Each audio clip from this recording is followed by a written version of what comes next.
Alright. Test in, audio, come on.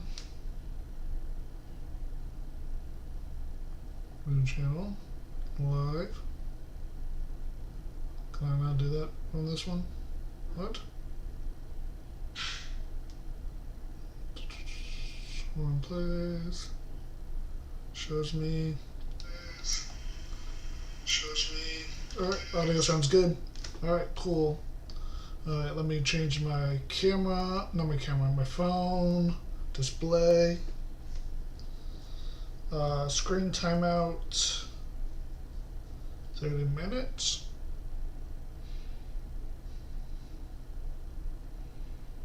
Alright, we are good to go. Alright, we got about like 30 minutes. Let's go ahead and go into the Discord and see what people are talking.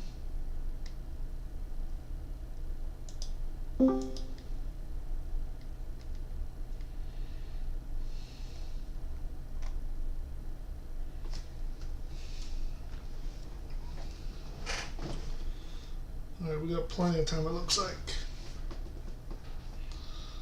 Let me see what they wanted to do. Y'all want to see a picture of my cat?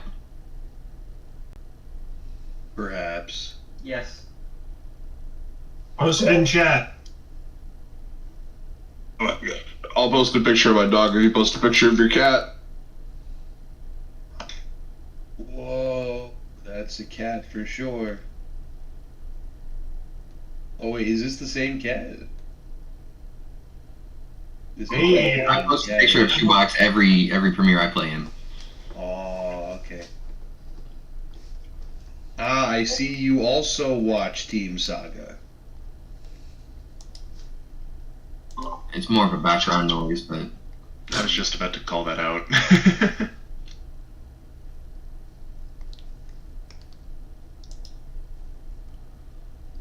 Alright, the premiere thing hasn't started yet. We should have like 30 minutes. We're just gonna vibe and chill. See, I've just got two really annoying chihuahuas, so can't really do anything about that. Everyone taking pictures of their animals.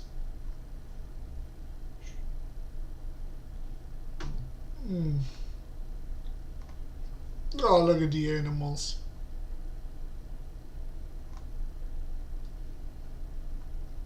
I love this. Alright. Oh man.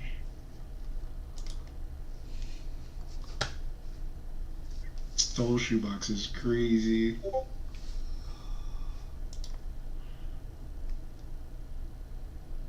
I don't know who that was.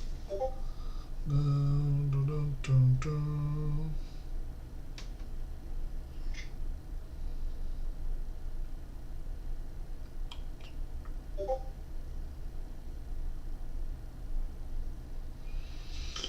All right.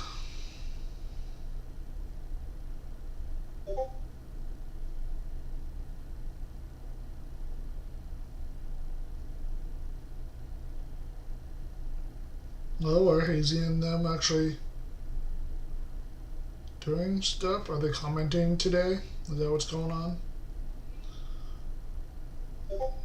They might be doing a stream of commentating and stuff. Ah, so many pings. Ah, it's not even me. Alright. So excited. Alright, let's do some practice hands.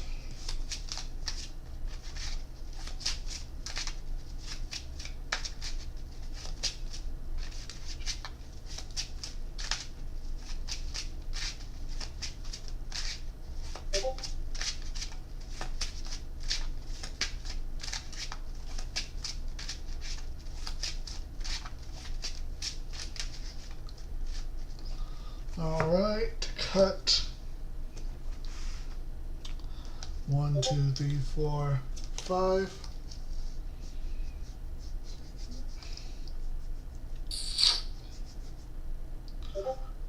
Maybe I'd cast you, set you, wait a turn, draw. set you. Maybe expend to draw. Continue to attack. You do that. I'd probably stop you. I would draw for my turn. Gorgons, I'd expend. And okay. That's a whole lot of runes that I'm not looking to get.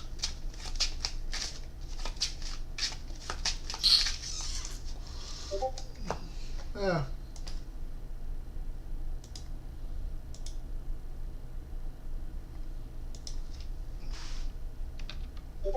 Gotcha.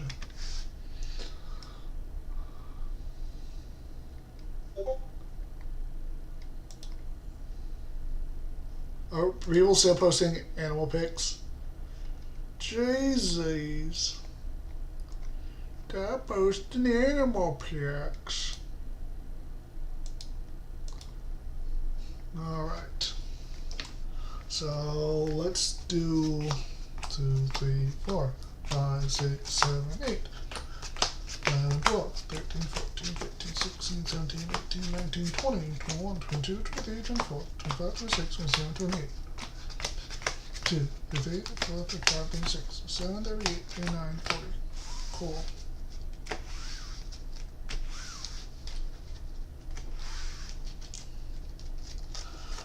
How's it going, Ardelis? Welcome to the live stream.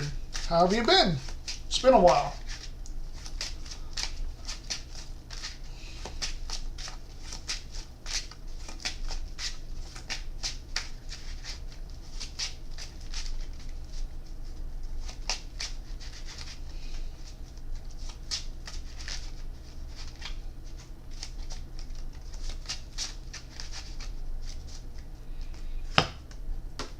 One, 2, 3, 4, 5.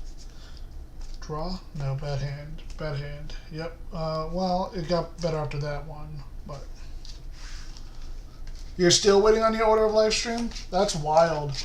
Is there something wrong with it, or your distributor or something?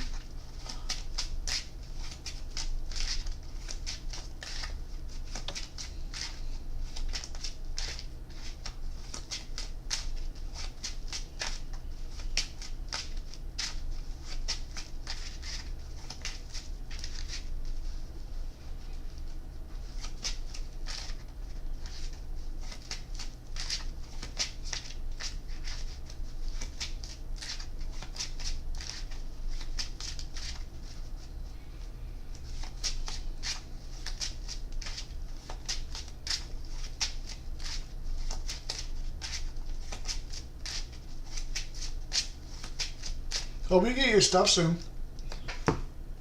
I'm sure you're itching to play. Always takes about a month, but this time I don't know why I don't have a tracker. Did you do it through like a local card shop, or did you do it through Elestrals.com? Because if you did it through a shop Elestrals, you can always reach out to them and see if they have an idea. 3, 5. Oh, no. Okay. The Elestral shop? Yeah, I'd reach out to them and see. Go into the main Discord at Nick and say you still haven't gotten your order. But if it takes about a month, then yeah, maybe they just haven't gotten through fulfillment. I don't know how soon after orders went live that you ordered yours, but you could be on the back end, maybe. That's why you haven't received it. Alright guys, while we wait, let's play a game. I'm going to put a spirit list in chat, in the general chat, and you guys can try and figure out what deck list it is. For those of you that have played an episode of Reverse Enchanting, don't play, that's cheating. Let's go. I'm done.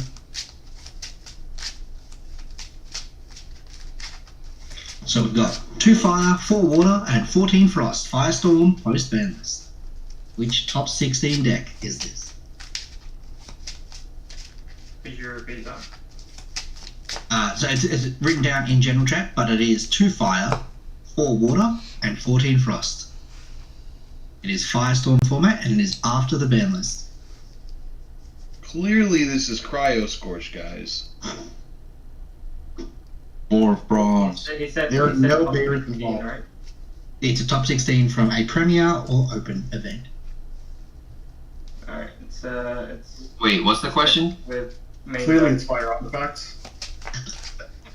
Dooms, you're not allowed to play. You run one of these. Oh, Is this a next And scenario it's deck? Listrix with the main deck, what's his face? Marvelous. Someone was close. Someone was close. Lockagon. Lockagon. 14 frost. It's Lockagon. Is this one of those like cryo next decks? Bears. No, it can't be bears, he needs more fire. Never mind. I think who was that? Who was that? More last one? frost. There's Dana's or the Cryonics. Yeah. He's got it. He's got it. Who played it? Who played it? Ah. I don't know. Was it me? Who asked that? Julian? No. Yeah, you goddamn right I'm not playing Frost. Real. Bro hates Frost. I hate Frost, I hate Thunder. Oh, Frost, you love that's Thunder. very Thunder. unfortunate. Oh, fuck you. That's very unfortunate. That's very unfortunate. What's Thunder done? Sorry to Thunder's hear the best. Thunder is the most war crime. Let's go! Thunder's the best deck! I wish Thunder was good. Don't What do worry. you mean? It is good. It's always been. Thunder is great. I swear it's good. I've made top 4 on Thunder. Peak list. Where's another one? Listen, if you're playing Lockagon, you're playing Thunder. You're playing like 2 or 3 Magnaros. That totally counts, right? It doesn't count. Shush. That totally counts. That totally counts. Just for that, I'm taking the Magnaruses out of my deck. Yeah, it's a little too late for that. One of my friends has it in this channel. How do we invite people into the Premier channel?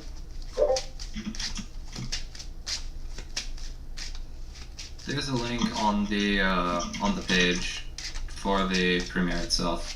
Or at least there should be. Alright, we've got another list. 1 frost, 2 water, 3 thunder, 4 wind, and 10 fire.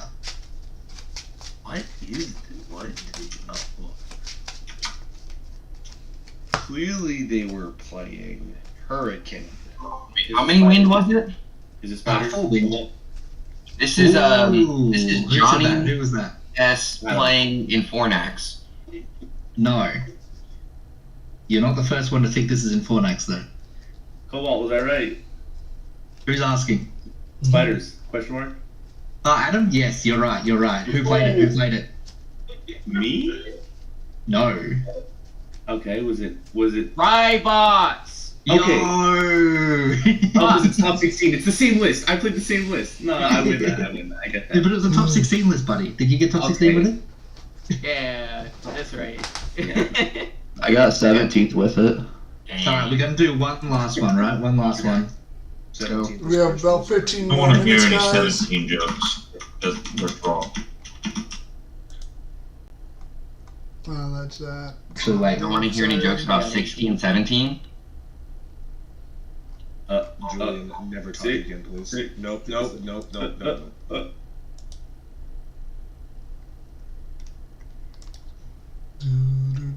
Blame Crinkle. By Jove, do I know that one? Moonrise format pre-ban. Oh my god.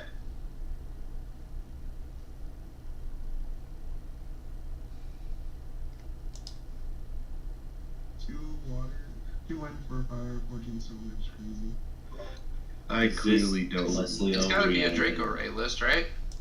That's what I thought. I pop in and we're dropping Dracos? What? Who said that? Who said that? Who's this? Who said it? The Celestial, I did. The Celestial Reanimator. I did doesn't help me. There's 17 people in here. 17 people in here.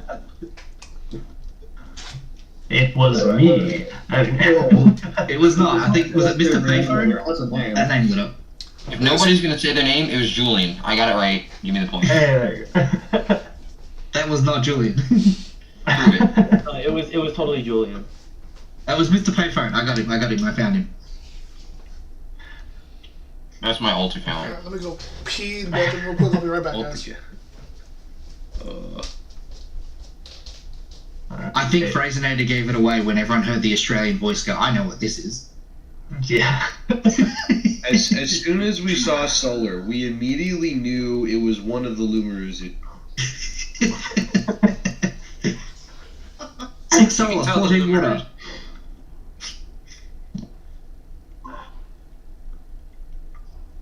Alright. Obviously, people are doing well this morning. So yeah. Hopefully that continues on through the day. But yeah, welcome everyone to the first Lifestream online premiere. Today we are looking at 7 rounds. It is going to be all best of 3, which makes it a 50-minute round timer. I will bug Helen in a second here to put the to put the report format in, but just a quick rundown of that. It is going to be winning player, losing player. I do need the score because these are best of 3. I don't want to guess if it's a 2-0, 2-1, 1-1, whatever it is, and I do need the table number. I don't want to be scrolling through 50 tables to try and find the one of 2 names. Please put that table number in. It'll make everything so much easier. That way too, there's a lower chance of a report being missed or misreported, which should just help keep the day going smoothly. It's going to be at least a 7-hour day just for Swiss, so the easiest and more smooth we can get through that, the better for everyone involved. As we start the rounds, do remember that we have a 5-minute timer before you start your game. So once that first announcement goes live for the round, you have 5 minutes to get to your table, to get set up, and then the next message that I put into the announcements channel will be, you may now start your clashes, here's your timer. The timer, I will be trying to fight with the Play Network to get a roughly accurate timer. Once I get the round pushed live, I will get it set to a 5-minute timer to start the round. It'll then take over to a 50-minute timer. However, the Play Network timers are never 100% accurate. There's always some sort of weird delay that can be up to 40 seconds. So the most accurate timer that you will have is in those Discord announcements, the timestamps. So we also have judges too. Once you get, if you start getting close to time, judges will come through and let you know, 5-minute warning, or this is we are at the end of the round, so start your end of clash procedures there. If you look directly below the announcements channel, you'll have general. This chat is for all of you, just to sit, chat, have a good time. That channel is yours. If you need help in the middle of your game, the next text chat is Judge Call. In this server, you at Judge, that will hit everyone that is assigned to the tournament. So at Judge, include your table number, because again, scrolling through to find who's pinging the judge, just include your table number. We can get someone there very, very quickly. If you need myself for something more tournament related, my report is wrong, I need to drop anything like that, you can use that same text channel and at TO or at Cinecap to reach me directly. I have a couple people that are watching for those pings, so if I'm not in Discord, I will see the pings still. Next text chat down is the results channel, like I was talking about. you get your you put your results into there. Whoever does not post the message in that channel, please put a star reaction saying that you are agreeing to the result that is posted. This is correct. And that way we know that both players have agreed to that score. If there's something in the report that is off, whether if this was supposed to be a 2-1 or the names are the other way around, you can just reply to that message and let us know that way. We'll between the two players and us on the staff side, we will get that all figured out and input properly.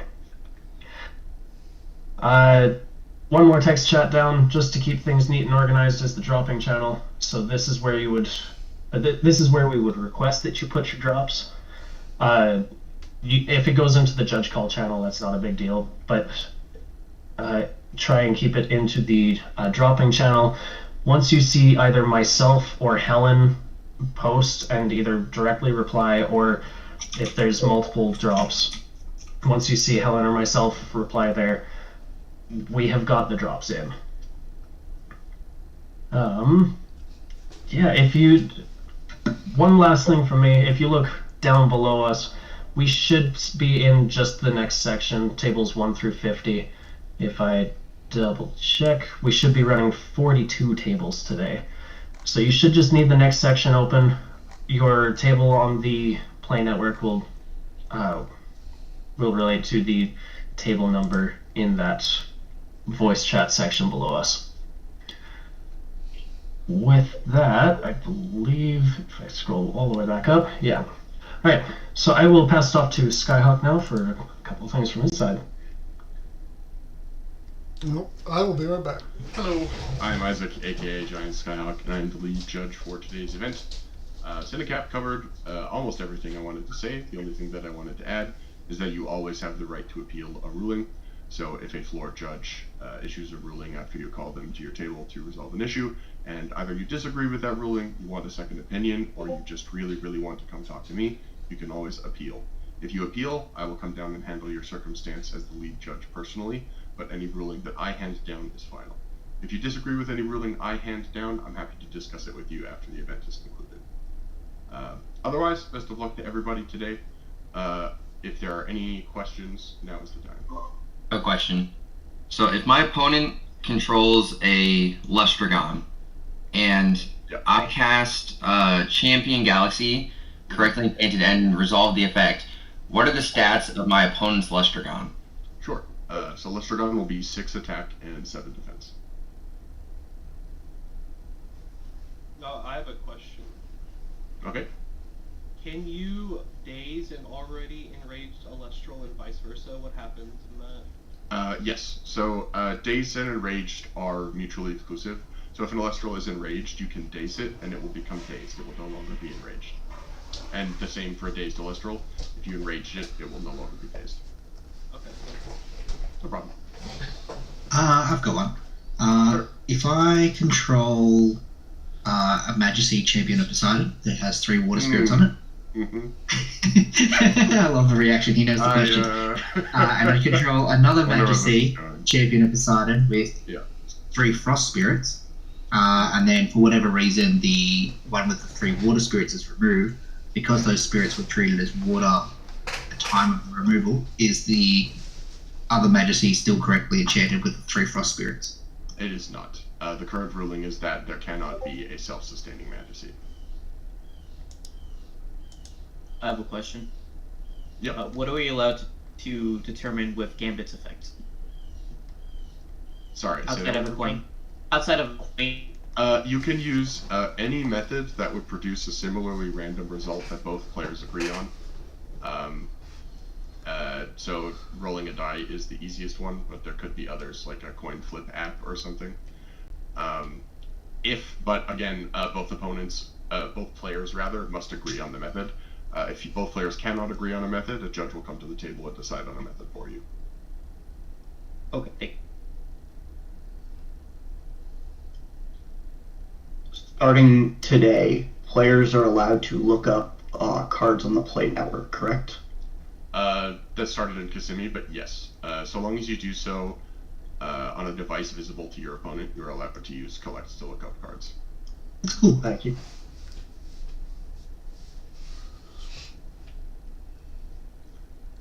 All right. If there are no other questions, I have a question. Go for it. Yeah, I have a good question. Do my notes, if I'm taking notes, do they have to be on screen, or as long as my hands are on screen the whole time I'm taking them? Yes. Yeah. You should be taking notes in front of your opponent. So the whole text has to be visible to them. You don't have to show your opponent your notes over webcam. It's a bit more complicated because having it on screen is wonky. But you should be writing your notes. Your opponent should be able to see that you are writing notes. Okay. Sure. Okay. Yeah, and just to clarify, you never have to show your opponent your notes, but you do have to show a judge your notes if asked. Got it. Thank you. I have a little whiteboard card that I've been taking notes on and then erasing. Is that going to be an issue for having to show judges my notes? That is permitted. However, if a judge asks to see your notes and you then erase them, or you start erasing your notes when a judge appears, then I'll have questions for you. That makes sense. Thank you.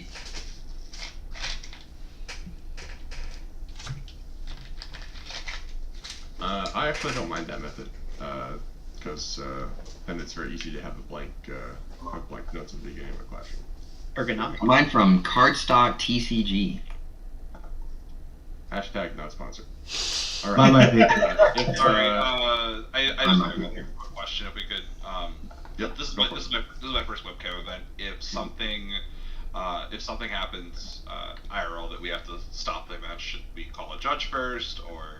Yeah, if possible, call a judge and say I have to leave the table. That's perfectly fine. Tournament policy allows for people to leave for 2. I think it's up to 10 minutes to handle necessary tasks. Just give us a quick hey, I have something personal I need to handle, I have to leave, just so that a judge can go to the table and supervise. If you do have to do this, don't leave the Discord call, keep your camera on. That way we can see when you come back that you aren't bringing anything else back, like cards from outside of you. But yeah, if you have to go to the bathroom or something else comes up, just call a judge and say, hey, I have to leave for X reason. Judge will say yes or no, and then you can leave and handle that issue. I can, as the lead judge, I can extend it the time for longer than 10 minutes if it is a serious emergency. But if it's a significant amount of time, then we will issue you a loss of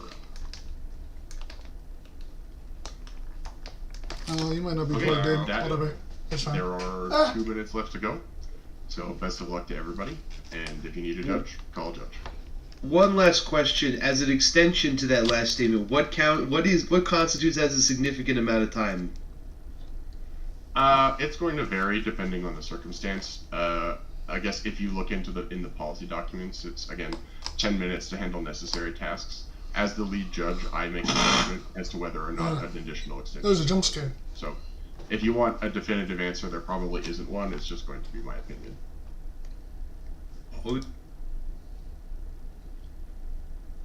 Okay. Well, 1 minute left. We should be starting shortly. Best of luck to everybody. Oh, I should probably get the Play Network up.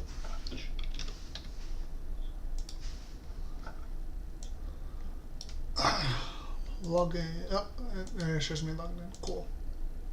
That's awesome.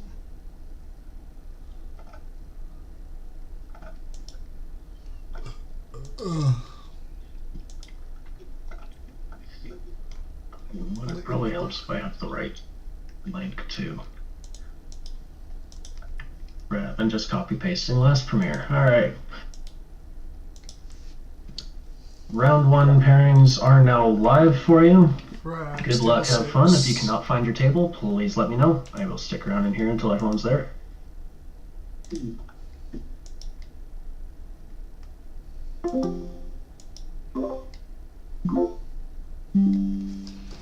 Alright.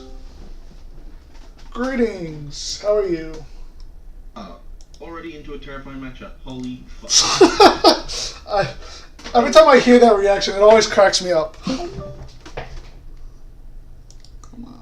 I mean, take a compliment. Yeah. Side deck there, and we run it. Come on. Your camera is not loading. Yeah, it does this when I'm streaming. When I try to go into Discord, it doesn't like to properly do it. So I have to unplug and plug back in. It's weird. As in, you're live on Twitch right now? No, I'm live on YouTube. Oh, okay. There we go. That is an adorable Lacquerwood. Thank you. It's a tune. I got it made by the guy who did the tune Pantera. Oh, hell yeah. That's so cool. Cost a pretty penny, but it was worth it. Yeah. Looks so good. I've got a spin down D20 here, if you're okay with that. Yep, that's fine. I have a spin down as well. Cool. I roll. Yep, works for me. 8. 2. We'll go first once time starts. Sounds good. Is there a particular way you want me to cut? Right down the middle's fine. Okay, sounds good. Anyway, for me? Half is fine. Cool. Just keep shuffling a bit to pass the time. Yeah, I feel you. Whoa.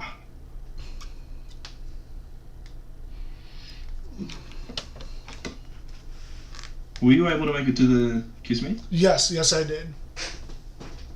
How was that? It was fine. I started off really strong, and then my deck was like, yeah, you're just not going to see guys anymore. And I'm like, oh, okay, cool.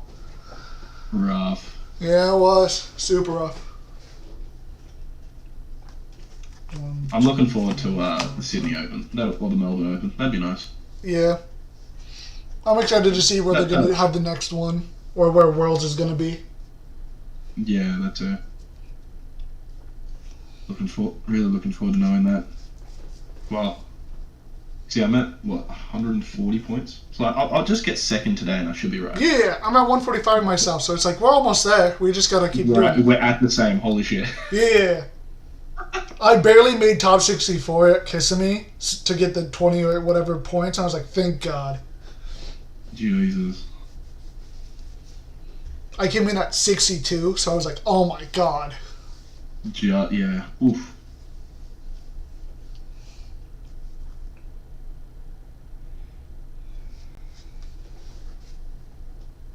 Table 6, so let's see if we can stick in the single digits. That'd be nice. What was that? Let's see if we can stick in the single digit table numbers. Oh yeah, that'd be great. Actually, it'd be terrifying because there'd be more people that I recognize and be like, no, that's fair. That's fair.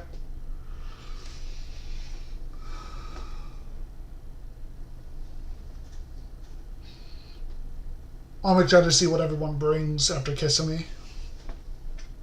Yeah, that was definitely interesting for us. Well, for us, we were able to, like, it was pretty much we went to bed, we woke up to the great final, and we're like, alright, let's see what's going on. That's great. That's awesome. Perfect timing. Yeah, where it's like, right as we go to bed, round 1 starts, wake up, and it's Swalls round 8, and we're like, alright.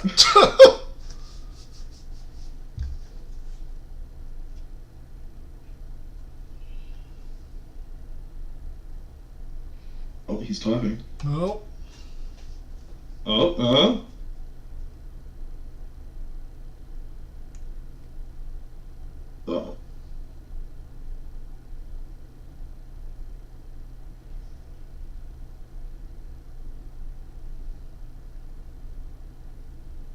Alright. 1, 2, 3, 4. Okay. How about I you? will keep as well. Alright. I will pass Nebula. Okay. Effect Foretell Fall. Yep. Plucky. Leobright. Solar Burst. Guardian of Light. I'll add the Leobright to hand. Okay.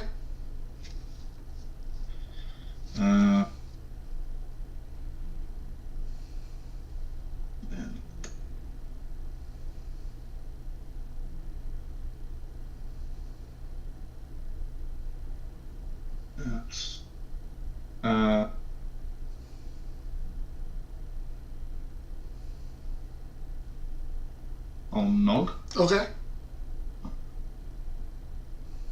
Draw 2. And pass. Okay, I will draw for turn. I will set 1. I will set 2. I will cast a Spectress. Yep. Respond to cast. No response. Spectress will attempt to attack your Nebuleo, and I will choose to suppress. If it gets that far, that is. I will cast Guardian Light. Okay, sounds good. I'll heal back 2. And then I will draw for turn. Okay. I will go Nebuleo effect. Okay. Shine, Nog, against Fog. Solar Burst. Okay.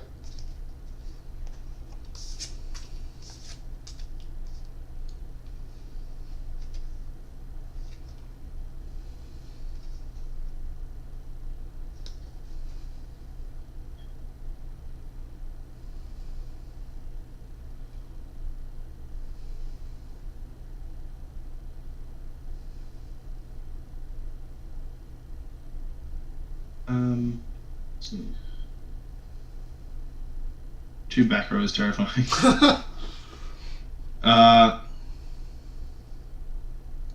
Cast Cold Shine. Okay. I'll cast Solar Burst. Okay. Hotel 7.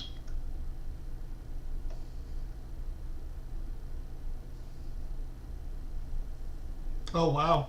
Okay. Destroy. Cold Shine, pop the Spectres. Yep. And then when you do that, I'll do Rise from the Shadows. Yep.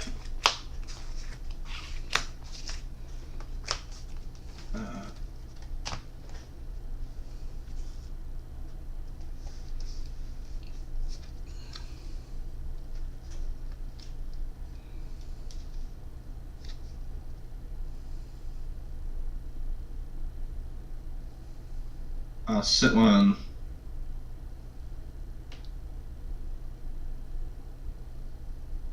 And pass. Okay, I will draw for turn. I will cast a Nabi. Yep. Respond to cast of Nabi. All good. Nabi will attack Corvishine. I'll Guardian Light. Okay. And heal back 2. Mm-hmm. And then Spectress will run over the Corvishine. Sure.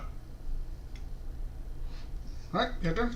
I'll draw. I will Nog. Okay. Yeah.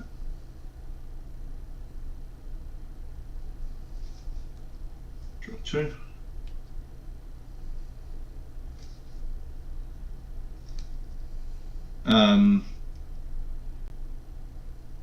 Nebula. Okay.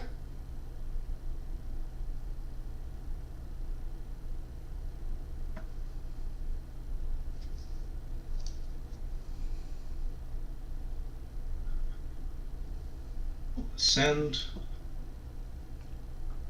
into Libra. Okay. I will first light. Okay.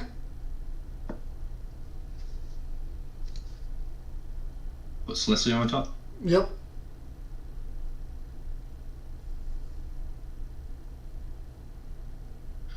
And then Libra effect. Yep.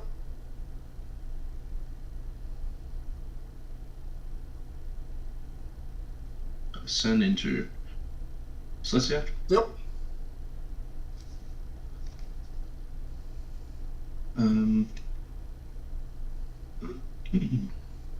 And then I will Celestia effect. Okay.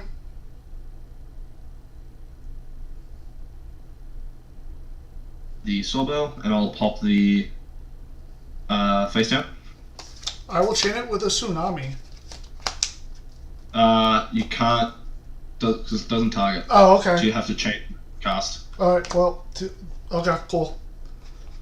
So then it'd be I'll pop the Norby. Okay.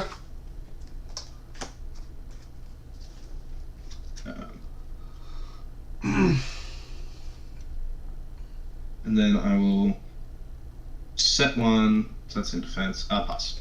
Okay, I will draw. I will rise from the ashes. Yep. I will bring back Nabi. Yep.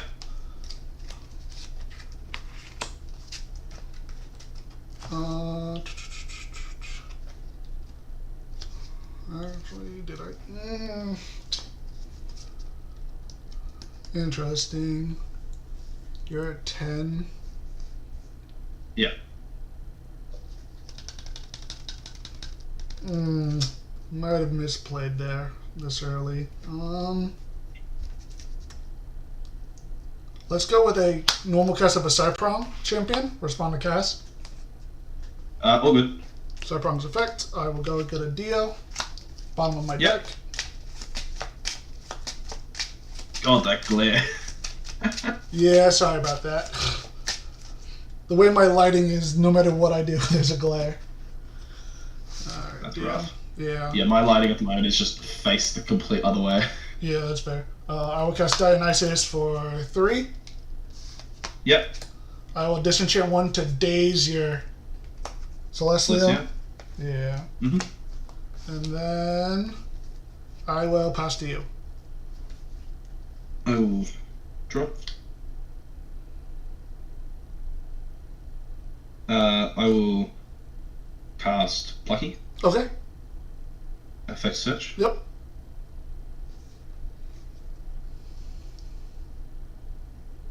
Grab Lyre.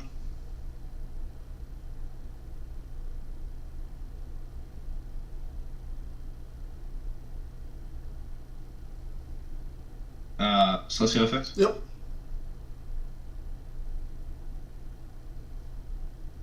I'll add Celestial Okay. and pop the Dio. Okay.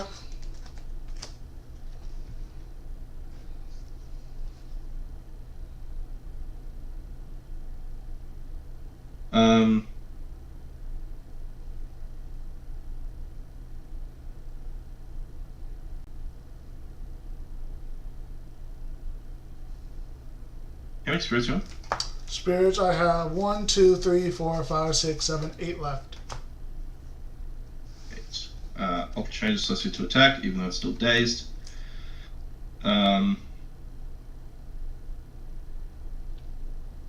Cast Lyre equipped to the Okay. Plucky. Yep. Effect to heal 1. Mm-hmm. How many spirits does that put you at then? 3, 6, 9, 11. 11? Okay. How many cards in hand? I have 2 cards in hand. 2 cards in hand.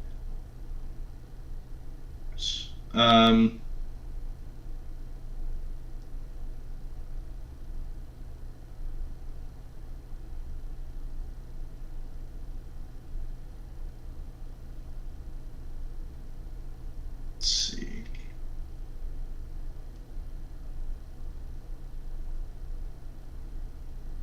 You'll cast Rise. Okay.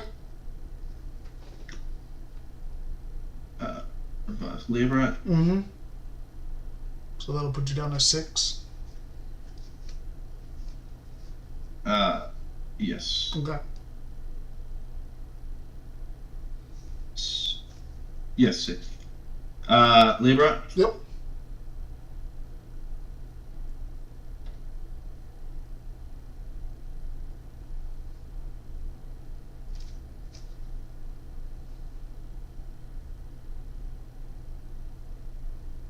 I'll then go Plucky over the Cyclone. Okay.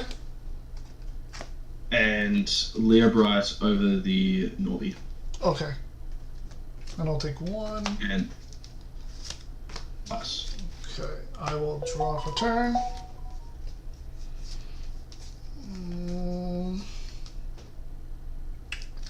I will give you the game.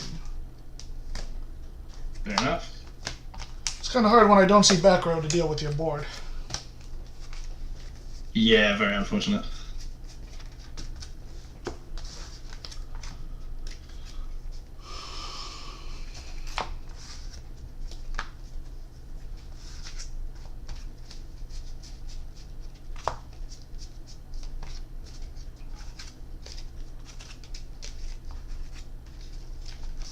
I will go first this next game. Mhm.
Three, 4, 5. 2, 3, 4, 5. I will keep. Okay. Alright, good luck and have fun. Good luck, man. I will start off with a Spectress. Yep. I will set 1. I will set 2. I will set 3, and I'll pass to you. Oh, that's terrifying, bro. Your deck can handle it. I've gone against his deck so many Right. times. You got it. Right.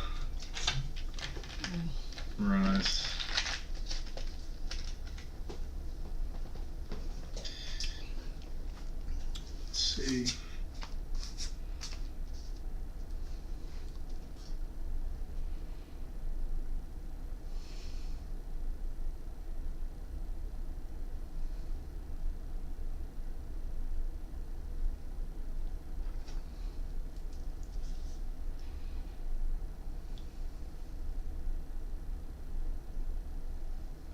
First one. Okay.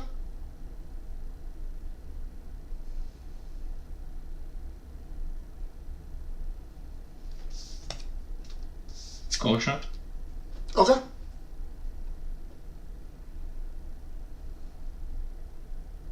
Nog. Yep.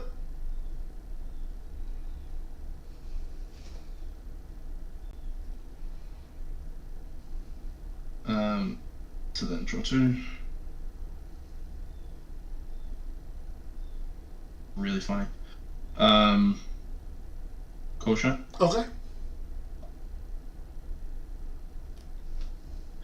Hollow for 3. Okay. I will caution, shuffle the healer. Okay.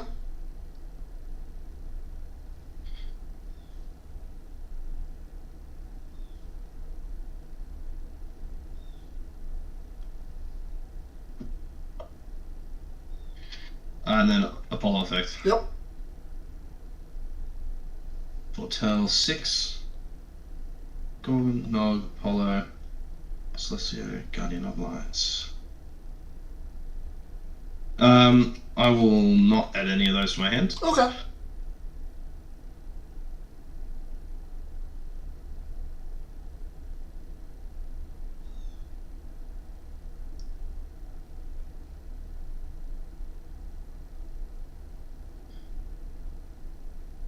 Set one, pass. Before you pass, I will activate Madness to enrage you.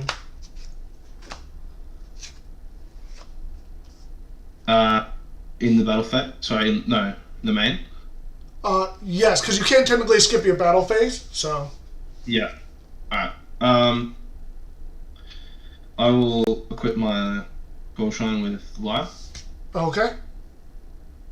I'll proceed to the battle phase. Okay. Gold Shine gets changed to attack. Yep. And I'll attack over spec. Yes, and then after that, I will activate Rise from the Shadows. Sure.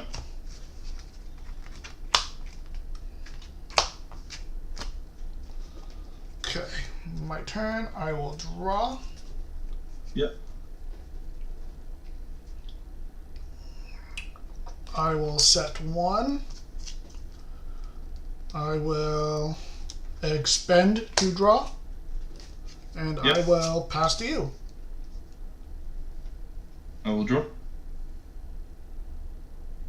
I will overshine. Shuffle. Mm-hmm. Actually, hang on. Trying to remember. Oh god, now. Yes, I will shuffle. Okay.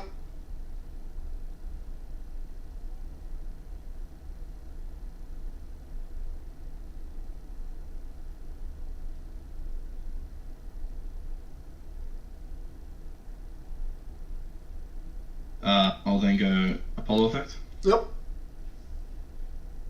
4 till 6. Royal Lotto. Lucky. Exaltus. Royal Lotto. I'll add the Royal Lotto. Okay. And Specialty Soul Bell. Okay.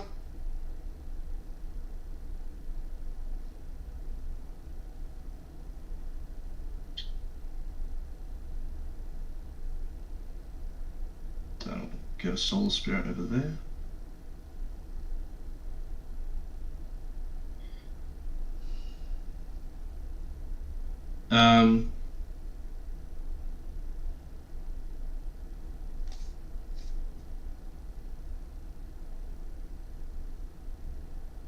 I will Nog Okay. off the Apollo and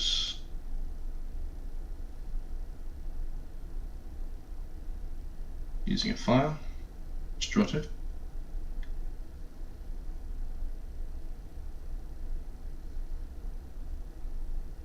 I'll then ascend these two. Mm-hmm. Into Celestia. On cast, I will Gorgons. Sure. Pass. I will draw for turn. I will set. I will expend to draw. Mm-hmm. I will Restings. Yep. Quite the top deck. I will cast in Ambrosia then. Yep. And I will get back 2 Lunar and a Earth. And then Spectress will swing in for 1. Sure. That's 14. I'll drop.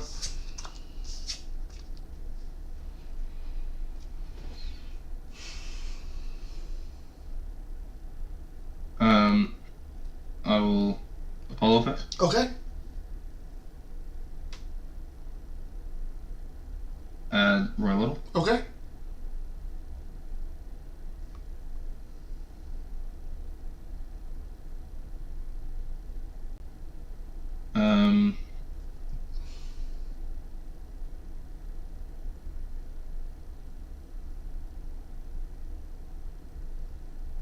How many spirits you on? I'm on 14. How many are you at? 3, 6, 8. Okay. I'll expend a draw. Okay. And then I will Solar Burst. Okay.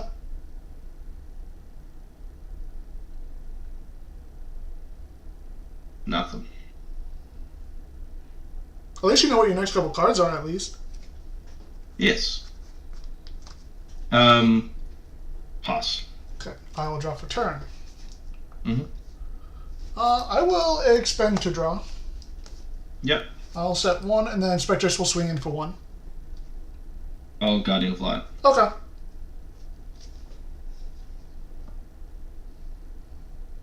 I'll draw.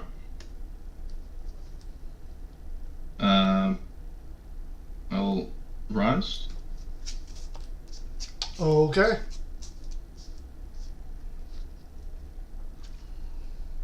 Revive the Celestia. Okay. On Casa your Celestleo, I will Gorgons.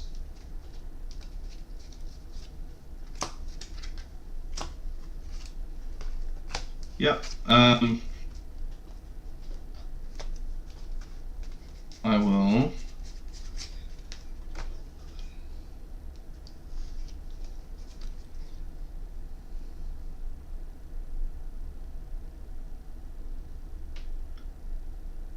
Cast Royal Little. Okay. And pass. Okay, I will draw for turn.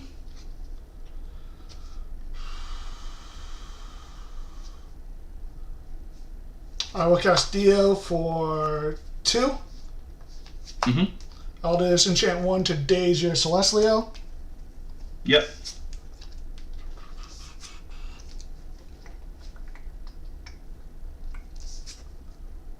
I will. Let's see. Expend to draw yet again. Yep. I will then cast another Ambrosia. Mm-hmm. I will get back 3 Earth.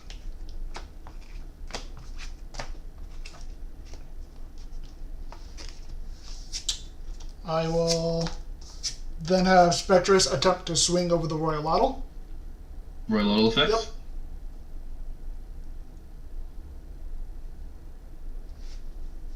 Does not negate. Okay. So it's straight.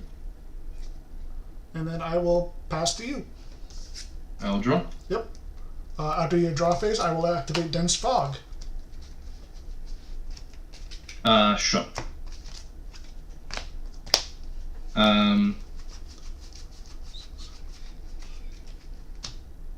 I will set 1 and pass. Okay, I will draw. I will disenchant from Dio to daze your Celestleo. Yep. I will cast a second Spectress. Yep. And then I will sadly pass to you. I will draw. Anything there? No, you're good. Celestia? Yep.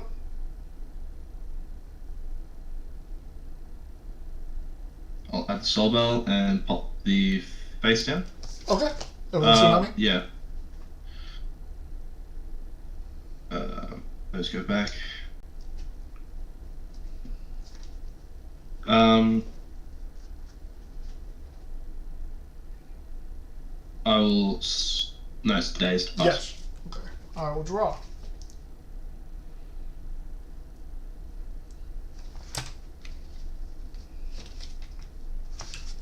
I will cast Dionysus for 3. I'll disenchant 1 to daze you again. Yep. And then I will expend 1 to draw. And I will pass to you. Are you getting deja vu? I'm getting deja vu. Yeah, totally. Fuck the draw. I will Celestia. Okay.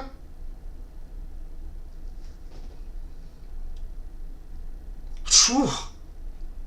Not quite. And you're down to how many spirits now? 1? 1, yes. Okay. I will pass. Okay, I will draw. I will set.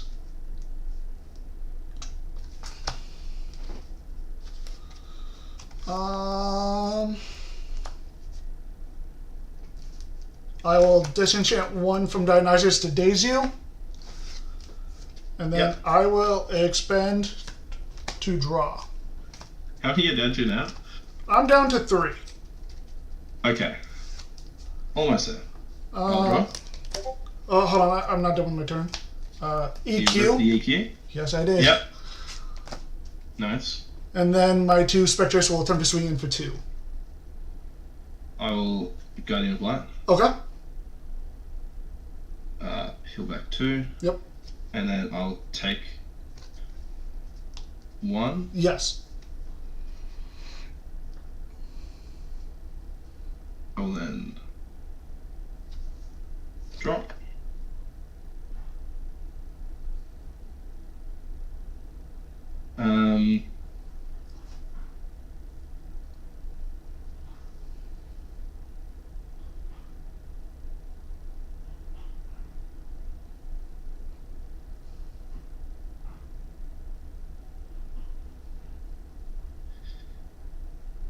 Yeah, no, Spec's a card. Yeah, it is. GG's. You whiffing was a lifesaver for me. I was just like, the whole bottom half of the deck is guys. I'm like, it's like, kidding me. It's like I saw the rest things. I was like, good. Now I gotta continuously draw for this. If he draws any guys off of his Celestial, I'm just boned. Oh my god. I wasn't seeing guys either. I'm like, where are my guys? Come on, let me see guys here, please. Yeah.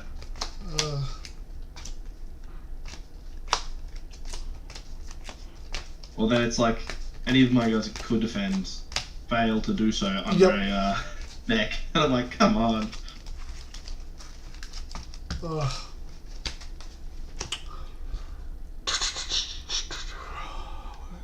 Think about.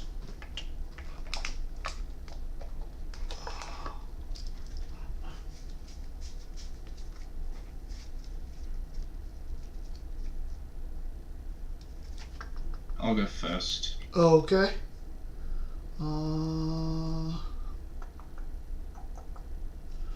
Let me side this in. Let me start these two in.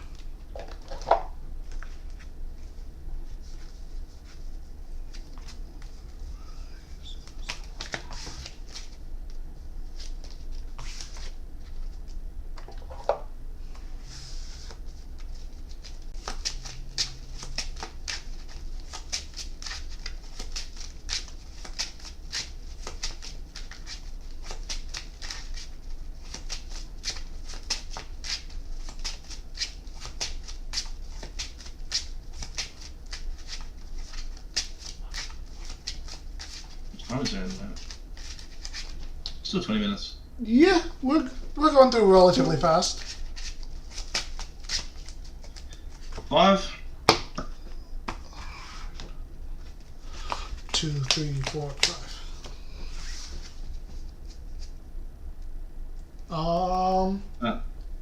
Sure, I'll keep.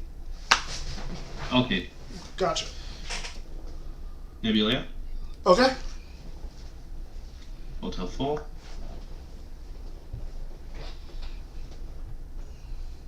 Libra. Mm-hmm.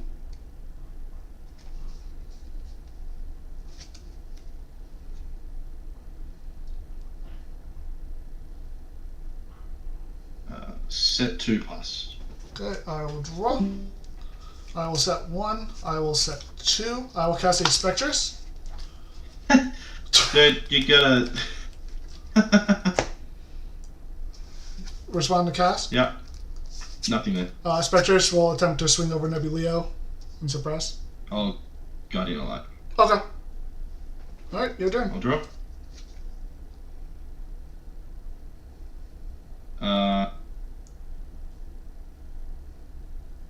Soul Burst. Okay.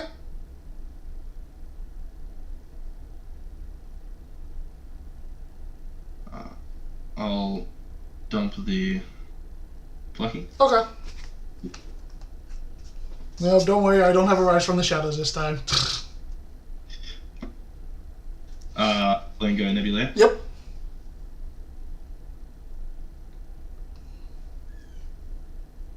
Add the Nebula. Okay.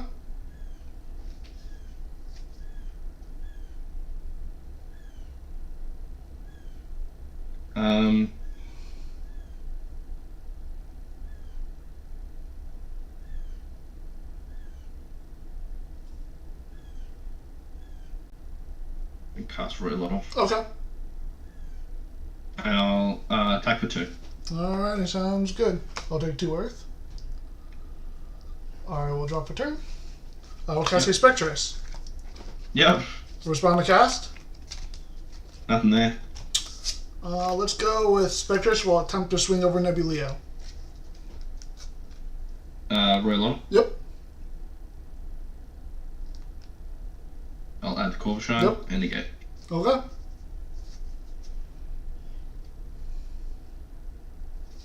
And then pass. Yep. Draw.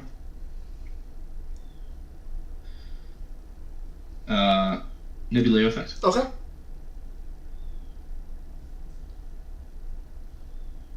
I'll add the first light. Yep.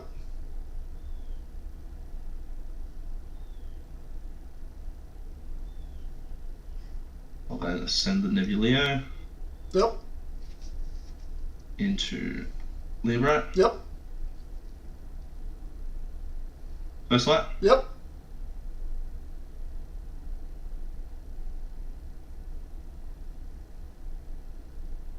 Put Celestia on top. Yep. And then I will Libra effect. Yep.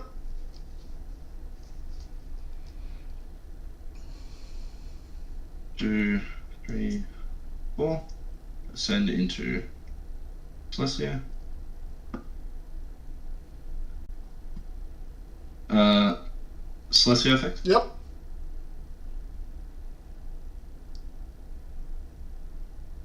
Add Solver and Exaltus, and I'll pop the 2 back row. Okay, 2 Ambrosias.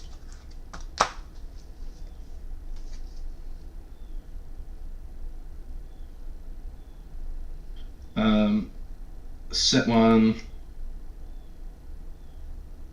and I'll attack for 4. That's Celestia over and then roll it. So 3. Okay. 3 Earth. I will draw. Yep. I will EQ the Celestia. Yep. I will set 1. I will Ambrosia. You found all 3, you kidding me? Yeah, I kind of wish I didn't. Maybe I shouldn't have kept my starting hand, but I had EQ, so it was kind of... Yeah, that's fair. I will expend to draw. Yep. And I will pass to you. I'll draw. How many spirits you have?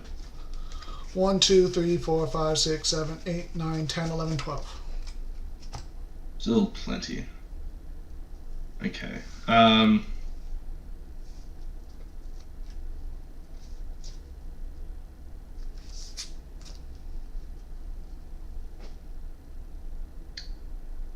Pass Nebuleo. Okay. 4. Okay.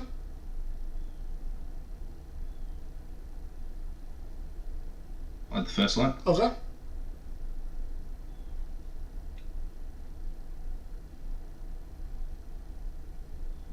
And then I'll attack for 2. Alright, sounds good.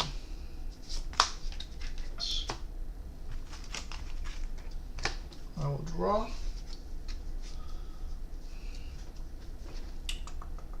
Interesting. I will cast Haparu. Respond to cast of Haparu. All good. Haparu will attempt to attack you directly. Royal Little. Yep. Yep. I'll add the Corvishine. Okay. Alright, your turn. Draw.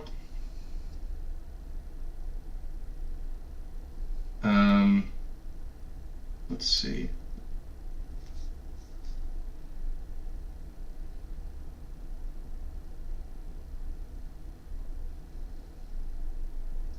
Nebula. Okay.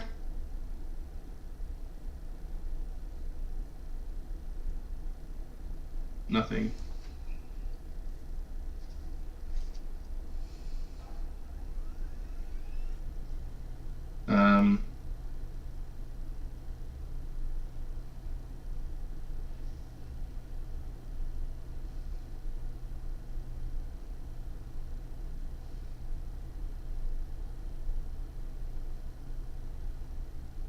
First line. Okay.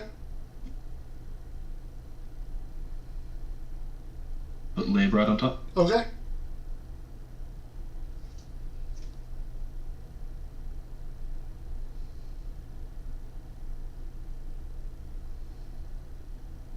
Nog. Okay.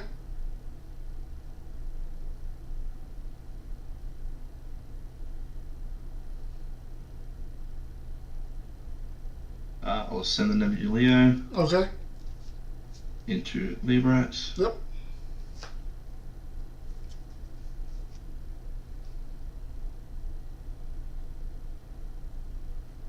I'll Soul Burst. Okay.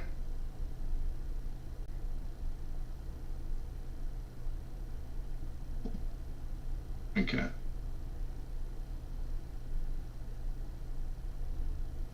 How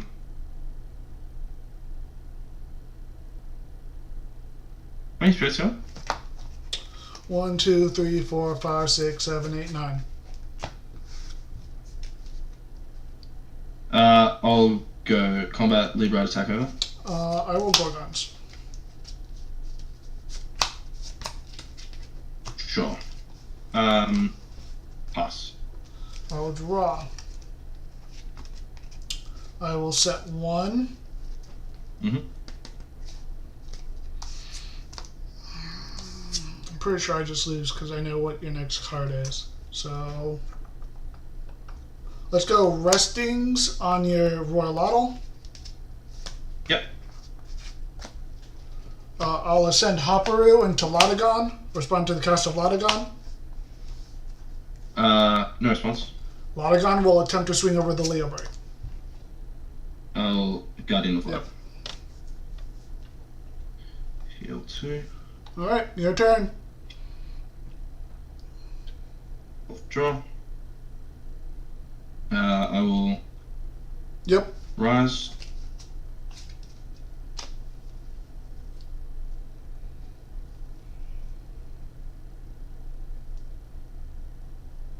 Celestia. And then I'll cast Cold Shot.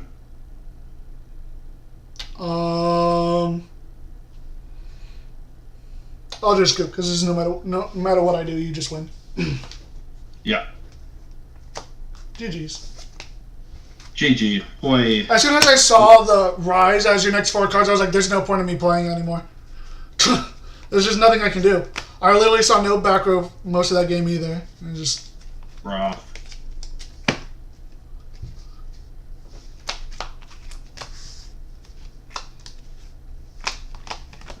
Yeah, and then as soon as I'm able to get an Apollo, I start healing up the Cold Shine.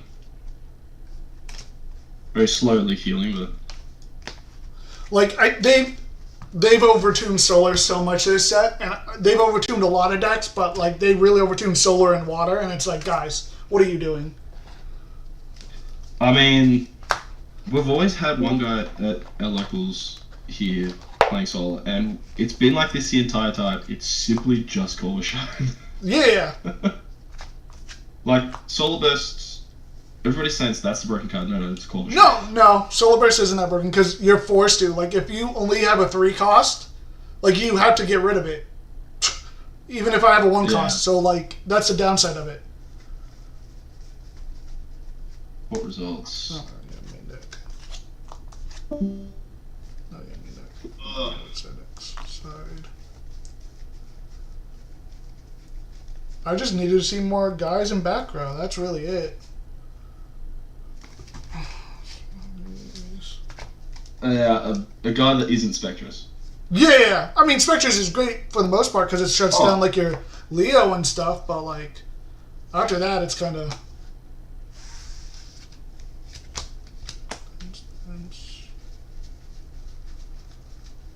Because I imagine there'd be Dratires and stuff like that all in there Yep, as well. never seen Dratires. Never Yeah. seen my Dratires. Didn't see Cyprong in that game. Didn't see any of my Dio's Madness or anything. I mean, I probably should have mulliganed that hand because I started off with like 2 of my 3 Ambrosias and then I drew into my other one. So maybe that was on me, but I was like, this is kind of a good hand, but you just happen to have all the right counters at the right time.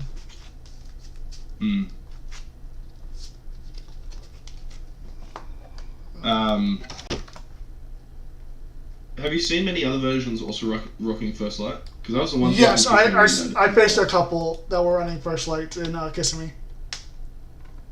Yeah. I only beat one solar deck in Kissimmee, and that was because he was afraid my back row was a PTA, and he had no follow-up. Right. But my back row wasn't live, and I was super low on spirits at that point anyway, to where he still could have done it, and he just didn't. And so it allowed me to win the game. Yeah. Yeah, I can definitely see Solar getting, saying hello to Tartarus. I think solar and water most likely will. But for solar, I think it'll only, if they do it right, it should probably only be Corvishine. Yeah. Because if they hit other things besides that, then they're doing it wrong. Yeah, it'd have to be limit this, ban this? I don't know. Yeah. I don't know about ban outright, because that kind of kills the mill deck as well. Yeah. But who knows? They like to do things that don't make sense sometimes, so anything is possible. Yeah. Have you seen many people on this? Yes, I saw a couple people on it too. Yeah, okay.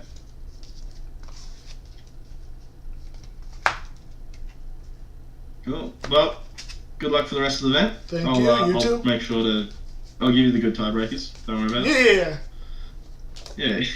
Yeah, that's what I need. Good tiebreakers. Hopefully I just go Yeah, against I'm more good. solar decks, because it's like if you don't have anything when they do that thing, it's kind of just game over.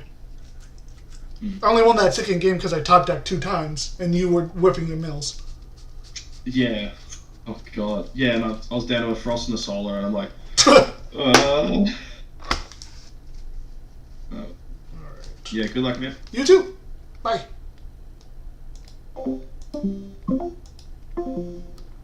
If your deck doesn't have guys in back row, what does it have? It has heart. It has spirit. I don't know. My draws were just meh. I should have won that second game either way.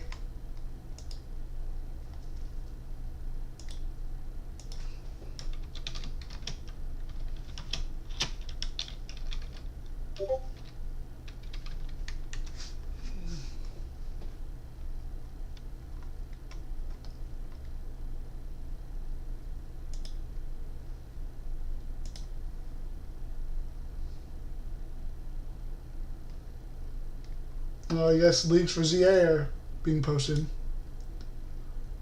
But either way, we were able to pick up 1 win, so I can't be too mad about that.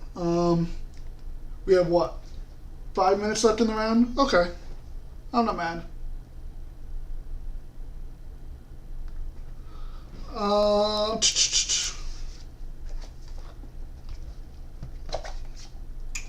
Super unfortunate. I'm just not seeing what I need to see.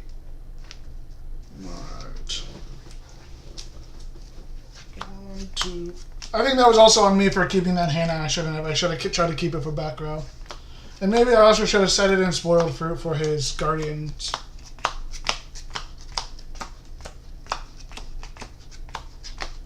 Thank you, Doe Father. Thank you, thank you.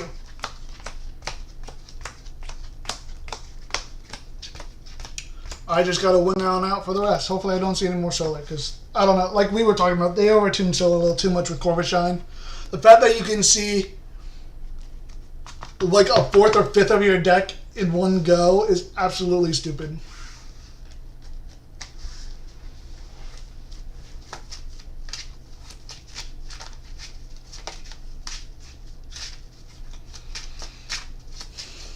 Who's the feature match? Is the feature match over with? No, it looks like it was over. Who was it? Primary Artemis and Cinder?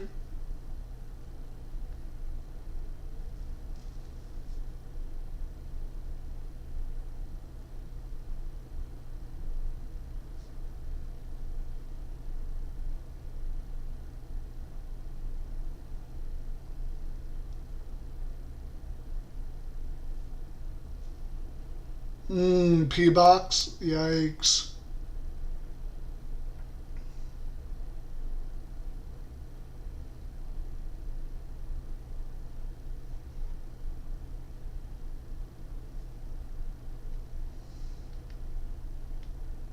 I'm wondering how the Gorgon's gaze on Cinder Shade's side got destroyed.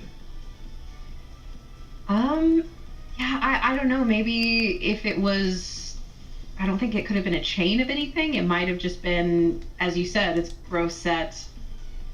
It's kind of hard to tell what the constellation are. I imagine that the entire state isn't able to find exactly Earthquake really soon. We're going to see some crazy sideboarding going into game 2. Yeah. What are you going to do?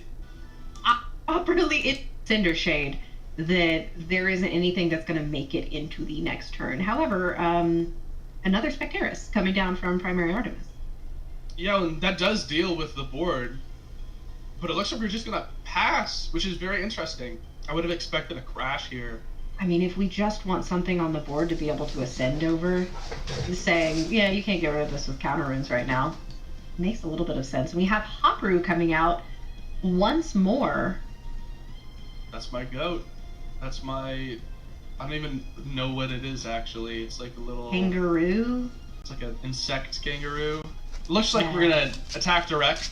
Foretell 3, there's another Hopru. I believe Dionysus? No, that's the Cypron. Like Earthquake also is what was grabbed there. So, yeah, I mean, hey, I would... yeah, if you... That is what we needed last game to get rid of the Posthumous. Primary Artemis is saying, okay, now there is an immediate answer. Go for the crash. We have what feels like should have been an obvious confirmation that Hopru is a grasshopper. So there we go. Yeah. Is that what it's like a combination of a bug and a kangaroo. Is that? Do grasshoppers look like that? No, I'm realizing I've not looked at a grasshopper in like 15 years probably. That's what they do in the world of Elestrals. But Artemis playing out a calf meld. Okay, we're doing some lunar or some solar in this lunar list here. And that probably feels pretty good for Artemis because this crashes with Hopru and gets you a heal 4. But a madness. Yeah, we see Dionysus's madness. As soon as Primary Artemis got rid of the Spectaris, saying, okay, you have a counter madness? We're letting it resolve, and then we're going to madness again! Yep. Wow. So it looks like, to just kind of walk through what I believe just happened is, Artemis goes attack declaration calf melt, Cinder Shade uses madness to daze, that resolves, then Artemis new chain goes madness to enrage, which forces the daze to go away, and now calf melt attacks again. That very heads up, but Cinder Shade gets to now have a free board to go ahead and develop that Cyprong Champion of Dionysus, search out Dionysus, which is going to get Pandora's Box. Ooh, okay. There we go. We're going to see the mill, and it is another Cyprong, and... It's a fuller Ambrosia. Oh, okay. Ooh. We swing for 1 here. Artemis down a lot of spirits in just a couple of turns here, even with the heal off of Kathma. I believe they only healed 3 spirits. We're going to expend to draw, and now Primary Artemis is massively on the back foot, and this is really where Lunar can struggle. If you can't establish board presence, Cinder Shade, I think, will start to just run away with this game as the board develops more, and Hopru hits the board. Okay, there's another Hopru. Many people are saying a grasshopper, and we can just start swinging for 2. Like you said, the spirit count over for Primary Artemis is getting lower and lower, and the lower that we get, the fewer chances to actually cast out the big body Elestrals that this list wants to. So this low to the ground strategy that Cinder Shade is working with right now is really challenging Primary Artemis right here. And it looks like Toxiri coming out, going to be going in, getting a dense fog.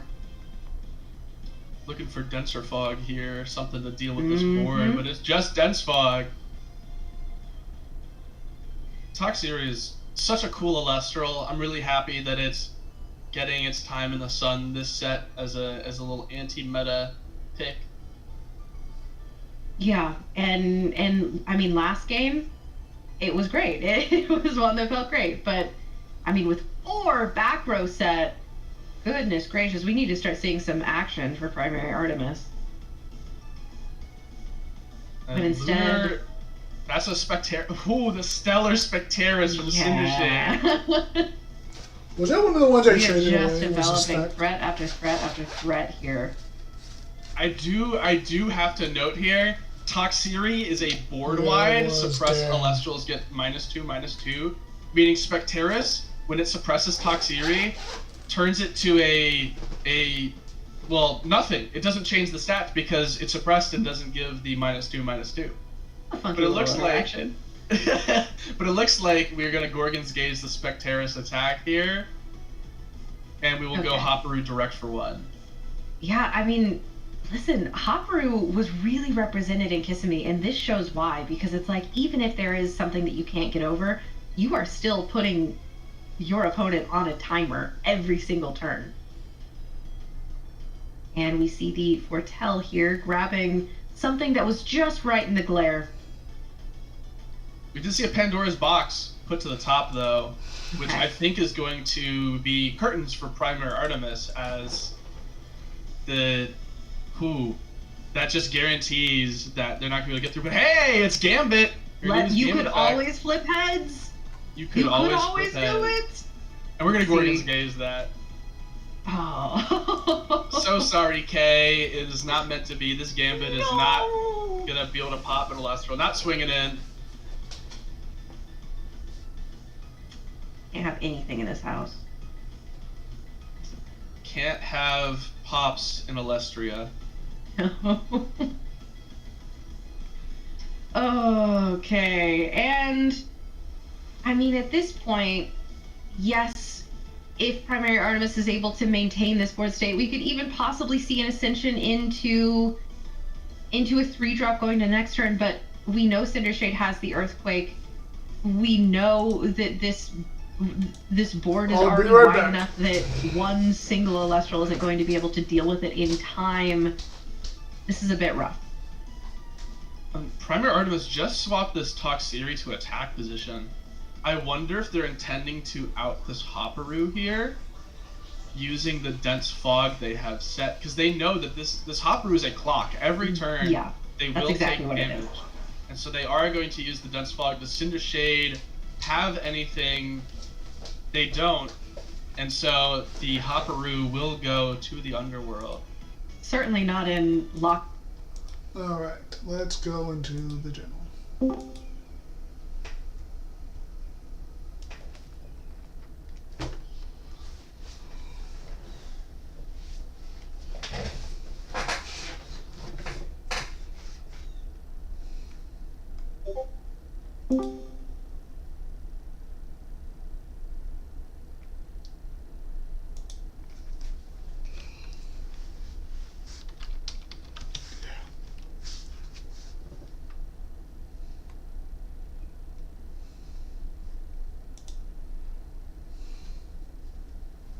Oh, I gotta post results.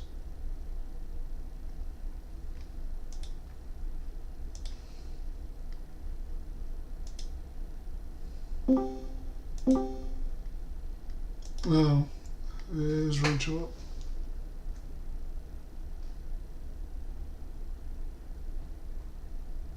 No, not yet.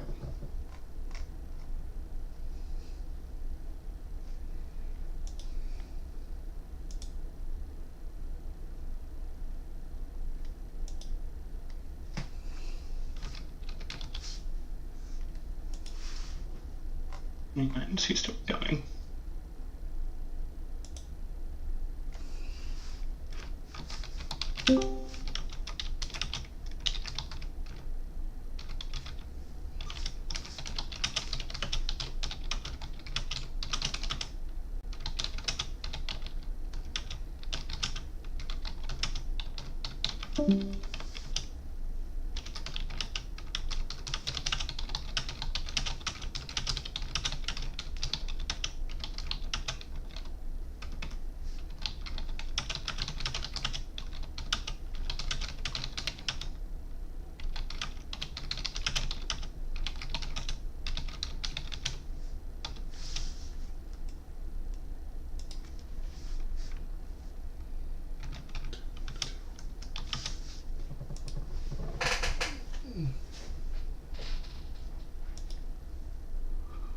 Oh, excuse me.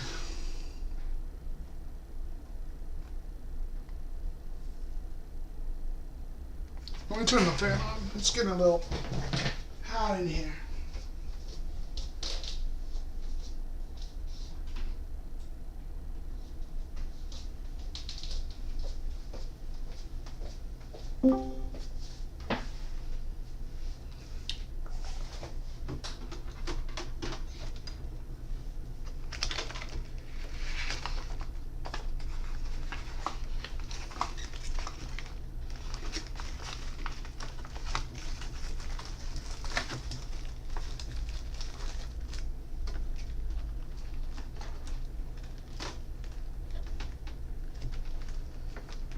Oh, okay.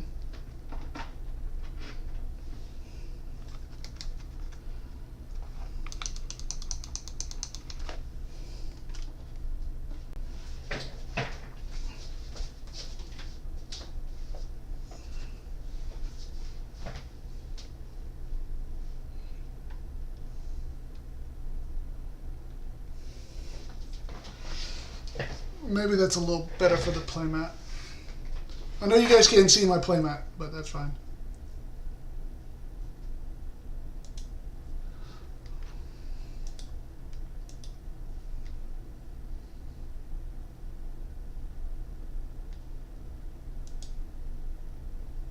Do I think Helios should be banned? If not banned, limited to one.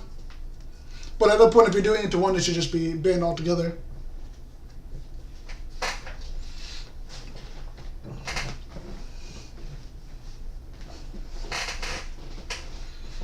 With the way this current meta is, Helios Chariot Ride just basically wins you the game.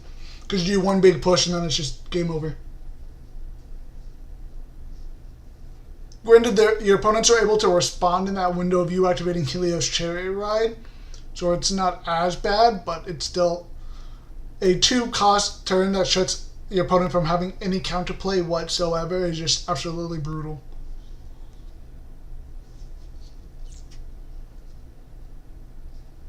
There's a lot of cards that need to get hit this format, that's for sure.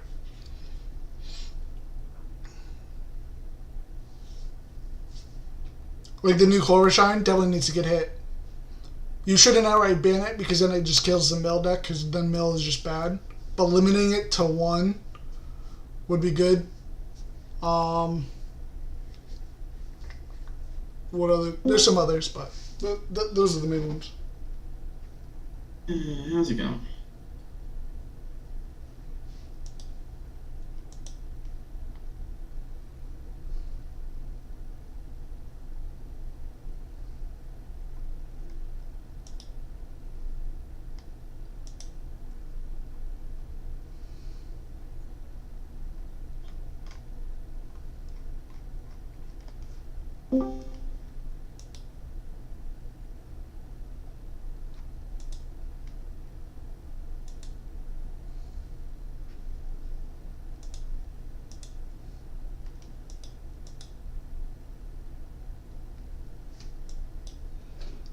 Yeah, no, that's just bad.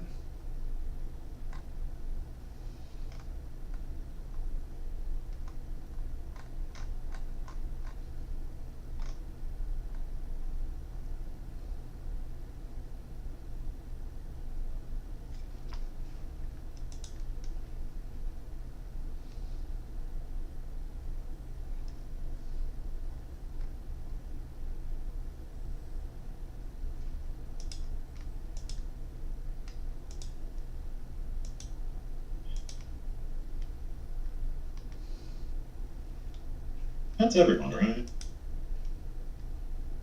Looks like it, but you know, you've got to finalize pairings and the like.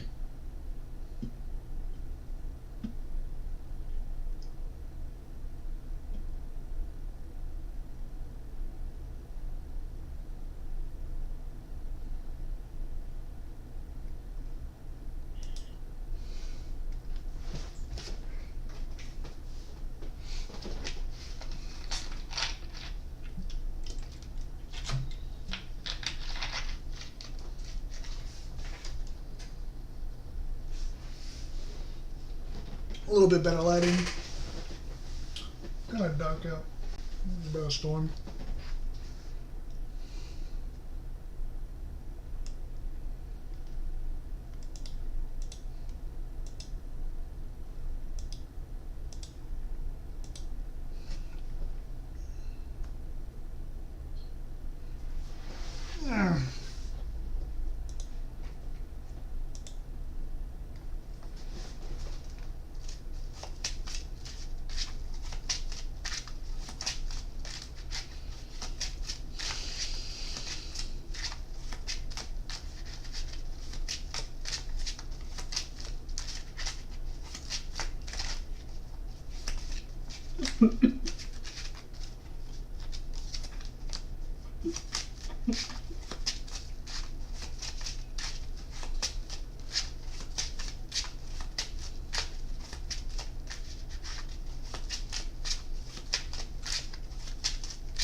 Yeah, card fell. Whatever. What card was it? No, it was Terrace House. Whatever. It was your last one, Terrace House.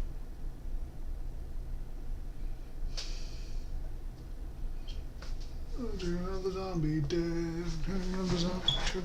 Turn of the dead. Alright. Table 2 is taking forever.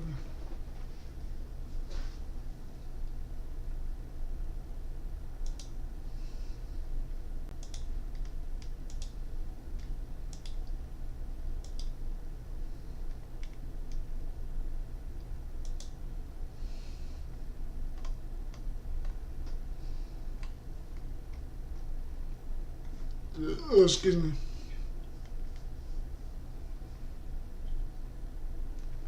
Oh, excuse me. Oh, pairings are up. Broken. Good luck, everyone. I turn now.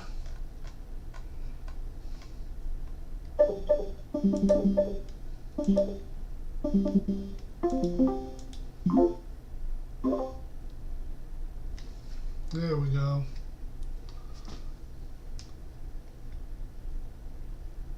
Is that better? Yeah. Okay.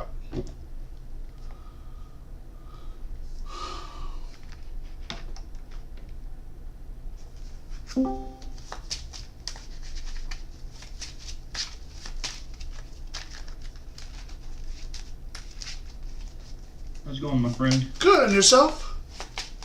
Oh, it's another day in paradise. That's good, it's good.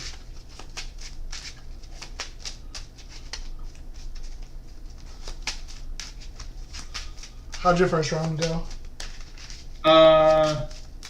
Interesting. I lost to a guy who had only Firestorm cards. Ah, interesting. And then he dropped. Awesome. That's fantastic. So yeah, that's my day in a nutshell. He was just in it for the prizing. That's crazy. I don't know why he didn't just concede the match, but you know. Hey, yeah, those people annoy me. Where it's like, if you're only here for the first round, concede your first round, and you still get the prizing. Don't hurt other people's chances. Like, come on, man. I mean, it's certainly on me to not lose the game, but still. Yeah, that's fair. That's fair. How does that affect his winning percentage, though? It doesn't. It hurts your win percentage. Because he dropped, even though he didn't. Because the tiebreakers are based off of opponent's win percentage. So one of the people that beat you, that means your percentages are going to be lower. Which I think is absolutely stupid. Yeah. How did your first match go? I mean, obviously we're in the 0-1 bracket. So he was on Solar, and he basically brought us Celestial every single game, and I just didn't have the counters for it. I only won one game, and that was because his whiffs off his Celestial, he never hit, and I kept like dense fogging and stuff, and I kept expending to draw. Because I first dealt with his first Celestial with a Restings, and then he rose him back, and then I finally top decked the EQ after a while. So that's how I won that second game, and then it was just high roll from there. Got you. First and foremost, can you see my screen okay? You yes, see everything you're fine. Okay. Is a half cut cool with you? Yep, half cut is fine. I don't do fancy cuts. Is half cut fine with you as well? I don't care, brother. I'm here for a good time, not a long time. Exactly. Just to let you know, I am live streaming, but I'm sure you already know that. Yes, sir. Still have to tell you. All right. How do you want to do the high roll? Do you want a high roll or D6? We can do a D6. Okay, I only have one. Is that all right? That's fine. You can just call even or odds. I'll do that. You wanna call it? I'll call evens. Okay. It's a 5. Okay. I will like to go first whenever they. I guess we gotta wait for them to give us the green light. Yes. Wow, letting me go first. That's crazy. Wait, what? Oh, I thought you said you're letting me go first. No, I said I'd like to go first. Oh, okay. It sounded like you said I was going to go first. I was like, huh? No. I mean, there are decks that want to go second, that's for sure. No, I am not playing Blazerous OTK. You were good, brother. God, no. That deck is strong. In this format, it would just get curb stomped. Yeah. Even though I foresee the next ban list being pretty big.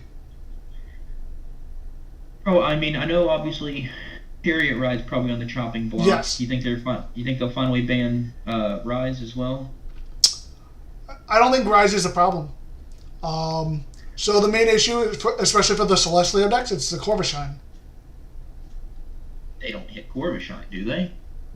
They should, because if they don't, when you leave Corvishine on the board with a Celestial or Nebuleo or whatever, you're looking at 7 cards, which after the first initial 5 cards of your deck is 35 cards.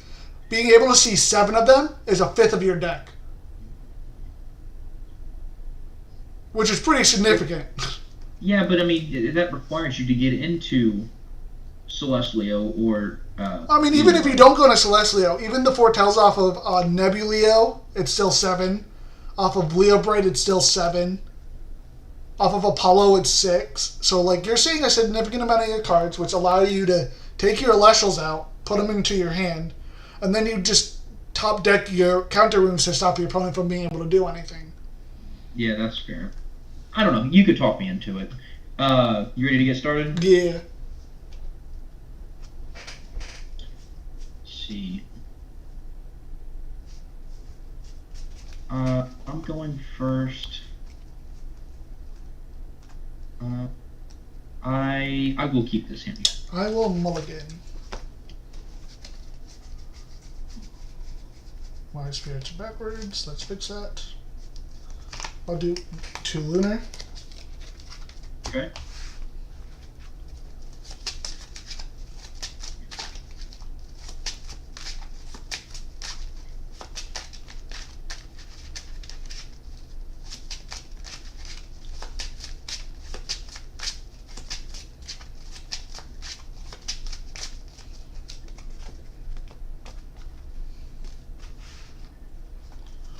Two, 3, 4, 5. I will keep. Okay. Best of luck to you, my friend. You too. We'll start off with a Ignectar champ. Okay. We'll go searching. Yep. We'll grab the PTA. Yep.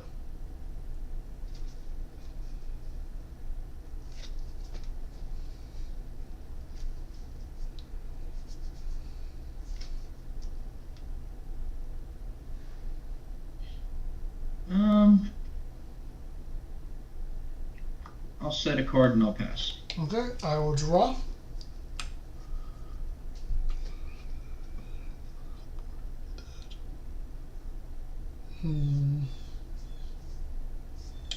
I will cast a Hopperoo. Respond to cast of Hopperoo. Just because I know the problem that Hopperoo can be, I will PTA. Alright, that's fine by me.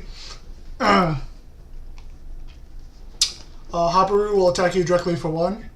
You got it. Hopperoo effect, go ahead. What you 14 for got? 3. Dionysus, Hopperoo, equal links. I'll get Dionysus. Okay. Let's see, in the end phase, I'll pay out the PTA. Alright, sounds good. Alright, your turn. I'll draw for turn.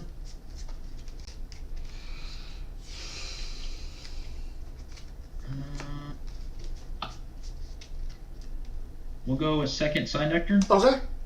Champ, use the effect to search. Yep. We'll grab another PTA. Okay, sounds good.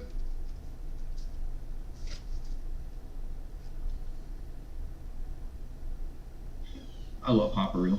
Yeah, it's grown on me. At first I wasn't a big fan of it, but it's slowly grown on me.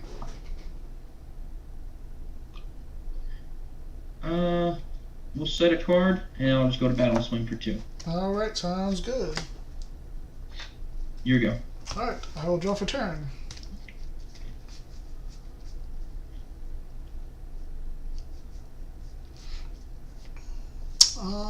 Let's go with Rustings on one of your Ignectars. Okay. Main deck resting, huh? I will cast Hopperoo. Respond to cast of Hopperoo.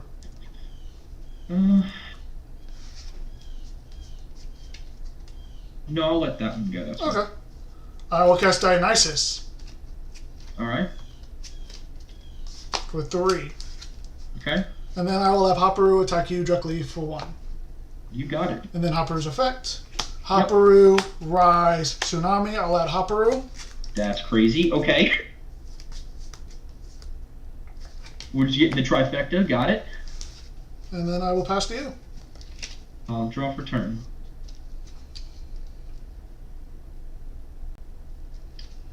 I think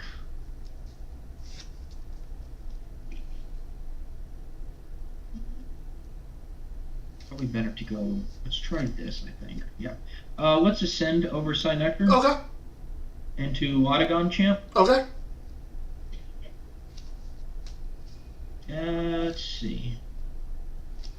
I think from there, I'll just go battle and I'll attempt Autogon over the Hopperoo. Okay, I'll take 1. And then I'll pass my turn. Alright, I will draw for turn. Show me the third one, baby. Let's go. I will set 1. Uh-huh.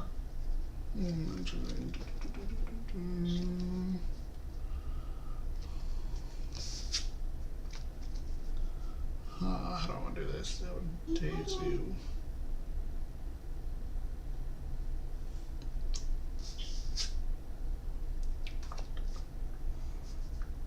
I will cast Hopperoo. Respond to cast. No, that's fine. Okay. Hopperoo will attack you for 1. Hopperoo's fine, I'll take effect. it. Tsunami, Yep. Tsunami, Pharaohgeist. Oh, okay. Nothing to add in my hand, but I will do this. Alrighty, your turn. I'll draw.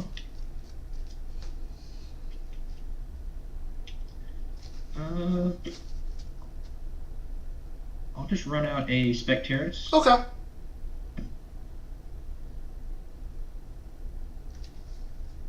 I'll set 1. Yep. We'll go to battle. I'll try Spectaris over the Hopperoo. Okay. And then you'll attack for 2? Yes, with the Autogon. Okay. I will take 2 Earth. And I'll pass.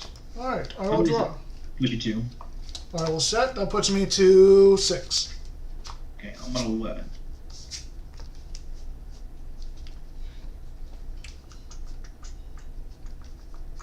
I will cast Retire Champ. Respond to cast. Nope, you're good. Okay. Let's see. Retire Champ. I will daze your Lotagon.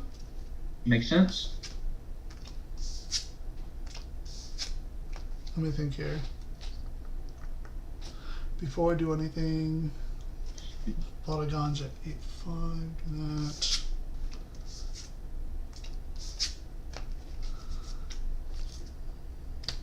Maybe that's a smart move. I will use Dionysus to enrage Drataya. Respond to enrage. Nope. Drataya will ascend. You're good. Oh, wrong spirit. Actually, it is the right spirit. Okay. Lunar. And we're gonna go Lodagon. Respond to the cast of Lodagon. Let's see. No, that's fine. Okay. Lodagon will attempt to crash into your Lodagon. I'll shield it. Okay. And then your turn.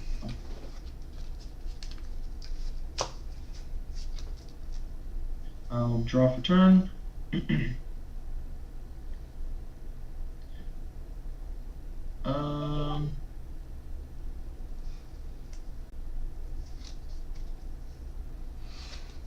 Let's just go with another Specterus. Yep. We'll go to battle, Yep. and I'll try to swing for 2 with the 2 Specterus. Tsunami. Okay.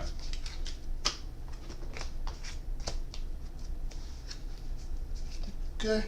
And I will pass. I will draw for turn.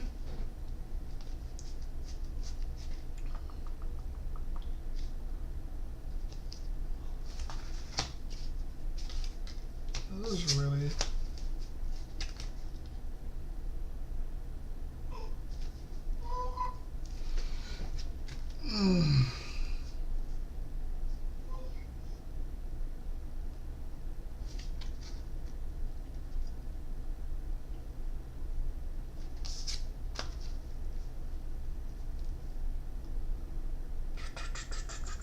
I will cast Nabi.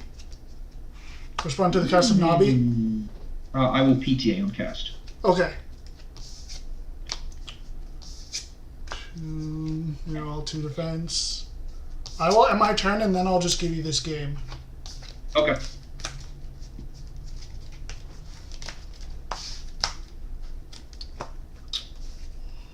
I will go first the next game. Makes sense.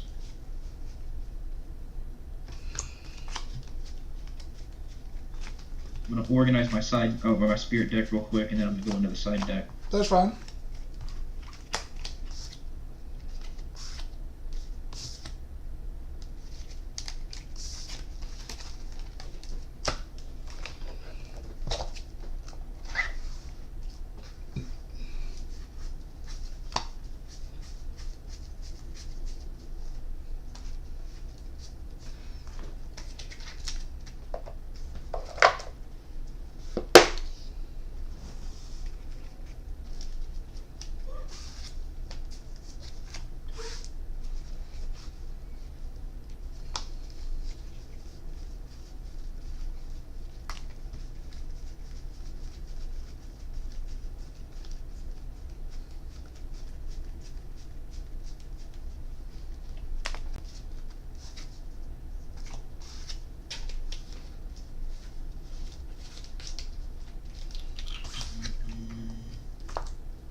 I'm gonna try something and see if this works.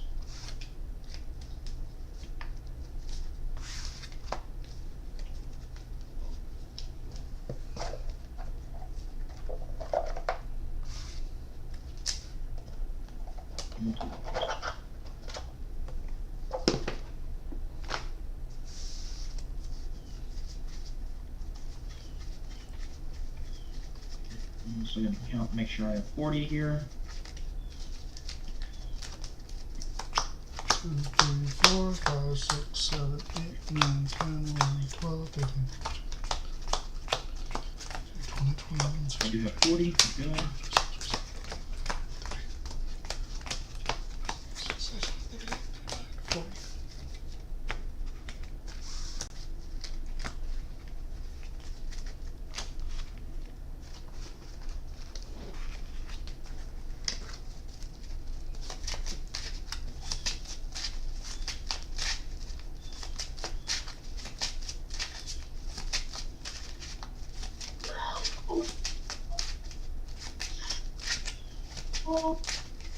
Catherine, is she alright?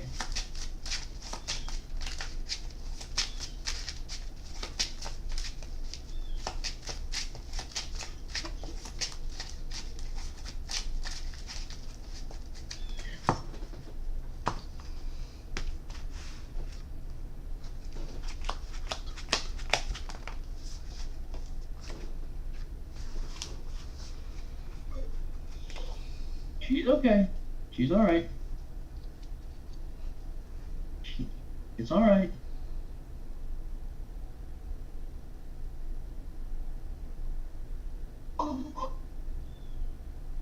Baby fell off the couch, but she's okay. Gotcha.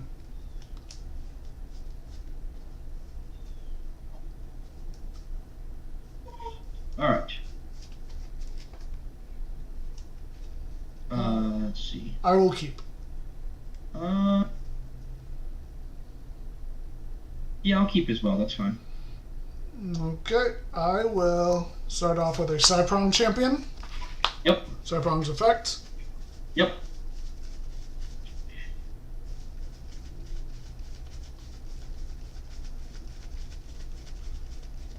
Good Dionysus. Yep.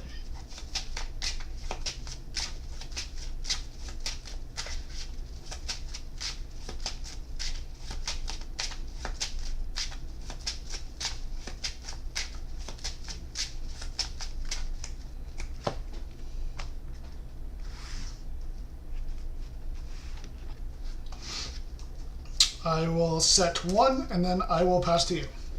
Okay. I'll draw for turn. Oh, okay. That's interesting. I'll try to go Ignectar champ. Okay. Effect to search. Yep.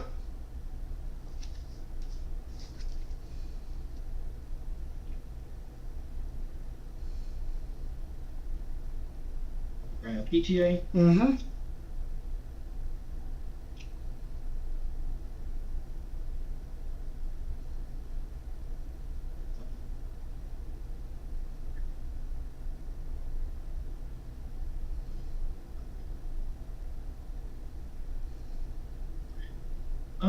Let's think about this.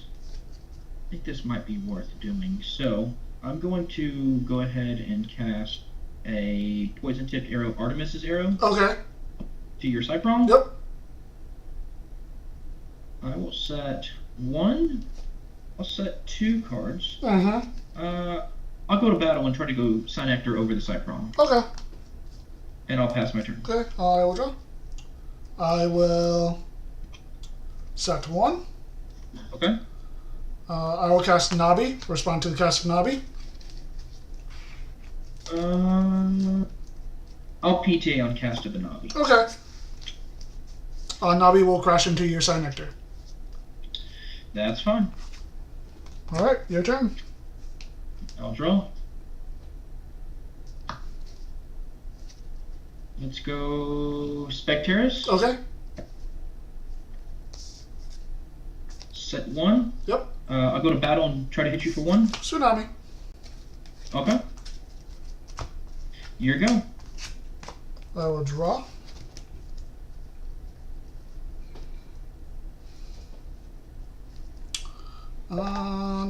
Let's see here. I will cast a Nabi. Respond to the cast of Nabi. I'll Gorgon's Gaze that one. Okay.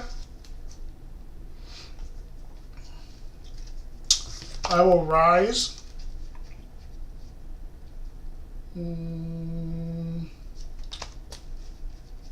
Two.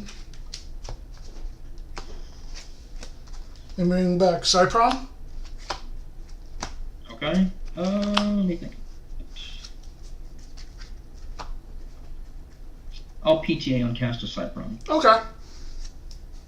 I'll cast Dionysus for 2. Okay. I will disenchant from Dio onto Cypron to daze itself. And because I have a suppressed Celestial on the field, your Spectress becomes a 5, so I will pop your Spectress. Okay. And then I will have Cypron swing in for 1. That's fine. I'll take the 1 and I'll pay out PTA. Okay. Alright, your turn. I'll draw. That's not terrible. Let's go Viscerous. Okay. I'll set 1. Yep. I'll go to battle. Yep. I'll go Viscerous over the whatchamacallit. I'll use Viscerous effect. Yep.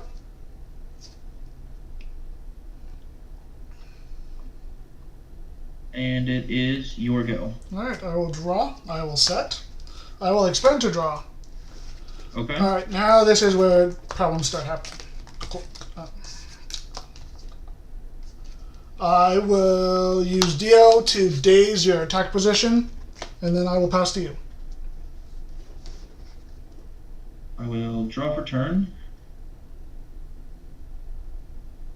Okay, so first off, we'll swap that one to attack. I will expend a draw as well. Okay. I'll set 1. Mm-hmm. And I will go to battle and hit you for 1 with the undazed Viscerous. Okay. I will draw for turn. Are you serious? I will expend to draw. Ouch. Ambrosia. Yep.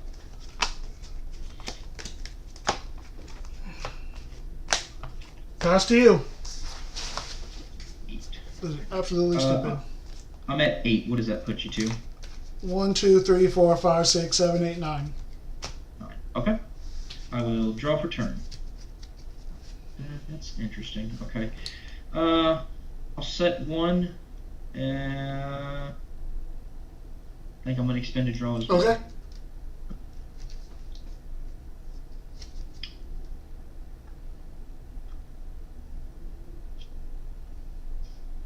I'm doing Ambrosia of my own. Yep. Just to be safe. Let's go 2 Earth and a Lunar. Yep.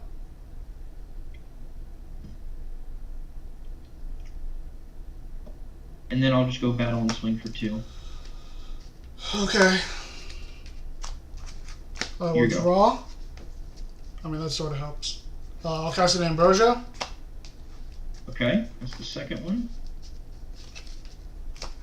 I will get back a 2 Lunar and a Earth. Okay.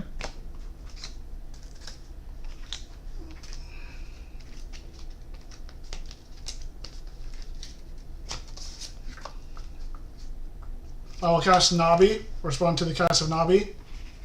Thinking.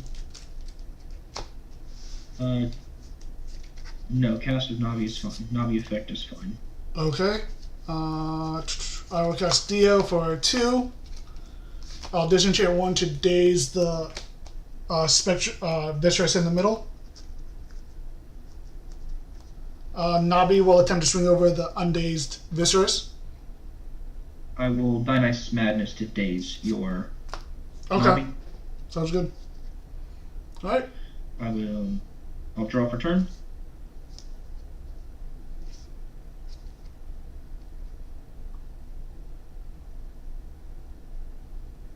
I'll cast out a Specterus. Okay.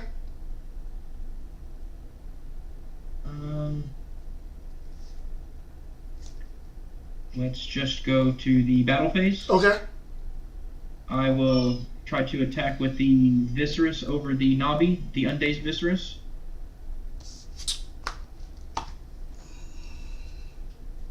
Okay. And you'll attack for 1? Effect. Yeah. And then I'll attack for 1 with Specterus. Cool. Alright, I will draw. Your go. I'm just gonna scoop, man. What were the draws, man? I drew back-to-back ambrosias like 2 times, and then I just drew into Haparu, and you've just had every single counter every single time to stop me from doing anything. I had a panda box at this point. The other was a bluff set Ambro. Like, you literally stopped me. Like, if you didn't have spec or anything, like, I could have possibly gone into Doppel, but you literally stopping every single one of my plays just killed me. I just had the count. I mean, I was able to search the PTAs with. Well, it wasn't that. It was just starting up. You had the other PTA, so you got rid of my Cyprong, which was one of my only outs to keep Elestrals on the field. Like, I needed stuff on the board, and you just kept drawing into stuff, and I just kept drawing badly. Yeah, I'm sorry, man. No, it happens. I don't know what it is. This is like the second version of this deck, where from the first version we added more Elestrals and stuff, and I'm just not seeing Elestrals, or I'm not seeing back row, or my opponent just always has every answer I can think of. Yeah, that's fair. I mean, you're not going to like this either, but I have Earthquake and Lavalith in hand. I mean, cool, but at least I would have been able to do a play, but I can't, so... I had a Gorgon to stop your Lavalith, so even if you EQ'd me, whatever, but like... That's fair, that's fair. Not being able to do anything is just brutal for this game. Yeah, I'm sorry, brother. No, you don't need to apologize. It's just, unfortunately, the name of the game. I've been there before, more times than I care to admit. It's just this deck does it way more often than it should. Like, the Elestral count is higher than the back row, and I see more runes than I see Elestrals. Or I start off strong, and then my opponent has all the answers to run me out of guys, and then I just never see anything else anymore. So, it's just the name of the game. I don't know. Like, I want Ignectars in my build, but I was too lazy, so all I did was use the modified deck that we have for this list. And it's just, I don't know. Got you. That's fair, brother. Well, I gotta go take care of a crying baby. So, good games to you. Best of luck to you. Good luck. And go enjoy the rest of your day. You too. Bye.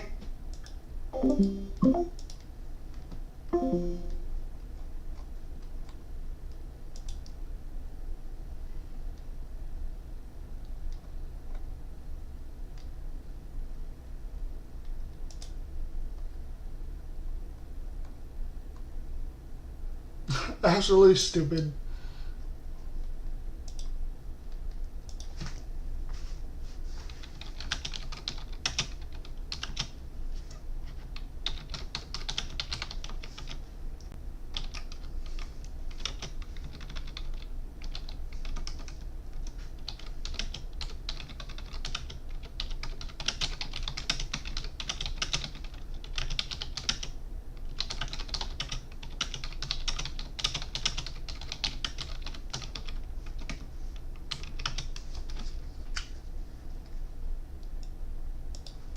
Okay.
Bro, this is starting to annoy me, man.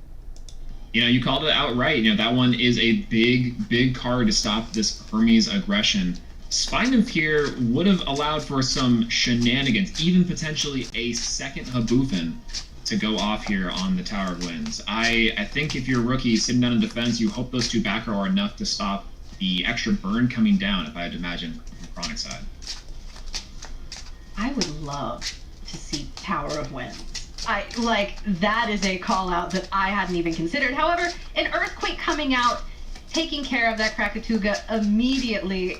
Listen, eruptions, earthquakes, they go hand in hand, but unfortunately this time Krakatuga was the victim. Still, if you're Chronic, you're in not a too terrible position here after losing your big turtle. There's a lot of artifacts that you are investing onto that Elestral, but now you have Rookie down to 10 spirits. It's not unheard of for Chronic to potentially even do 9 over the course of a couple turns. So, I mean, we do know that turtle is right there. We have the Smoltuga follow-up, possibly going in and getting the base Krakatuga. Like you mentioned, maybe now is the time to start burning, to start doing that. Chronic, as we know, possibly a little bit nervous about some Hermes trickery, but has clearly sided with that in mind. Yeah, thinking long and hard about these plays from Chronic. A 2-Spirit Elestral and a Lava. Okay, hey, it's a good card. I love a list. Absolute Cinema here coming down from Chronic side, trying to target and destroy. I would say even potentially this Hermes again, trying to play around the Hermes trickery from Rookie. And you better hope that that's not a shield back there, or else you are taking a lot of damage from this innocuous Haboofin. As a 1/6 defender, this Lava can only really hit over the spine, meaning that these 2 spirits are going to be on board for Rookie to play with. You're in a pretty good defensive position there, chilling on 10 spirits. Let's see what Chronic can do to hopefully help equalize this board state. I mean, we know that 1 shield got hit, so that does minimize the chances. However, okay, we are simply just starting to eruption right now, starting to burn, and Rookie saying, okay, yeah, I guess. Now on 7 spirits, which even if we did have a shield, the cost of shielding a Lava Lip, I mean, do you really want to... Oh! Okay. So a second eruption has hit the board. Rookie's trying to see what they can do about this. That is a lot of spirits gone for, well, and admittedly, a lot from Chronic as well. Getting both low down to the wire here. Can a 6 big body do it? Let's see an attack onto the Spine. And, I mean, Rookie, I think is just gonna have to, let that happen here. There goes the Spine Nymph. We do still have the Spin Dust. The little Fin Dust who could stick around forever. Rookie gonna be drawing for turn here. Setting another one. But with only 4 spirits against a burn strategy, especially when you know that they have the Smoltuga in hand. However, the Ascension? Spinosect! Okay, we are bouncing. Who needs a shield when you are one? This little bug that could.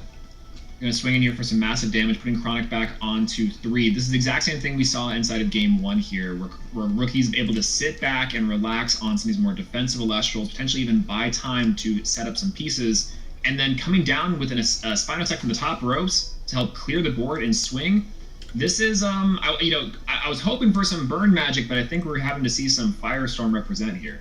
Yeah, I mean, swinging for 3, leaving Chronic on 1, that does not leave a lot of room for anything. We can't Eruption again. We could exactly Ambrosia or Galaxy.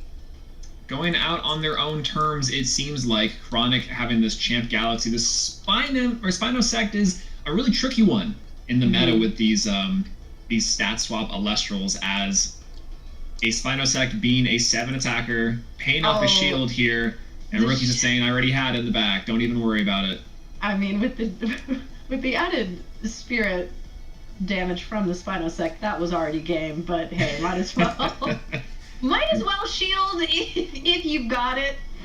Well, listen, we got to see the burn strategy, but it just goes to show sometimes it's worth holding it until it is a game-winning piece, because it is so expensive to you as well. I mean, there are definite drawbacks to the strategy, and there are ways that you have to play it and play around answers that your opponent might have. And Rookie, like you pointed out, was able to just play their game, stay chill, say, yeah, I mean, I'll just answer whatever you put in front of me and deal with the spirits that I've got left after you do all your burn stuff. And I didn't see the shield. Oh, you milled the shield? I've got Spinosect. I have an Elestral who is a shield. And very well played in both of those games to both casters. I do think that it's really interesting to point out as well that from Chronic's side of things, still a lot of really great technical play from this player. It's really hard to know exactly when to fire off, so to speak, those big tempo swing turns. It's kind of one of the biggest things for Elestrals to really learn and grind at, is knowing when the War of Attrition's over and when I can actually make my final push.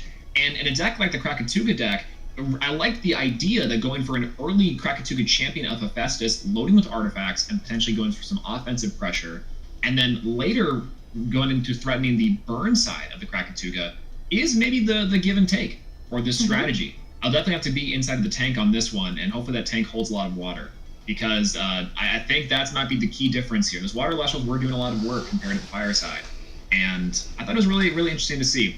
Love the fact, by the way, that we got to see these two strategies. Shout out to Caleb on this Haboofin check. We saw it getting dropped down. That was wild. Yeah. What in the world?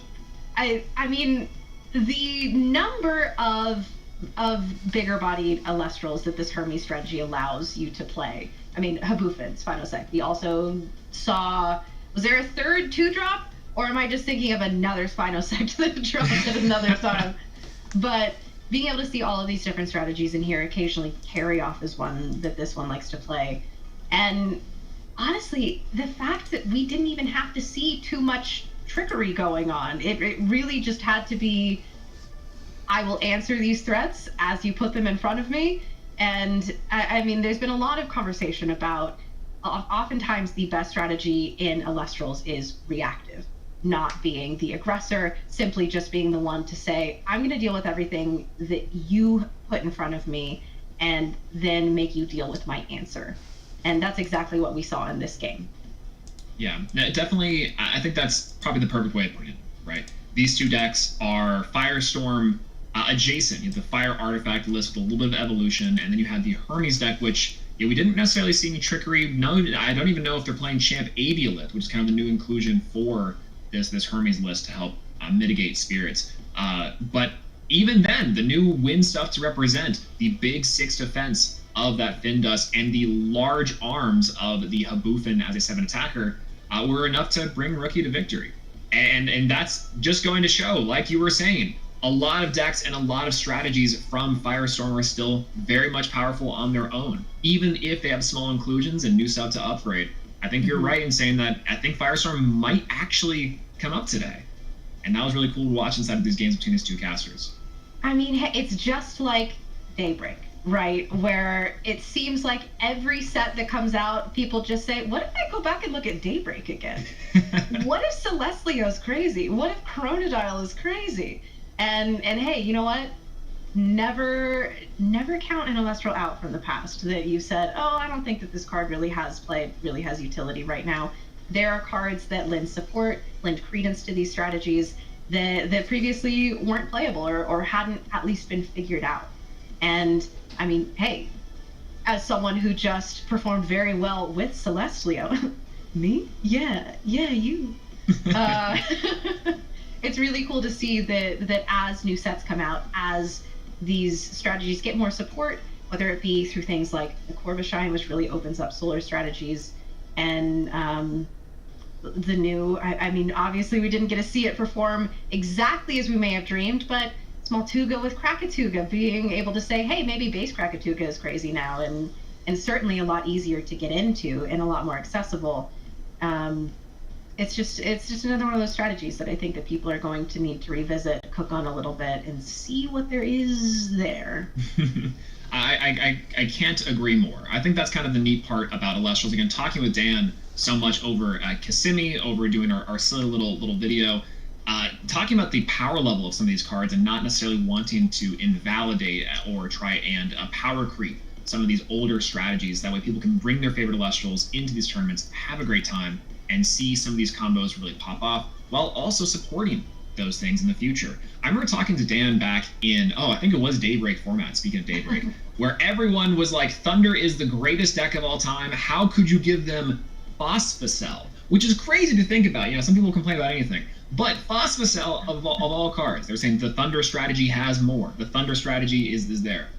But having this distinct conversation early and saying that it's a fine line to walk, if you will, over these Elestrals. And you have to be able to say, this is what the deck has now, what these Elestrals have, what the strategy has, 12 and minutes, I can't leave this behind, but I also have to introduce new things, and have to do it in a way. I think I'll just slap on solar charts there, just hoping. One quick shot.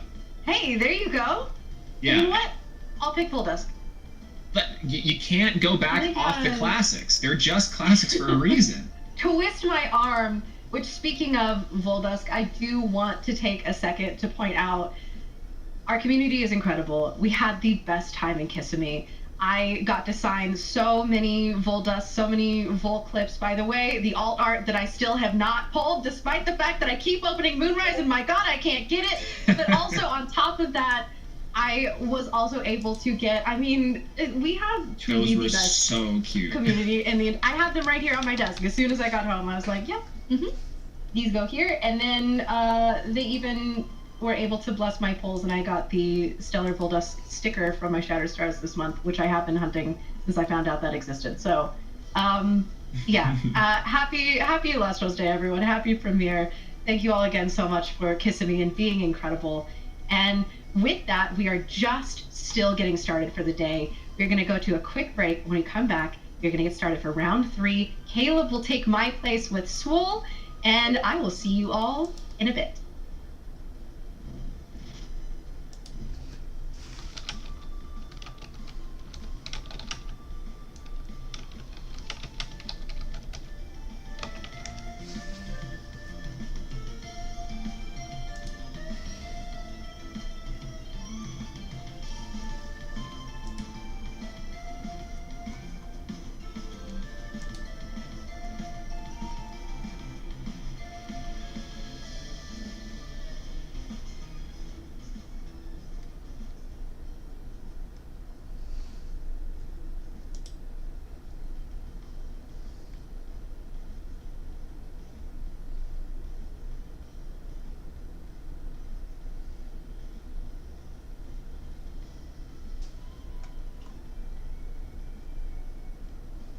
Okay, all right, here we go, chat. And feel free to play alongside us, because there have been some of these that are a little niche that we haven't been able to get immediately. Both of us have assumed the gamer position here. We are leaned forward in our chairs. We are ready to go. Nemastar. The Stellar Nemastar, actually, more specifically. Listen, you may have won this one, but I won the war. Yeah, who's the real winner? You got the card right in hand. The way that was given to me and I didn't get it. Ooh, the tea is not kicking in yet. It's okay, you'll get the next one for sure. It's gonna be another Stellar that you know, and I don't have. It's, Poseidon would be crazy here. Okay. All right, Abominers up. Oh, so close yet so far. That's the OG art too, by the way. Oh, I don't know who got that one. That was me definitively. I don't know. I think by an avalanche landslide. I don't know if you could tell the speed on that one. Ooh, I don't know. Oh no. Oh god. Long cell. Specifically, this one is the OG artwork with the uppies. You know what? If you keep doing this, actually, this is. it's one thing. I swear, if I get like 5-0'd right now, I'm gonna have to retire from the mic. Unfortunately, you're taking the next round. When the point cell comes out, it's time to get to business to try to get down a little bit, you know. Unfortunately, even with 2 people on my team on this side, she's a genius. I have to say, one here. Voldos.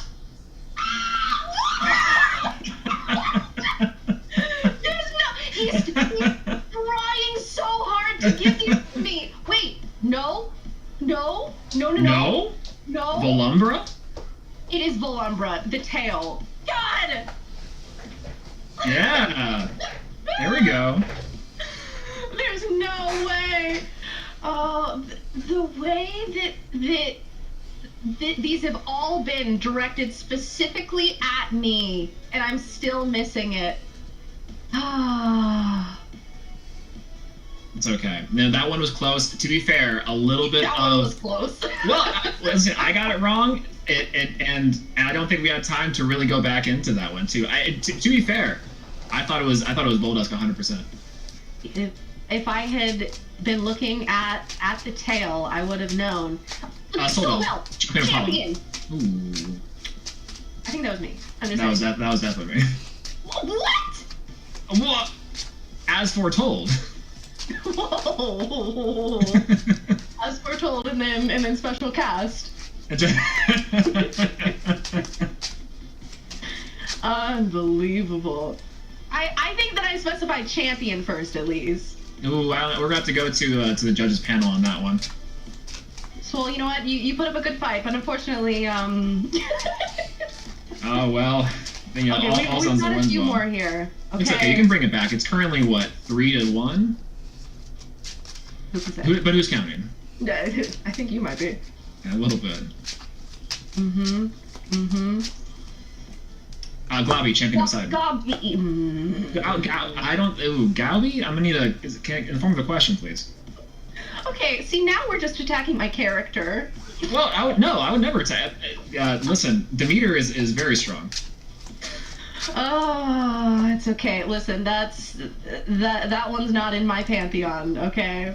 I've been playing a little bit too much Clash on that one. Actually, I got that one the gold border. It looks amazing. You know what? You're store champion with Chronodial, so I actually. Earth's Code, champion of Kion. You got dang it! You're also 2 hours ahead of me. I'm just saying, you had 2 more hours in the day to wake up. I just want to say, Silver, I love that these have all been K choices. That these are specifically catered to me, or as I call it, church. No way you said. What? I mean, I might have 2 more hours in the day, but I don't know if that makes up for the speed. No. Okay. We have confirmation that this is worth all the points, so. Okay. Come on, Silver. Come on. I guess we're gonna see who really is Silver's favorite here with whatever the choice is going into this next one. We have the champion Drakid Poseidon. Dang. Crackhead champion of Poseidon. Yeah, the new. Dang it. You know what's funny? I knew this was gonna pop up today. I was like, wait a minute, are they gonna do the new reveal? You got that one, right? You definitely got that one. You said Drakid though, but you got it. I for sure said Drakid. Yeah. I for sure said not the right one, but thank you. That was really generous. Yeah, take it.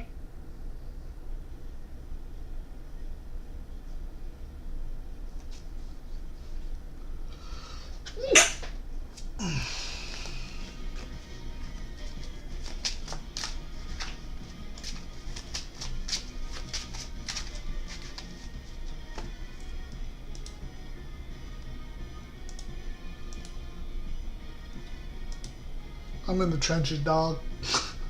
I'm in the trenches.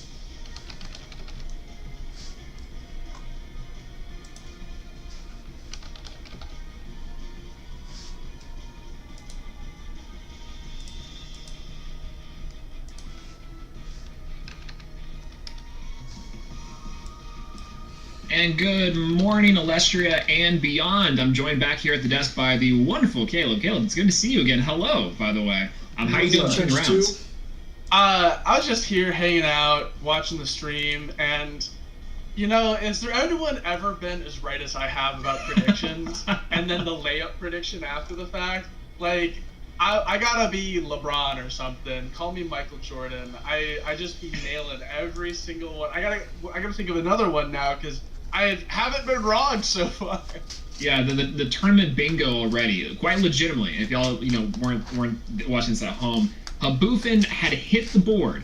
Initially, we thought, okay, this is just a normal Spinosect Hermes list, and then Rookie hit us with the 1-2 of the new Fin Dust, which I think is just incredible, that 1-6 defense, and the new Haboofin, which I know you were saying the old Haboofin was potentially the way to go here. What did you think about of the new one compared to the old one from Frostfall? I think that in this board state it didn't really end up mattering too much, but if there was some protection for the Haboofin, it would have actually been more correct to be playing the old one, because that Krakatuga is like a 10-6, I think, with all the artifacts that were on it. Old Haboofin says you can expend an Earth or a Wind to change Elestrals to defense position. So, you just say, alright, wham, that thing's in defense now. Thank you, Wolfos. And I'm we're off to a bad start, like, but we'll redeem ourselves, I'm sure. Yeah, the secondary effect, I believe, is that Elestrals that are in defense are suppressed, if I'm not mistaken. I definitely have a Lunar idea I want to do. That wouldn't deal with it, because now it's back to be... There's Lunar I want to do with the Nobbies and Rise and some other stuff. And then sometime this season, I will bring back Falcane. That's a promise. There's a couple other things I want to bring too, but we'll have some fun. There of the Hermes Trickery, which I think can play really well into the Haboofin strategy, that Fin Dust setting up spirits to be able to ascend over and get into the Spinosects that you send into the underworld, potentially even Avialist. Shout out to Julian on that one. And I know that you've also been test quite a bit with Julian in the Atlantic contingency. Is Haboofin something that has been brewing out there on the East Coast? This has been a deck that I've... True. That's true. I am having fun. I am a little annoyed sometimes, but it's the name of the game. Can't be too mad. I'm just glad everything stream-wise is working good, because the last couple times I've tried to stream, it's gone to crap, so I'm glad we got it figured out at least. I'm just ready for this next round. Watching stream, we're having fun. We're almost halfway done, so we got this. Thank you for your support and your words. I was going to get back in the right mindset. Games where I open Trickery, like, I've won the game. And is a lot, honestly. You open Trickery, you see it, and it's just such a strong card. One of the things that, I don't think I saw this from our Hermes caster in the feature, but one of the things that is very common to I wouldn't either. Getting home at 1 o'clock and then expected to be up by 10, or however early you are, depending on which coast you live on, that's just rough. I would not wish that on anyone. Thankfully, I'm on the West Coast, so it's not too, or the East Coast, so it's not too bad for me. Incredible play to be able to do to keep presence, keep large Elestrals. I can still technically get a decent 9 hours of sleep. Because you can't over enchant when you do Trickery. They started at 9 for you, so 8 hours. Technically, you'd have to be up by like 8:30ish, so 8. You're central. Gotcha. You have to keep that kind of thing in mind when you're playing through this. Yeah, that's a little rough. For me, I can go to bed at 1 and wake up at 9 and still get my full 8 hours of sleep if I wanted to. And then at that point, once this tournament's over, I'm going to eat and probably just crash. It's really cool. I think I keep on getting shown up by Julian constantly, right? I'm not necessarily a believer in the lockdown deck. My butt gets absolutely hammered. I had another deck idea I wanted to do, but I didn't have the time, so I just used our modified list me and the team came up with. And that's not too uncommon for the... Oh no, this deck just hasn't performed as well as it has for the others of my team. I mean, this deck got top 10 at Kissimmee, and it's just been bad luck for me. Maybe it's just my playstyle, or it's just, I don't know, I haven't seen a lot of cards I need to. Like, I don't think I've seen Dionysus Madness today, and a few others, and it's like, I kind of need to see you guys. is. To amazing practice and amazing tech, like people who are really, really diving down at their decks and getting good at them. And if you at home are looking to potentially sharpen your skills, Yeah, it was rough. Like at Kissimmee, we had Argos and stuff in the deck. Never saw Argo. And if I did see Argo, I had an empty board. So it did absolutely nothing not for only me. we have today's event, October 11th, a little 1 month late on this one. We also have our webcam casual tournaments. They're a great way to practice with people in the community, to brew and to really get into your deck. We have some coming up on the October 14th, October 21st, and October 28th. And I'm a big fan of these ones. These Oh, you made a select deck? Cool. A lot of my practice in for early premieres. You got 132. That's not bad out of we had like 200 people. That's not bad at all. For Lifestream has so many cool strategies that you can take into. I think in Dallas I got like 151. And they're just wonderful. Again, getting involved with your community and having an extra way. And that was with my Falcon deck. Dive down into Elestrals. Yeah, it's such a blast to What deck was it? play with a group of people, whether it's in the casuals, meeting people at your locals, but also for these premiere events we have upcoming, getting involved in these. Our next one is October 25th, that's 2 weeks from now. You're going to be an incredible event. Very much looking forward to this. And then the next one after that, November 15th. Just a bunch of your favorites together? And then we get like almost a whole month into December. That's cool. With our you had fun, you got 132, so that's pretty good. Was that your first in-person tournament for Elestrals, or have you done others? Lots of cool new things to be discovered. I'm looking to see if there's maybe If you ever want to see it, it's still a Lunar Fun on the Play Network. Yeah, I'll check it out. Things like your Hermes, things like your Postamuses, where there's some untapped stuff there. So maybe you could be the one to bring that next untapped deck to a premiere, and get your chance at a shot at the championship.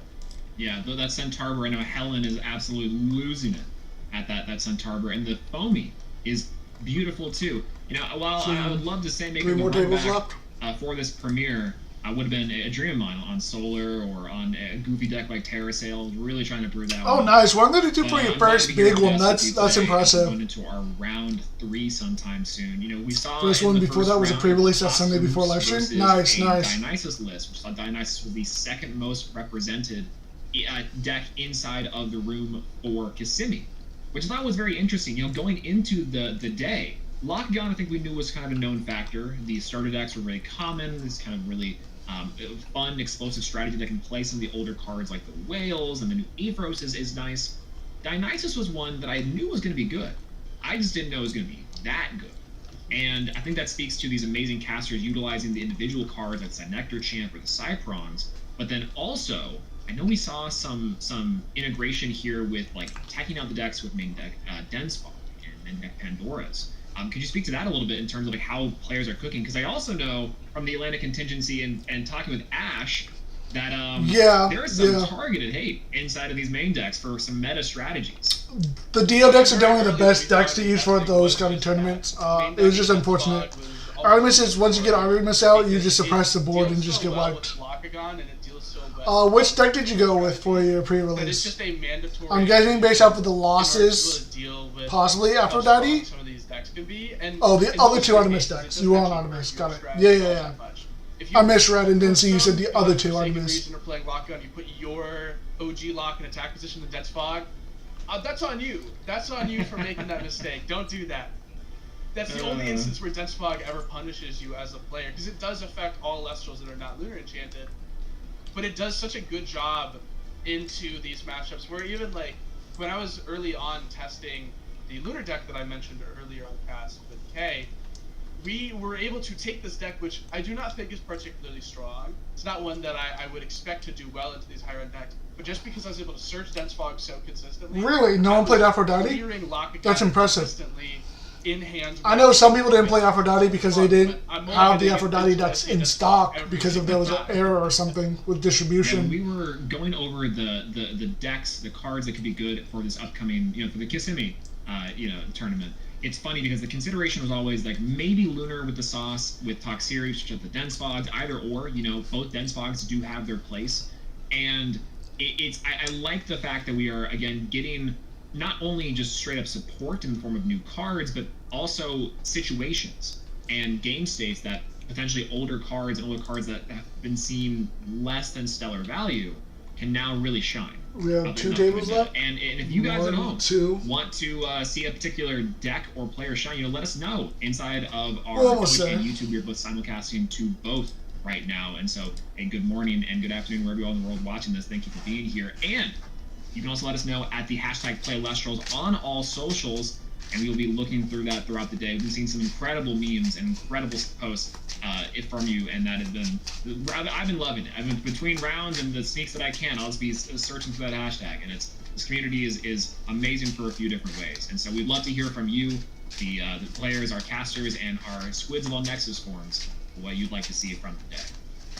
And don't forget, since we are streaming these platforms, hit the follow button, hit the subscribe button, hit the like button on the YouTube. They're all incredible things. We appreciate you very much for doing. And thanks for everyone at home for watching. It's always fun to be here on cast. And Thank you. It's a while Get since some we've sleep. been on a cast together, hasn't it? Yeah, it's been a couple of years. Appreciate you. What's funny is that surprisingly, between the tournament play, the silly bits, the coastalist shenanigans, and the walk stuff, I'm surprised that they're asking me back. But I'm glad to be here. On top of it, it's always what I love, especially. Some people have been asking, like, "Hey, like, are you sad you aren't playing? Like, what's going on?" One, again, the foretells just absolutely ruined me. I'm just seeing stars, and half of them are solar. But two, I think it's great to watch the community cook. I think it's a very important aspect of this all, is not only engaging as a player and getting to sit down face to face with everyone and play and love this game, but also be able to watch and speak to everyone that is just cooking out of their minds. I love it, and I love that I get to do with you and Kay today, especially for a format that is so exciting like Lifestream. And it's so funny to think about where we've come from in terms of the community and in terms of the game, right?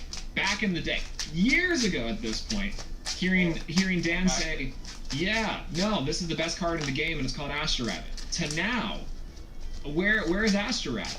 This card is almost nowhere. Still very strong. Don't get me wrong. Love the baby, but we are seeing decks that are fully fleshing out their identities. We are seeing new cards come into the fray, and everyone picking up their new favorite Elestrals in the form of titles and new strategies, like Tadpup before, right? And main second lockdown. Love that card. Was previously only a Zephyrog inclusion.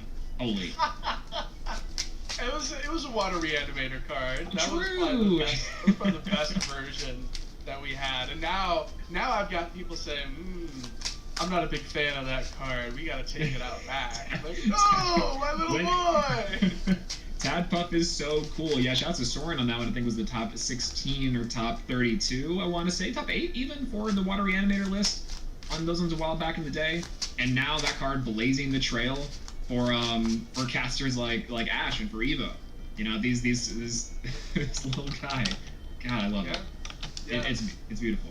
Just a fun little guy. Speaking of sort of cards coming back into the fray like that, what card are you kind of looking for at this set that hasn't seen a lot of play that you'd really like to see, or that you're enjoying seeing more of? We got one table left. You did well with Celeste, Leo, but surely there's some big boss out there that you want to test with, or that you're just happy to see. Yeah, in terms of actual like bosses, right, of Elestrals, like I'm trying to think of an old one that I'd like to see come back up, right? Imperial is one that I think is very interesting to me, because yes, the meme of the Ignectar, like, hey, reveal spirits, and it's just like drop like a load of thunders as I'm picking up these cards all over me. It was worth it, trust me. I would love to see, and this is maybe not a set, this set, it's not Lifestream set, but potentially a champion form of Imperial, champion of Ignectar and the Quackles, our classic Elestrals trios, and getting into something like that I think would be cool. The new Gato Bolt is also really interesting, being able to cast Thunder Elestrals when you activate invoked runes, right? That's something that I think is something definitely to be explored with. And that's in terms of like the actual Elestrals. In terms of like the cards that I want to see, this is one that I think is also a sleeper. Astera's Starfall. I've heard of this card. Oh yes, I'm familiar of Astera's old. I've known it for a lot. I hardly recognize the name. This one is so cool. Again, one of the artwork is one of my favorites inside of the game.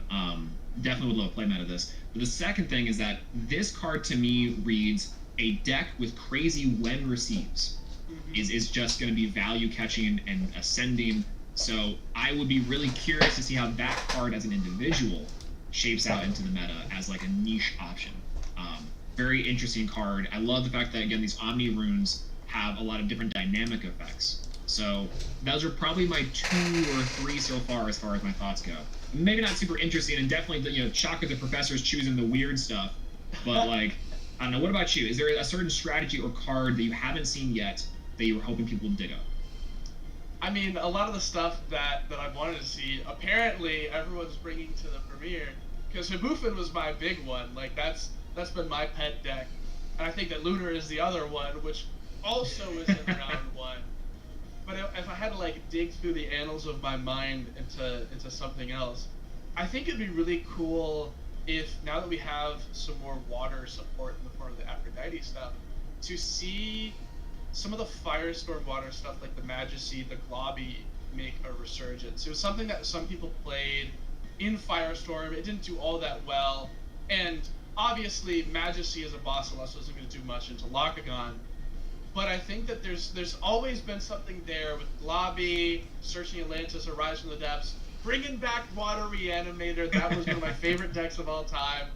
I'm sure there's a video out there somewhere of me talking about that deck, because I absolutely adore it. It was one of the first decks that I really bonded with Julian over. We became good friends, kind of talking about that deck and that theory.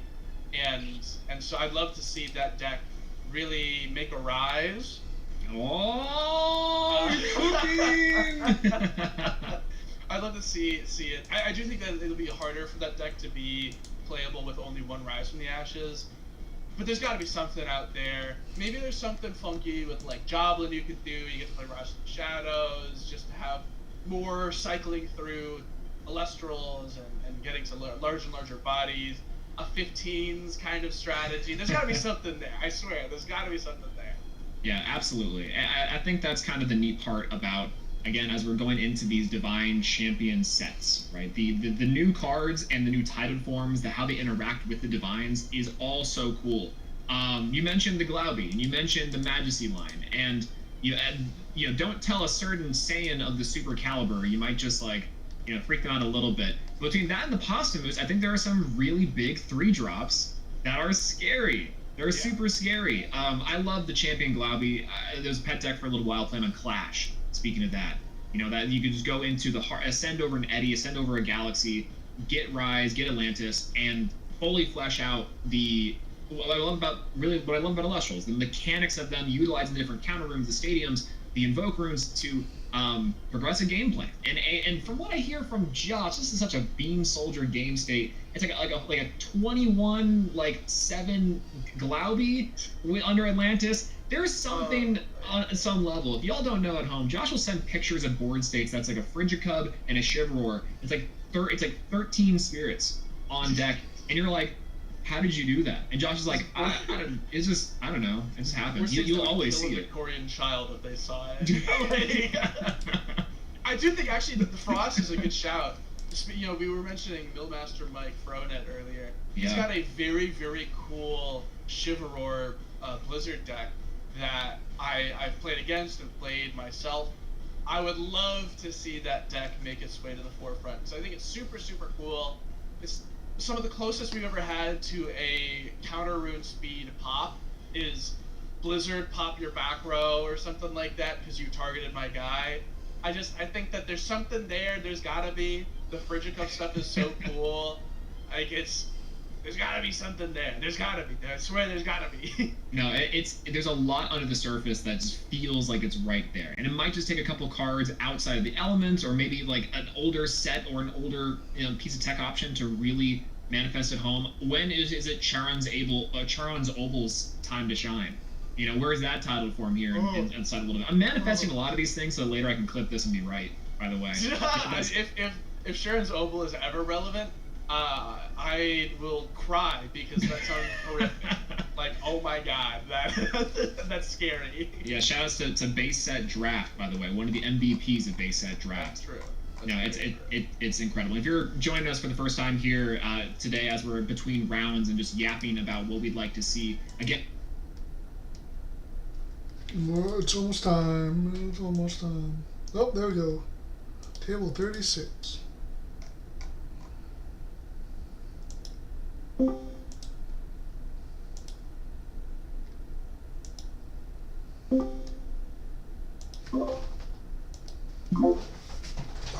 Greetings, how are you?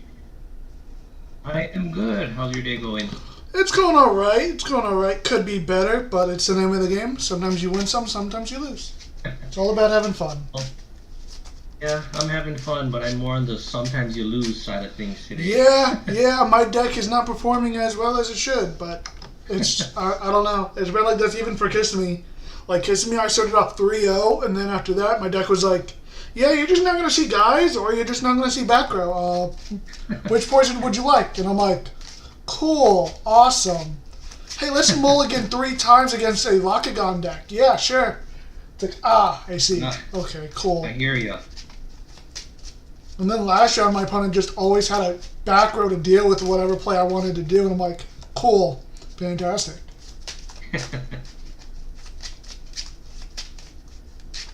Just to let you know, I am live streaming. Okay, no problem.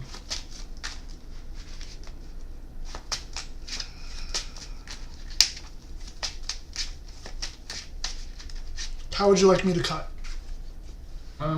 Half's good. Okay.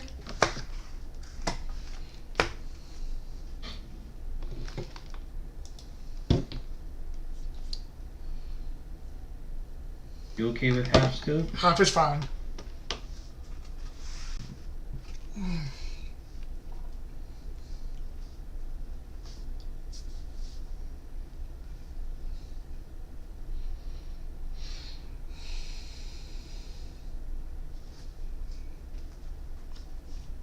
Two, 3, 4, 5. Would you like to high roll on a d20 or a spin down? 7. You win. Okay. I'll go first when we start. Sounds good.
Okay, I guess we can start. Alrighty.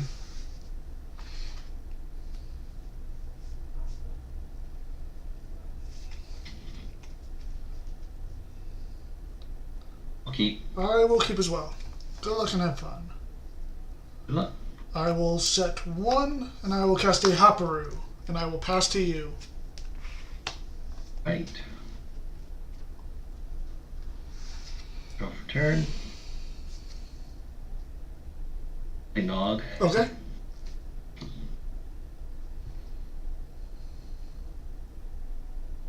Two.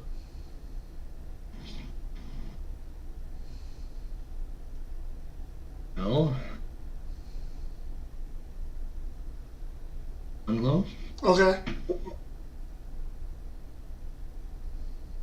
And I will cast Thunderstorm Supercell. Okay. Supercell effect, heal for 1. Yep. Unglow effect, search for Brontocle. Yep.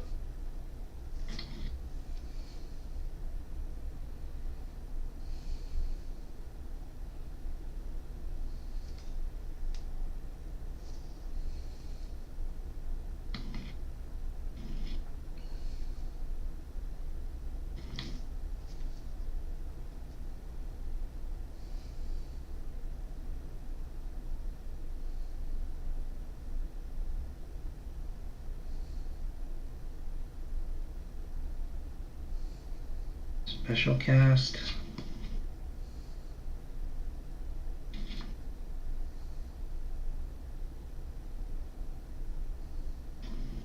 Brontogle effect, burn for 1 with 1 fun glow and field. Okay, I will take a Lunar.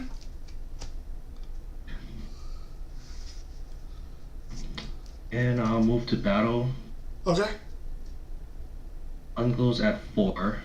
Okay. Uproo's 3, right? Yes. Okay, I'll attempt to swing over the Uproo. Okay. And Brontogle for 2. Okay. Sounds good. What's everyone's stats? Brontogle is now a 9 attack. And Funglow should be at 4. Okay. I will draw for turn.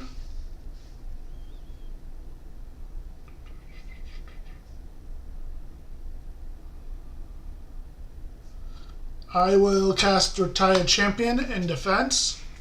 Mm-hmm. His effect, I will daze Brontoglow, or yeah, the big one. Gotcha. I will activate Madness to enrage Drataya. Drataya's effect to ascend. Gotcha.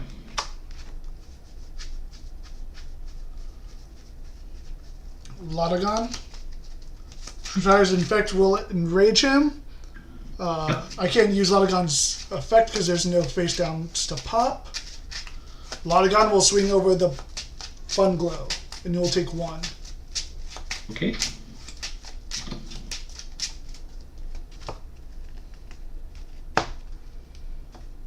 And then your turn. Okay. Draw for turn. Okay. I will cast Unglow. Okay. Cheap Unglow. Yep. Supercell effect, heal for 1. And to special cast Funglow charged from hand. What's Fun Glow supercharged effect? It says this Funglow can be special cast from hand with 1 Thunder if Thunderstorm Supercell is enchanted or if you cast Thunderstorm this turn. Okay. So Brontoglow's still gazed, right? Yes. Okay. Does that weaken his effect or just his... It just means he can't attack this turn. Gotcha. Okay, so with that.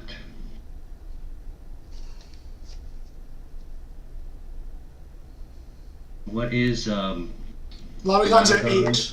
He's at 8-5. Yes. Okay. Okay, so let's do this. Brontogle effect. Burn for 2 with 2 Funglos on field. Okay, I'll take 2 Lunar. Okay.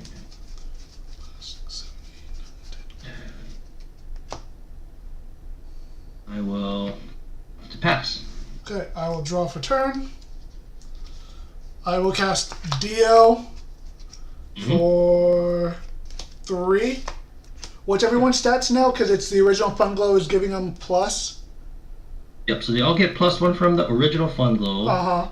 And Brontoglow gives everybody +2 because Supercell's on field. Okay. So that means original Funglow's 4, Brontoglow's 9, and then Funglo charges 5. Okay. I will go with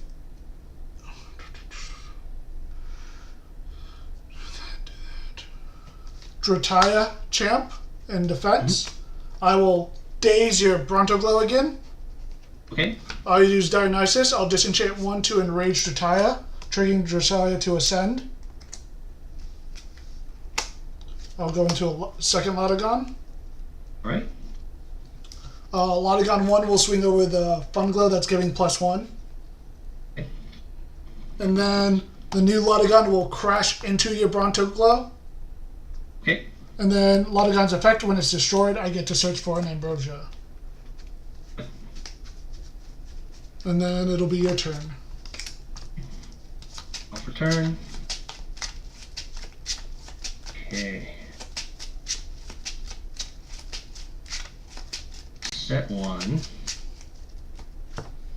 I will play Ambro. Okay.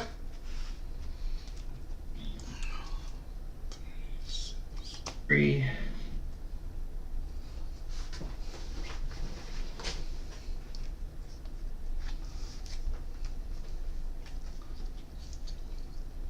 I'm gonna play Thunderstorm and target the deal. Okay. Thunderstorm Supercell effect. Yep. Go for 1. And I will pass. Okay, I will draw for turn. I will cast Ambrosia. 2, 3. What's your Bronto Wisp attack right now? The Funglo charge is at 2. 2? Okay. I will cast a Hopperoo. Respond to cast.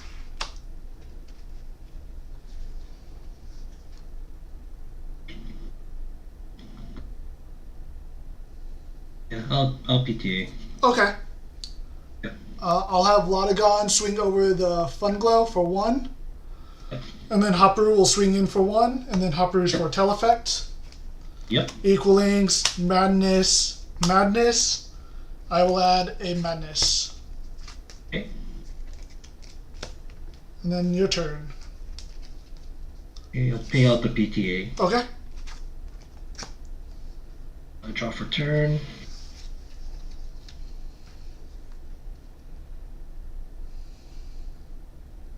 Expend to draw. Okay. We'll play Nog. Okay.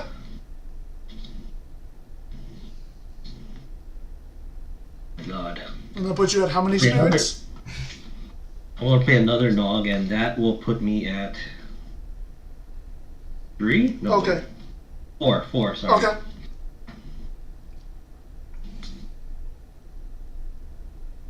This is such a great day. I mean, you were doing well. You were in the lead for a while there. The good times never last. No. I'll set 2 and then I'll have to pass. All right. I will draw for turn. I will set 1. I will cast Equalings. Respond to cast. No response. Equalings will attempt to swing in for 1. And then Lotagon will attempt to swing in for 2. I'm going to shield that, but that's going to put me to 0, and then I'll scoop. Okay, GG's. Yeah, I had to force that crash because I couldn't let you keep that Bronto on that field.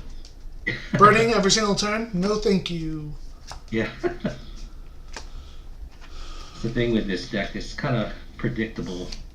Yeah, it can be, that's for sure.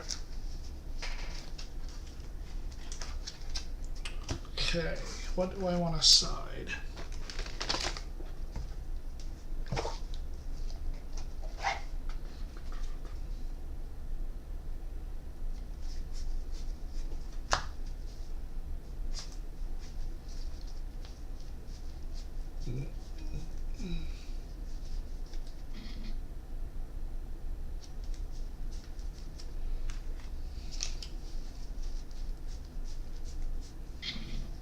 I'm the big loser here.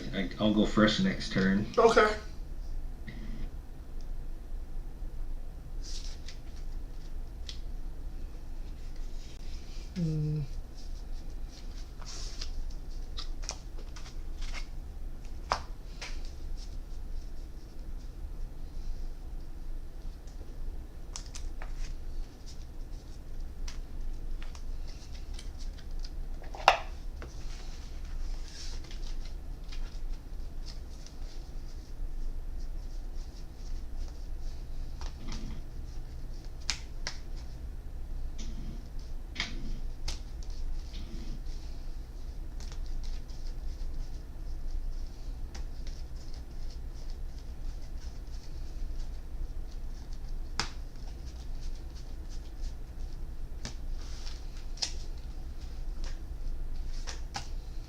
Is that a new playmat you had made, or?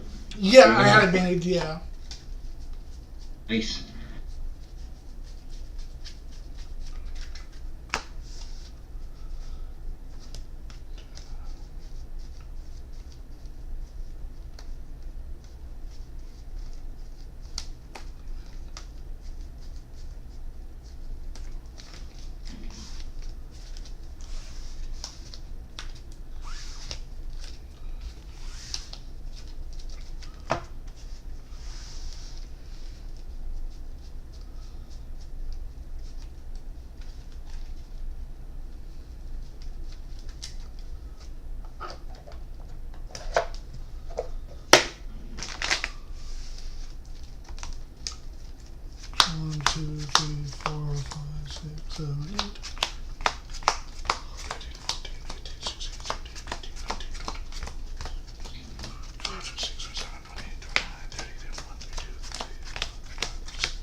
One, two, three, four, five.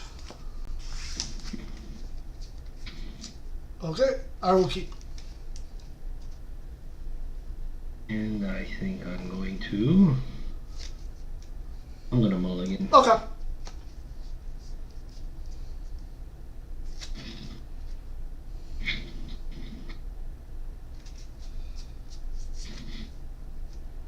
Change my habits. It's stubborn, thinking I can make it work. There's been times where I've said a mulligan and I've kept and it's paid off, and then there's been plenty of times where it does not pay off. Yeah. Or sometimes I start off with a really good hand, so I keep, and then my draws just are bad afterwards, and I'm like, maybe I should have mulliganed.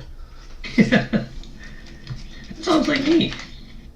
Probably regret what I just did, but let's do this. Okay.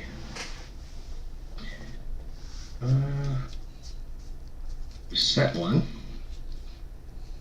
You rabbit in defense. Okay.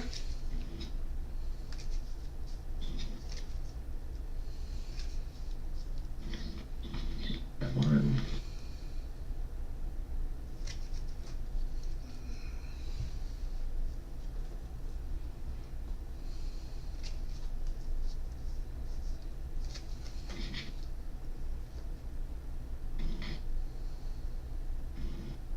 And I'll pass to you. Okay, I will draw for turn. I will set 1. I will set 2. I will set 3. Ooh. I will EQ your rabbit just because I don't like rabbits. And then I will cast a Spectress. Respond to cast a Spectress. I'm going to PTA. Okay. Spectress will swing in for 1. You got it. Okay, and then in phase you're paying out. Pay out. Okay, you're good to go. Okay, draw for turn. My favorite card, Nog. Okay.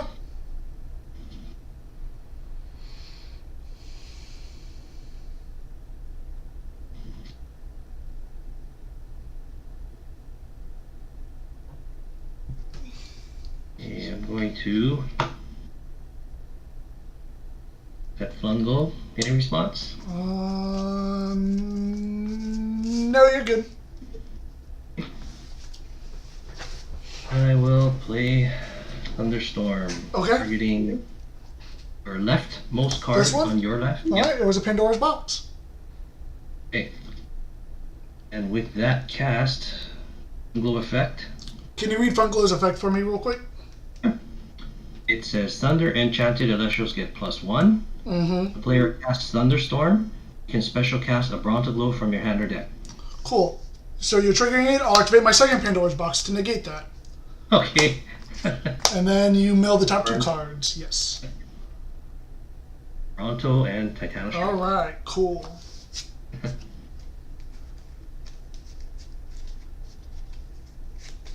And I'm going to, for my last Oh, let's switch that. Okay. Ambro. Mm-hmm. 3. I'll pass to you. Okay, I will draw. I will set. I will cast a Nabi. Okay. Respond to the cast of Nabi. You have no back row. No response. Nabi will swing over the Funglow. Nabi's effect will go to Ascend because it destroyed an Celestial by battle. Not the right spirit. There we go. And then I will go into my Doppelganger and swing in for 2. There you go. And then I will pass to you. Okay, draw for turn.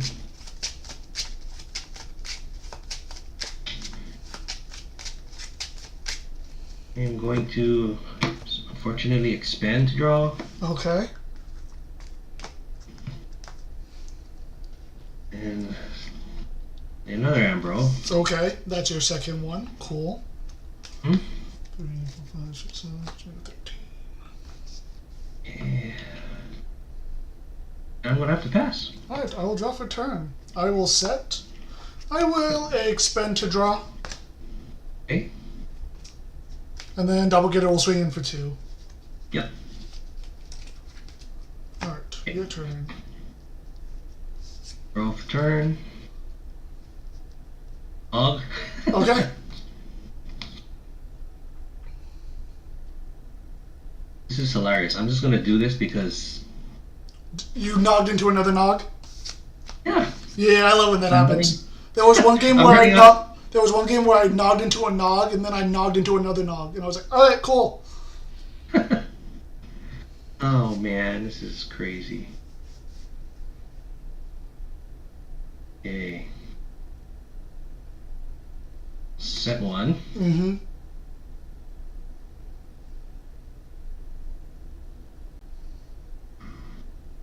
I don't even remember if I... Is the turn I expended to draw or not? Yes, you expended, yes. Yeah, that's what I thought. Okay. Your play. Alright, I will draw. I will set 1. I will cast an Equalings. Respond to the cast of Equalings. Response. Equalings will swing in for 1. Yep. And then... I will pass my turn. Draw for turn.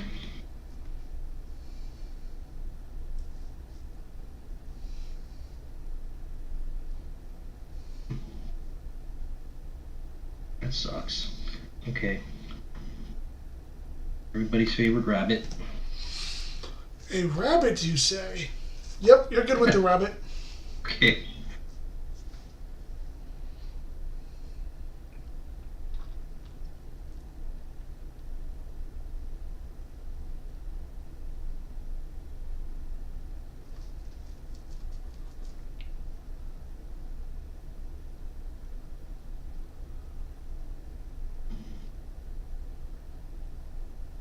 Okay.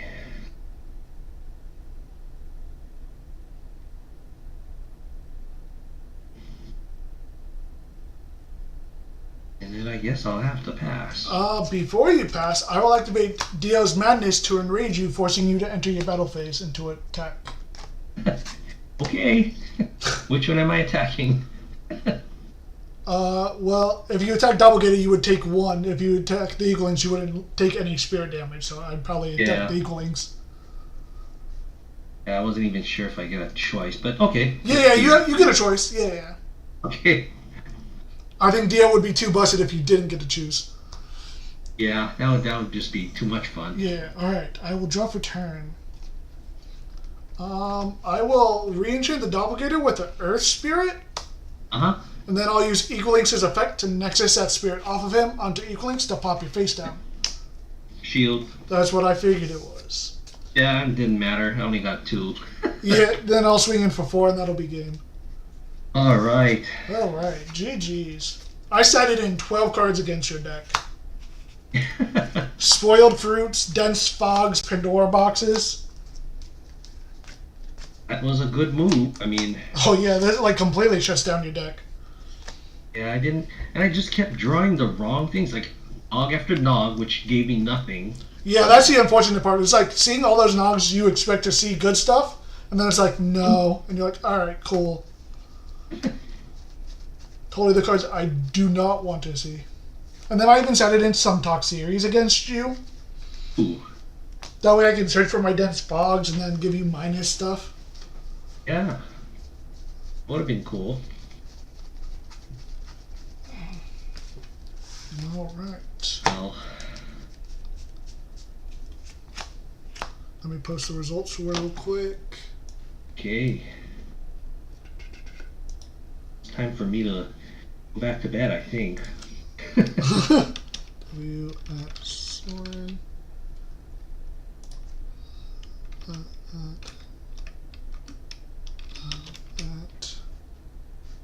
I went to Kissimmee, and I had a conference in New York.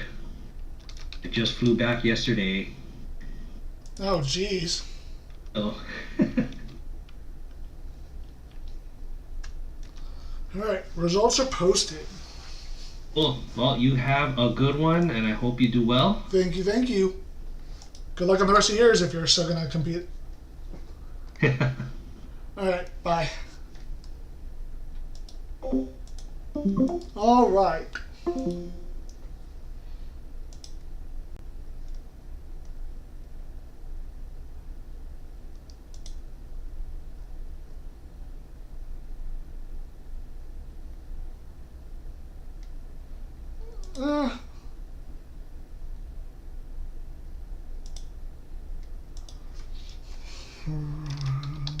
Three, 2, versus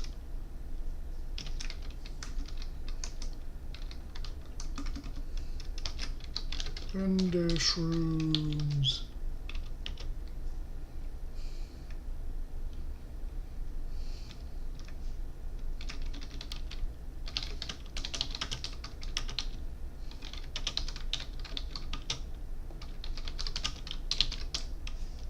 Well, I didn't see much back row of the games.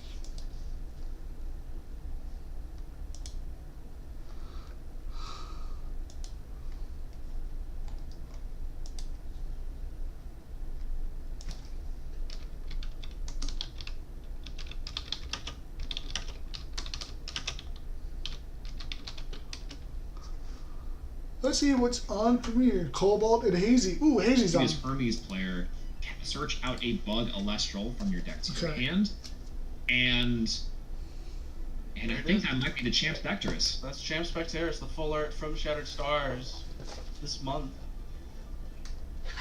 This is incredible. I love this deck.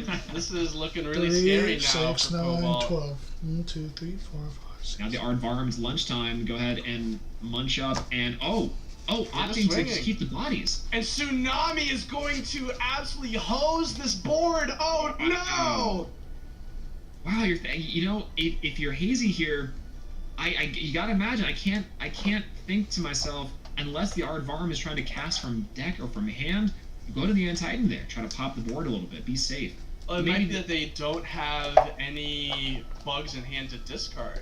Yeah, that's also very true. Like, this is a very tricky board state for Hazy, and wow, the Aardvarm push was really cool to watch as we get some foretelling, and there's another Woolly being foretold off the Catarant. Oh, here's our second big body. Yeah, that's really big. Notably, not worth going for the Mill 4 here. We only hit a Snowlit off of the Woolly. I just don't think it's worth trying to push for that. We're just gonna ascend into that Blizzstrix. Oh, not the Avalanche. There we go. Ascend into Avalanche. Wait a minute. Send it to Blizzstrix. Blizzstrix then can start to pop through. We have so many Elestrals in our underworld. Putting the Asprals back in deck would be massive. We have all three in underworld right now.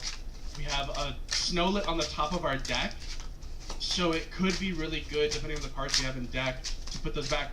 We're putting back none of those though. We're putting back 2 Frostrix and a Corvus Skull, which is really fascinating. Yeah, I can see that being pretty decent here for the Frostrix. The Corvus Skull is very interesting, as I'm not exactly sure the value that could gain compared to something else, but hey, there's another Corvus Skull sending Underworld. Kind of clarifying, I think Blizzstrix effects non-targeting, I think is potentially the idea. Maybe we skipped a couple of steps and so it won't resolve, or potentially calling the Woolly a little bit early there, as not necessarily getting the confirmation that Blizzstrix did in fact pop a card, even though we did see the cost of the send back to the deck. Okay, there is the Aardvarm. It should be destroyed here. And now we will go ahead and swing for 3 damage on the turn. And now Hazy is in quite a rough position. I think we used our one big push last turn and just was not able to get through the board. Yeah, despite the fact that Cobalt's on Frost, Hazy is in hot water going into this game too. I think we might see a game 3 scenario pop down. And this is the Blizzstrix special. You know, one day you're on top hitting big, and the next you are milling and foretelling nothing. So maybe this is the gamble at work here, but like you said, the odds might still be in the favor. Oh, there's Resting on Your Laurels taking out the Woolly. There's one card that can do it here. 5 spirits left from Hazy. It's not unheard of that a Blizzstrix could go down to like an Eddie Zeus play back in the day. What does Artemis Aardvarm have for this big bird? Yeah, this will be a very difficult board to break, and they have to break it now. Toxiri is going to be the thing that lands. Ooh. But I just don't think it's enough. Grabbing Dense Fog. Okay, I can see the vision. Are there 40 Dense Fogs back there? Are the 20 Dense Fogs in the room with us? Are the 100 Dense Fogs in the room with us right now to be able to minus the attack and defense of this Blizzstrix enough to where it's not a threat? I don't quite know. Is special cast Toxiri from hand, special cast Toxiri from hand, special cast Toxiri from hand, special cast Toxiri from hand, Dense Fog. One card set in the back could be anything here, as Cobalt's going to go and declare the effect of the Blizzstrix. It won't matter, it pops now, it's non-targeting. We know it's a Dense Fog back there. You need to activate this inside of the draw phase, similar to a Helios's. Let's see, we have Dense Fog coming down. I guess before the declaration of is round 3 really over with already? Effect here.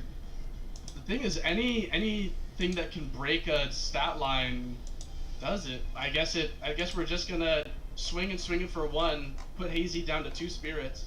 Yeah, I think at this point, better just to take it slow. You have a big body on board. You don't necessarily care too much about any sort of interruption. This is the double edge of Dense Fog, as well. Very good at stopping strategies for 1 singular turn. Cobalt walks away with game 2 here as we're bringing it into our game 3 of round 3. Hazy versus Cobalt. That was, honestly, I think that was, despite the fact that we had 2 7s on board, a Blistrix, a Cedar Soar, and about 1 billion spirits expended, Hazy's ability to try and mount that comeback with the Aardvark and the Champion Spectress, I think was really cool to see, and I'm hoping that we get to see more of that inside of our Game 3. What about you? Yeah, I think that if Hazy didn't have an Insectoid in hand, it made sense to do the play they went for there. However, if they had the Insectoids in hand, I feel like you just go for broke. You say, all right, blow everything up. I win the game if you have nothing. Tsunami is also something I could imagine not reading super hard there for Hazy. Like, when is a Blistrix deck playing Tsunami? That's a little strange, I think. But it mattered. It mattered exactly there. Like, it was mission critical that set was Tsunami in order for Cobalt to be able to walk with Game 2. And so I think similar to Game 1, Hazy now Game 2 has to be like, well, they just hit, and I played it about as good as I could have, but I didn't draw incredibly, or the sequence of cards just didn't work out the way that they needed to. So I think that, like, you don't get too beat up over it. You say, Game 3, we can take this. I've still got 1 entire game here to figure this out. And then Cobalt, you say, hey, we lined that correctly. We just got to do it again. The deck just needs to perform like that again. Yeah, absolutely. I think they're on some level both praying to age ride that these cards both do and don't hit. It's a truly a Schrodinger's Snowlit, if you will, a Snowlinger's lit. We'll workshop that one eventually. Yeah. We'll get there. Yeah. We'll get there. The state where Blistrix is both in the underworld and in deck, call that a foretell. Those are advanced rulings for you guys. So I'd love to see the fact that Cobalt is playing some of these like more niche tech options. I'm not exactly sure if those Tsunamis were named before, but I wouldn't be surprised. You know, that's one thing I know. Talking to Cobalt and discussing this like Dooms and kind of the contingency of, we keep on mentioning the Australian players, but they do like to really dig down into the card pool and say, this is an effective card, this is not. I think they have a really good barometer on those things as the pressure heats up into these later rounds. Again, I think you're right. We got to see Blistrix hit or not. I think that for Hazy, and Titan early could be really nice for controlling the board, and Hazy's going first inside of this Game 3. So maybe we can see some large anteaters against these big birds. Here's open. What do you we're talking about these like tech cards. What do you think they might be citing for each of these players here? Oh wow! You know, I find it almost impossible to decide for Blistrix sometimes, and part of that is because you need things like Eruption, Burn cards are kind of cool. If there's like a big call of like Dionysus, the Dionysus Chalice, the Poison Nectar, that you could search off of the Nectar, but I have not seen Dionysus down, which you need that card for. So a Burn could be kind of interesting, like you were mentioning, or alternatively, just chainable back row, Tsunamis, some sort of Gorgons, something here from Hazy. Historically not a very favorable matchup for something like this big powerful board, but we'll see what happens in Game 3. Yeah, it looks like we were here in Game 3. Hazy is going first.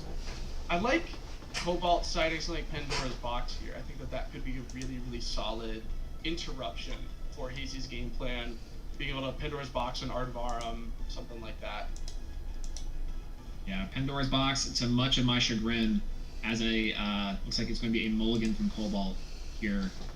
Much of my chagrin is a very strong card. PK was right. PK can keep on getting away with it, and Pandora's been able to hit so many cards, not only in Firestorm, so covered a good, pretty decent amount of low to the ground strategies, but now we have cards like Leo Brights, or even again some of the Dionysus stuff. It's very strong.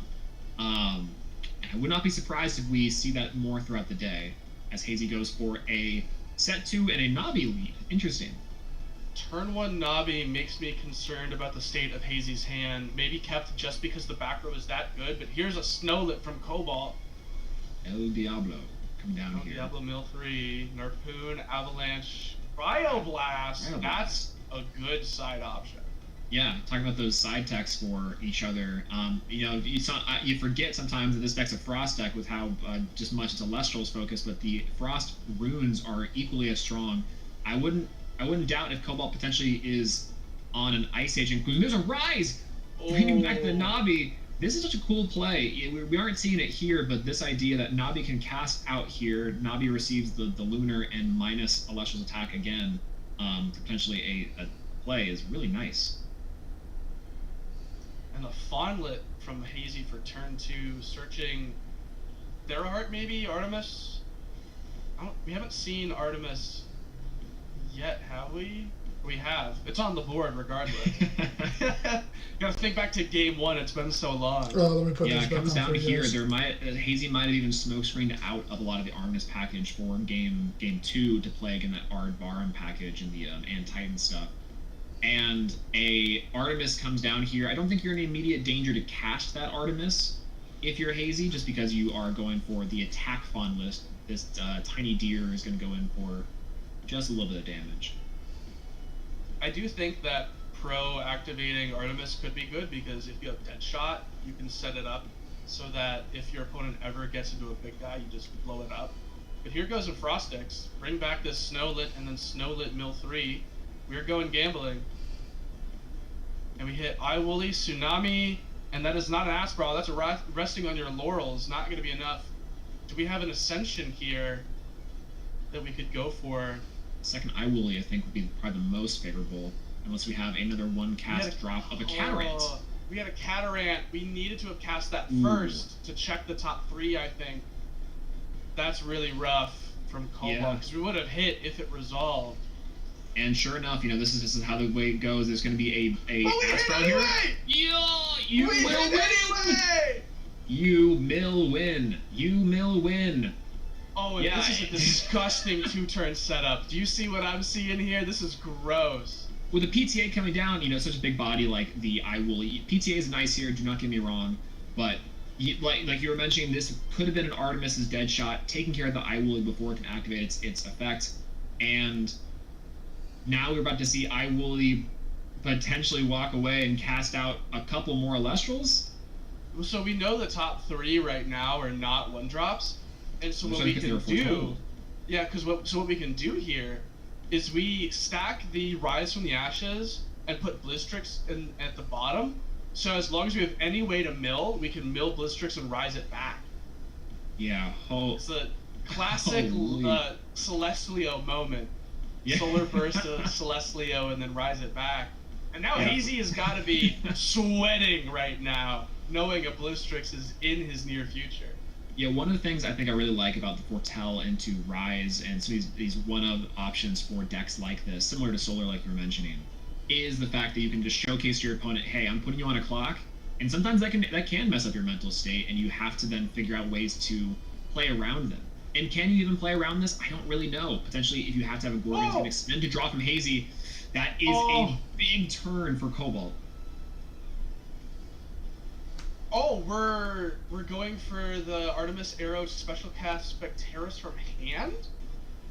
I can respect it. Being able to clear board and try to equalize a little bit. Maybe there's some counter runes in the back to handle this Rise play we're talking about. But Woolly, I don't really know what else is there to say about this one. I think that we saw the Rise there. Yeah, we just kind of bleeded that. Trying to see what else might be in hand. We've definitely got at least a couple of Elestrals. Well, that was an El Diablo there, I think I saw. Chance Specter's play was really cool, being able to kind of it's El Diablo! Oh, there it is. And we know the Blistrix is there. Avalanche Blizz Iwoolly. Maybe trying to set up for rising back the Blistrix instead of the Iwoolly. I don't know if I particularly like that. I think the Iwoolly, for me, being able to, like, an idea to hit more bodies could have been really cool. You could still even go for the Snowlight to mill to make sure that Iwoolly goes off intact. Well, so we didn't know about the Iwoolly there. We only knew about the Blistrix in the top 3. Oh, I meant rise back the Iwoolly that was already in the end. Oh, sure. Which very much is still an option here. And I kind of like that as a potential, but it looks like it will just be Blizz. We want to start popping. I could go either way on it, because popping the back row here I think is so good. You just guarantee that you push through, you swing in for 3 damage this turn, you set up Iwoolly back in deck, you put this in Frostix back in deck. This is going to be a tough turn for Hazy. That is a set Artemis. Nothing doing here. 3 spirits left on Cobalt's side. This is where your double Fire Spirit, double Eruption coming from Hazy from the top ropes to surprise us could be insane. Though it's, again, hard to deal with a big body. We haven't seen an Earthquake coming down yet, so Hazy's still got removal options and Cobalt's still pretty low. This is now a true gamble. Does Hazy have it here, or is this game 3 wrapped up for Cobalt? Yeah, Earthquake could do it. Eruption could do it for sure, but Earthquake could be really big. No, Cobalt has not seen many back row, if any, which makes me really curious how many, if any, back row we're playing in this list. It was just all gas. Toxiri coming out from Hazy. I've seen this one before in times of need. It's not Mother Mary that comes from me, it's speaking words of wisdom, Toxiri. Yeah. We got Dense Fog coming out from the deck here to, I mean, you could potentially stop some damage from a Snowlit. You have to have an Earthquake here or some sort of form of removal to get rid of the big bird. I'm so sorry, Skyhawk, in advance. See, I was thinking of Skyhawk for different reasons. Skyhawk, where's the Toxiri cover of We got Cobalt, passing over to Cobalt here. 3 spirits left. I think if you're Hazy, you gotta fire off this Dense Fog. It's mandatory, otherwise Cobalt Sanderson priority main phase pops the Toxiri and you just lose the game. I hate to see a beautiful Toxiri go down, but see how many spirits left. Counting out for 5 for Hazy, 3 for Cobalt, and you're standing for Blistrix. He can't keep blizzing away with me. Holy, and that's gonna wrap it up game. Here. Wow. What an incredible draw. You know, it's funny, I'm sure all game that Blistrix was burning a hole, freezing out Cobalt's hand, but Ascension there is the only way to really secure the clear right then and there. You're no pressure for Cobalt to sustain that position. You could wait an extra turn, just hit and have Hazy on, but you can't risk an Earthquake draw or some sort of removal.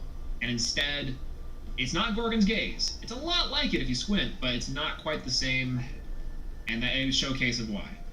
Yeah, if only it was Gorgon's Gaze, but even then, Gorgon's Gaze doesn't do it because you ascend, you just use the Snowlit as the Ascension, and it still does the exact same thing. Blown back. Legitimately. Yep, absolutely demolished. That's brutal. As a brutal way to go out. Second Blistrix has hit the board. Let me compose myself just a little bit. No, I think that was incredible from both sides on this one, right? We're going to point out inside of the game 1, being able to have the Lunar Onslaught, control space, and hit hard, being able to accrue value, and that Navi clear was really nice from Hazy's, staring down some big bodies on the side of Cobalt and Blistrix.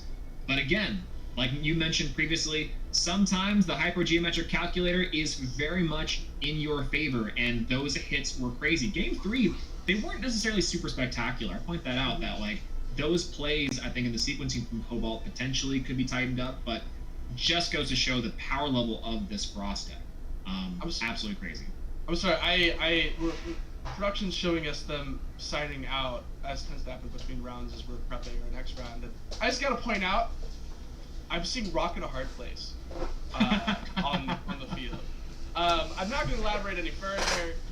I'm so confused.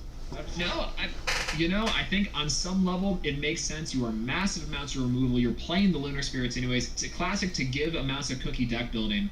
I think that you might as well play one. You might as well play the other. And if God forbid they're on Eddie or anything, showing out that Kurvus, I wouldn't be surprised. No, please no. Absolutely incredible. Now, I think that was crazy to watch. As someone who has built very closely with Blistrix, how did you feel that win for Cobalt? I think that this deck, I don't know. It looked like it very much was all gas, and that's something that I worry about matching up into some of the bigger scary decks of the format, because even in original like Moonrise testing for Blizzstrix, doing an all gas version just tended to lose to a low to the ground deck, because you get there and you've gone through all your spirits and they say, okay, I will Gorgons you and then kill. I will shield you if you hit the wrong back row and swing. Like, there's so many ways to deal with it if you go all gas. And so that's what I worry about this list, is I want to see how Cobalt is able to maintain going into later rounds, going against like a Lockdown, going against something like a Celestia, because that's where I worry this deck will have a harder matchup. But maybe the theory is just if you burn hot, you burn fast, and if you can't kill them in 3 turns, handshakes.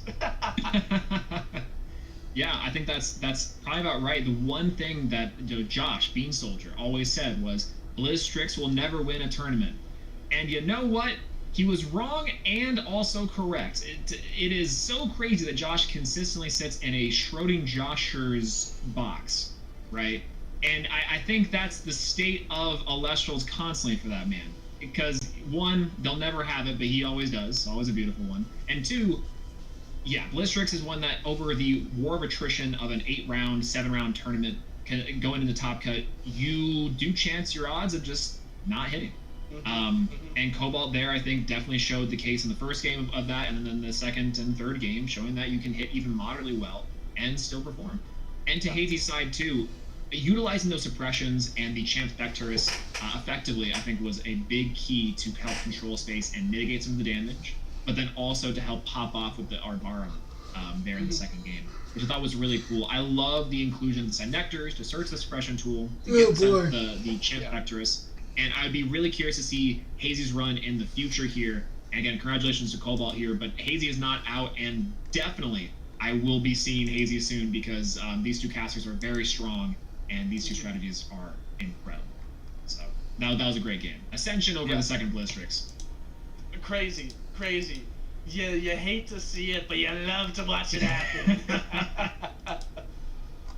Yeah, you love to watch it come in. You know, this actually, unfortunately, and I'll out myself on this one a little bit. Embarrassing story to me related to Blizzstrix. Kier from the Kissimmee Open here. Congratulations on second place, by the way. It feels good, and hey, it looks good on you too. For the longest time, I was sitting here. I heard about this. And I was like, you know, Kier looks a lot like Xstar Merrick. That's weird. Anyways, like, oh no, I'm pretty sure that's Xstar Merrick. But they say Kier on the screen. I swear I just play one on TV. I'm not actually himbo in real life. And for some reason, I'm convinced to myself these are 2 separate people, and maybe I just don't see them that way. But I was like, convinced. And then and I can't remember who I was talking to, and they were like, Swole, you know they're the same person, right? And I'm like, no. This entire time, really dumb. I mean, look, all I'm saying is I've never seen Xstar Merrick and Kier in the same room together. That's what I'm saying. See, thank you. Exactly. Someone gets it. Thank God, I'm not crazy. No, you're definitely not crazy. There's a different adjective I'd use to describe you, but you're not crazy. And definitely not unhinged. Maybe. That's one of that is an adjective. Would a sane person bring a walk into a top premier? I forgot about that already. I think you might need to take a walk. Yeah, I think shouts to Denzel on this one, absolutely. No, I'm looking forward to coming back from that walk. A lot more great Elestrals. This has been so far. I know there's a lot to be said about the historic plays inside of Elestrals. The second Riceros hitting the board, the Blizzstrix play, the Mom Bear popping. There's a lot of really cool stuff. Justin T's double back-to-back victories. Lifestream for me is probably one of the most exciting times to get into Elestrals, and one of the most exciting times to be playing right now. There's a lot of really, really cool stuff. And we haven't even seen Lockgun or Solar, 2 other insane strategies, kind of perceived to be some of the best in the room. We've already seen great players do amazing things with some of the new cards. I'm forward thinking a little bit, but if this is the direction Elestrals is going to go, I'm excited for sets 8 and 9. Absolutely. Yeah, no, I think that we got a lot of wonderful things in the future, just with how incredible this set has been. Like, I very much am looking forward to what is upcoming, because if it's a fraction as good as Lifestream has been, we are in for a great time. Because I mean, with the time around Kissimmee, I think I played Elestrals for 10 days straight. Like every day for 10 days, I played Elestrals. The set released on a Friday. That next Saturday was Kissimmee, and I played that Monday as well after Kissimmee. So I played every day for 10 days straight, and I was loving it. It was a great time. Yeah, but when are we getting you back on? The me at the desk, me at the play. When are we getting you in the premieres again? That's what I'm really hoping for. We're getting back. One of the originators of heel control, by the way, everyone. We don't call it Lunar Stall now. We call it Lunar Control, and that's that's me, Julian, and Red. Hey, in the instant we get Lunar Control being a top tier competitive deck, maybe, who knows? But I love being on the desk. I love casting. I love being able to kind of use a little knowledge that I have to keep everyone at home clued in. Because there's definitely been some really cool moments where it's like, what is happening on cast? I think very specifically it was Archaic Rage versus Beam Soldier in like finals, I think, and Archaic Rage goes Argo on Josh's attack to put a Necklace of Harmonia on a Cedar Sword. We're just like, what's happening? This doesn't make any sense. And I said, hold on, I see the line. We're going Kindleo next turn, and boom, there it was. I was like, I'm the smartest person. I'm the greatest. Give me my PhD already. I've earned it. Call my dissertation advisor. Tell him, award that dissertation. Listen, have you played Elestrals? Have you heard of an indie card game? Listen, it's taken me $0 to make this call, and it's not collect. It's not collect. All right. Well, I believe we are just waiting for round 3 to finish up. Round 4 to sort of get paired up and get going. So I think we're gonna go ahead and throw it to just a quick little break, real quick, as we get Kay back on the cast. And Swole, you start walking. We'll see you in the next round.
Bum, bum, ba, ba,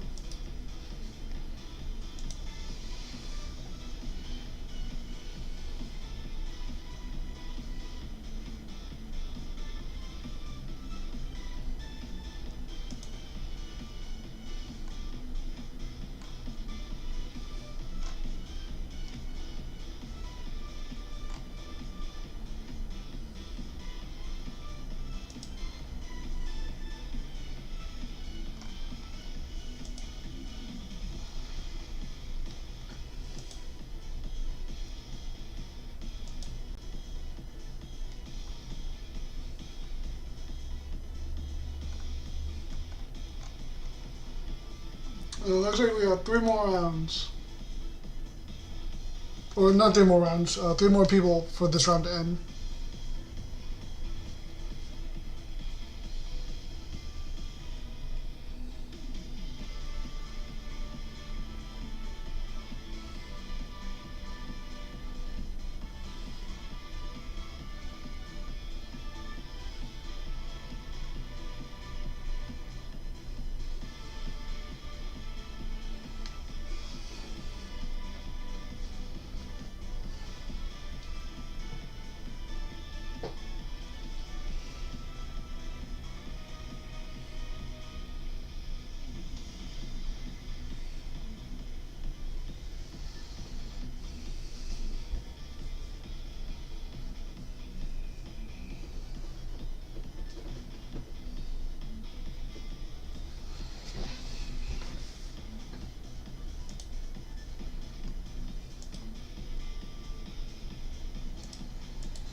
go pee.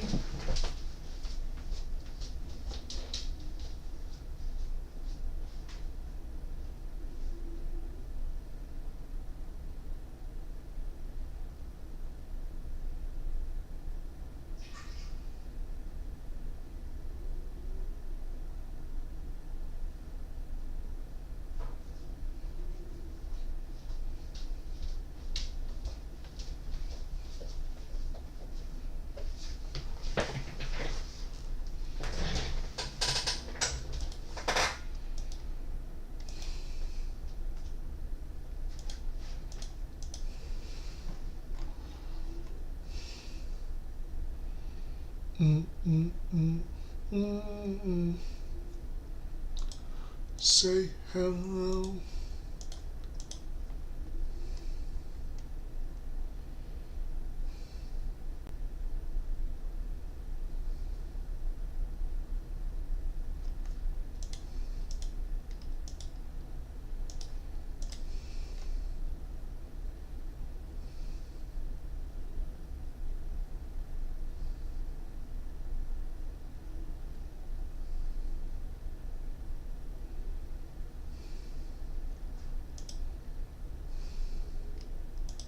Sitting on my couch and watching that happen before all of our very eyes. Yeah, and notably you were staying very awake while you're doing that, right? Yeah, I did not do any of those, not even one time. Not even once, not even once. You've never done that before. No, hey, listen, all my West Coast gamers who participate in these, you know what I'm talking about, alright? Yeah, shout out to the Australians who, True. What time is it in Australia right now? It's 4:27 a.m. Yeah, we could just ask them how this ends up because they're already in the future. Like, hey, no wonder Cobalt. Will everything be alright? Cobalt, will everything be alright? Yeah. Cobalt, can I have a hug? Please. Well, yeah, incredible match. Very excited to see how Cobalt is able to do for the rest of their run. We saw. I didn't even think about this. One of my predictions. Wait a minute. Rise of the Shadows. I didn't even react.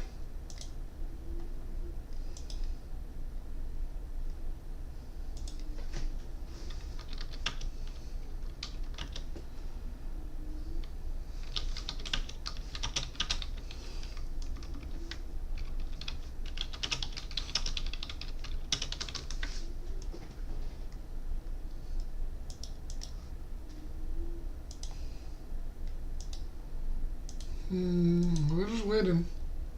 Hey, look who's bright party! Yeah. Let's go! Everyone's invited. There will be cake. Cookie cake. Fun fact, that's what I get for my birthday. I get cookie cake. I'm weird and gross. You get it with like little writing on it. Yeah. Oh. Yeah, I'm weird. No, I love that. But speaking of weirdos, it's a really good segue, right? You have piqued my interest. We've got our predictions here on the desk. Kay, what were your predictions again? Oh yeah, I don't remember because we haven't seen any of them.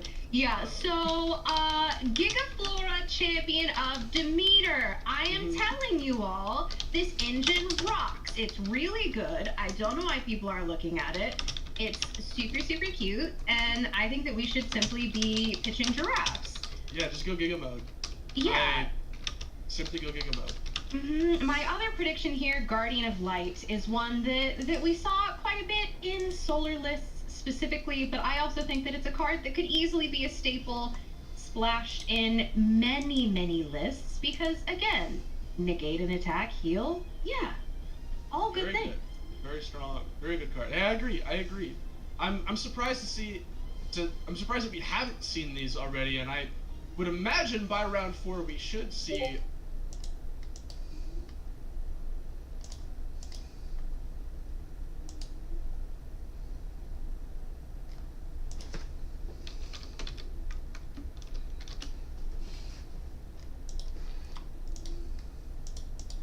Table 28.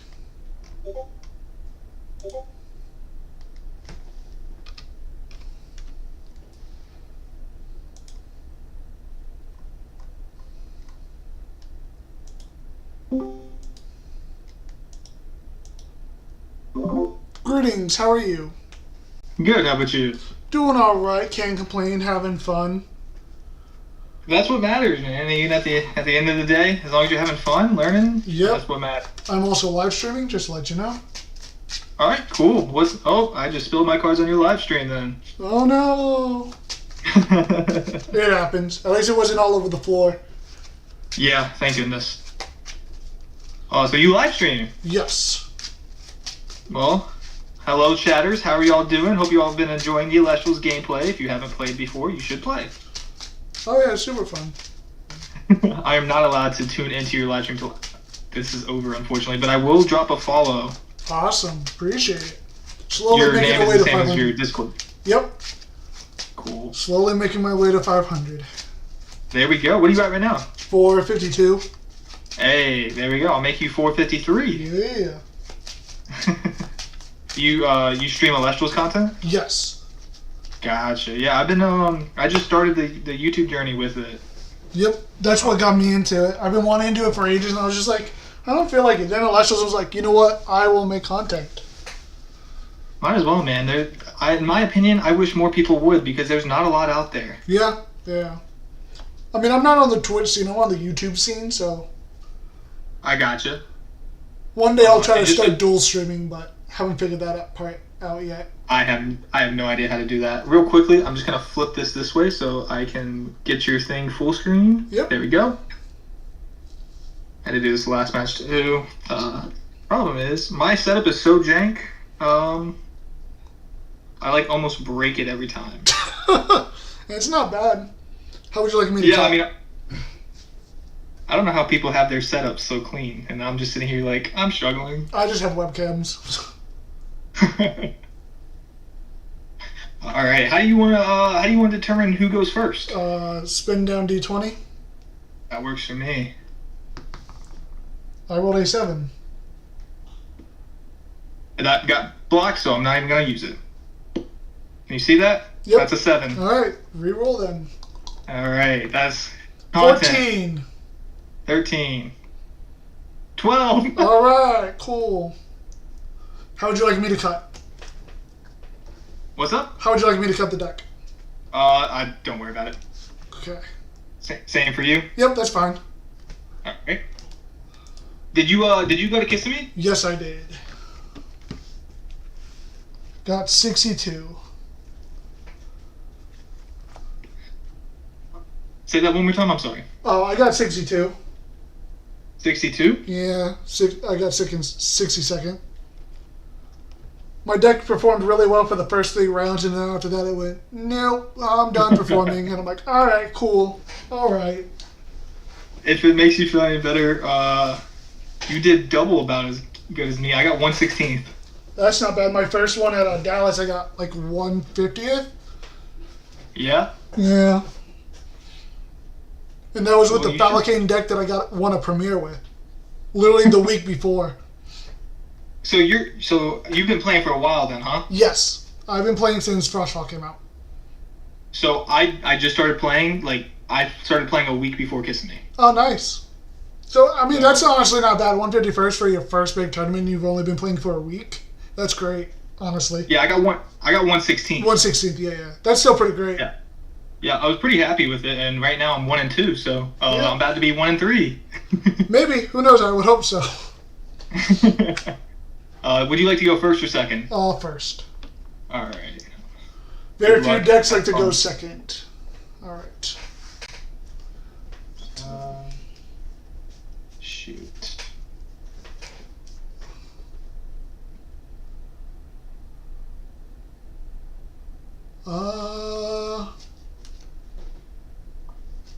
Yeah, I'll keep. I'm gonna mulligan myself. Okay. So, uno dos. That was tragic. Kind of wish you would have cut my deck now. Yep, I mean, I don't want to be the one to cut your deck while you didn't cut my deck. You know what I mean? Yeah, it's just so complex. It's just like. Yeah.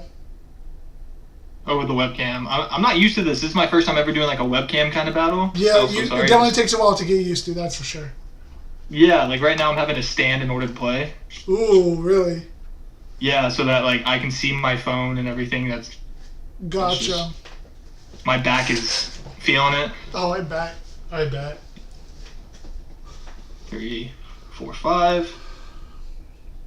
Okay. Okay. Yeah, that is something I can work with. All right. Cool. I will start with 1 face down.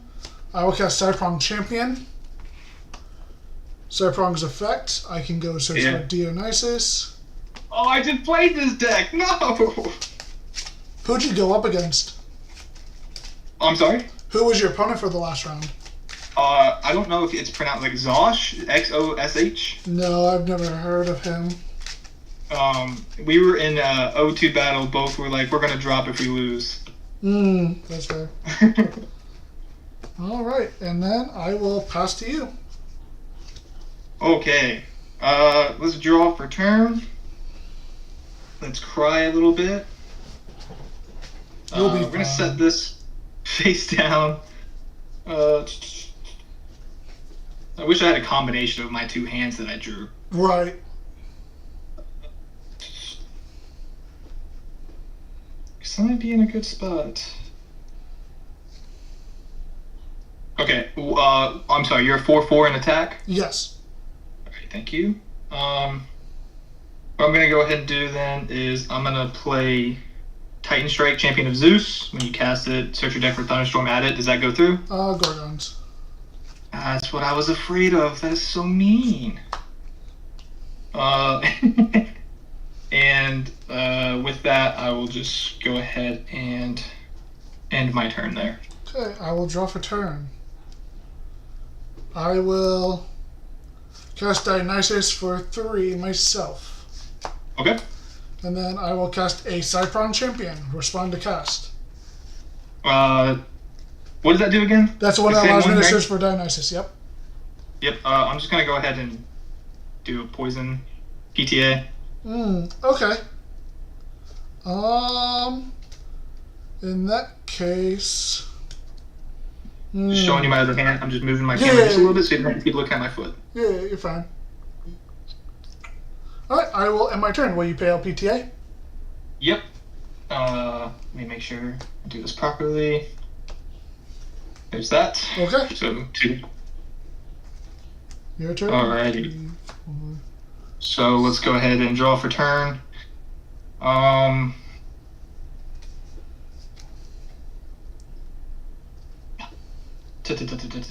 You really messed up my strategy there. Good.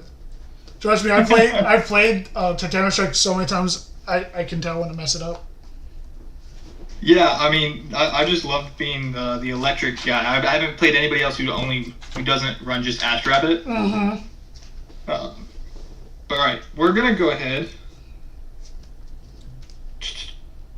We're gonna go. You have no face down, so we're gonna cast Amp Up here. Okay. And I can expend 1 to discard. Oh, I just put my whole hand.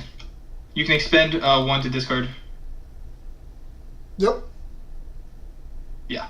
Yeah. Alright, so there's that. For the cast, I don't think I have it in my hand, so I'm going to search my deck.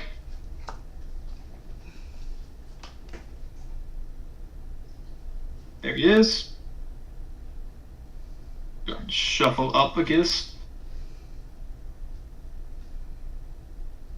Also, if you're watching the stream, make sure to subscribe to the man, the myth, the legend right here. Come on. I'm grinding out to get you this Elestrals content. Dionysus is a great deck, so that means you should subscribe to him. Would you like me to cut? Half is fine. You said half? Yes. Alright, half. Go in there. Alrighty. And then... Did you discard an Amp Up off of your effect? Because that's what you have to discard. It's not itself, because it was on the field. It had to be from your hand. Oh. It has to be from my hand? Yes, that's what discard means.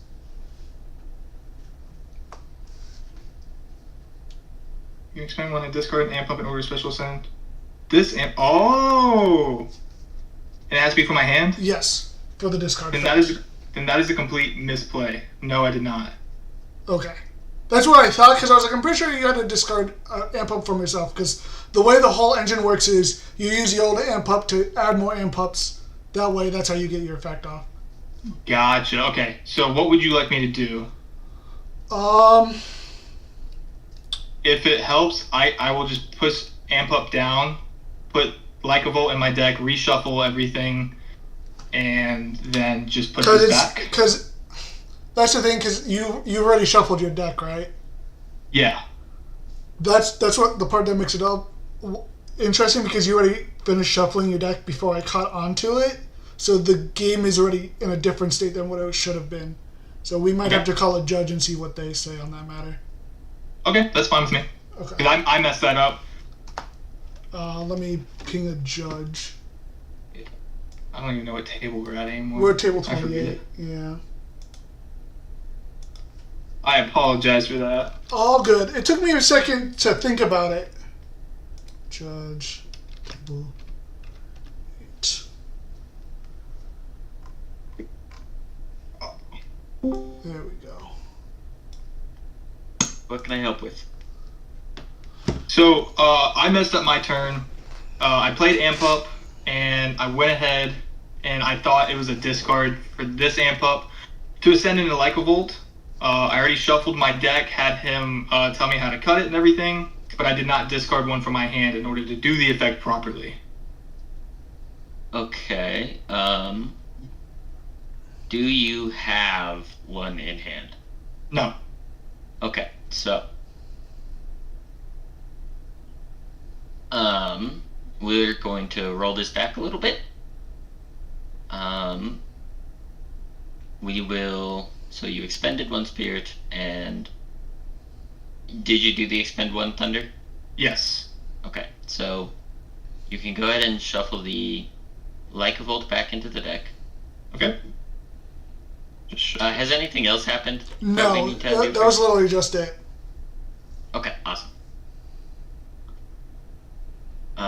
We are going to shuffle the Like a Volt into the deck. We will put the spirit expended back into the spirit deck, and the spirit used for ascension back into the spirit deck. And then the amp up back on. How would you like me to cut? Half is fine. Alright, half.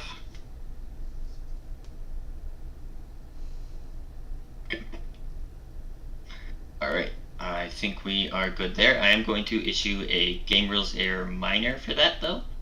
Okay. And a 2-minute time extension. Okay, thank you. Cool. Okay, you can go back with your turn. What's up? I'm sorry? No, you're good to continue with your turn now. Alrighty. Yeah, at this point, I'm really sad. I'm gonna go ahead and play Nectar of the Gods. Draw 2 cards. Yep. 1, 2. Moving a bit slower now to make sure I don't mess up any readings. You're fine. And then with that, I'll move to my battle phase. You're a 4/4. Yes. You have no face downs. I'm gonna go ahead and attack with Amp Up. Okay, we'll crash. And then I will attack with Titan Strike. Okay, I will take 1 for that. I'll take a Lunar. Alright, and then I will end my turn there. Okay, I will draw. I will set 1. I will expend 1 to draw. And then I will pass to you. That's scary. Okay, I will draw 1. 7, 8, 9, put 20 to 11.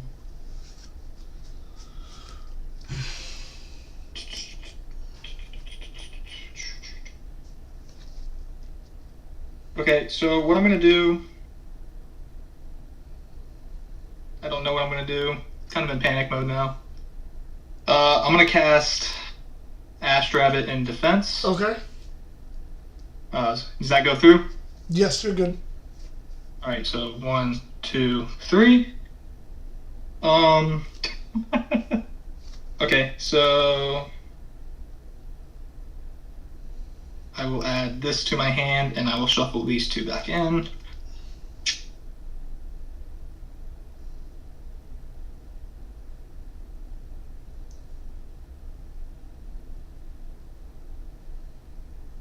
How would you like me to cut? Half is fine. That's fine. Alright, half. Alright. And then, you know what? We ball. I'm gonna go ahead and attempt to attack with Titan Strike. Okay, sounds good. I will take a Lunar. Alright, and then I will pass my turn. Alright, I will draw. I will cast Ambrosia. I'll use 1 Earth, and I will get back 1, 2, 3 Earth. Beautiful cards, by the way. Thank you. These are the Dallas Spirits. Yeah, I got some of the Kissimmee ones, but I didn't get any of the Dallas. Wasn't in the game yet. Yeah, makes sense. Puts me to 12. I will cast Retire Champion in defense. Okay. On cast, I will daze your Titano Strike, which means it can't attack on your next turn. Yep. I will disenchant from Dio to Enraged Retire, which triggers Retire to Special Ascend into a Lotagon.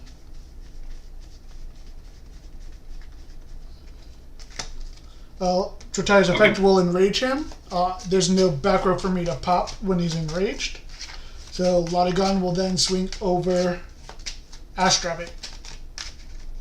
Okay, and it's gonna go through, of course. Yes. And you're an 8/5? Yes, I'm at 8/5. Okay, cool. And then I will pass to you. Alright, cool. Alright, I will draw for turn.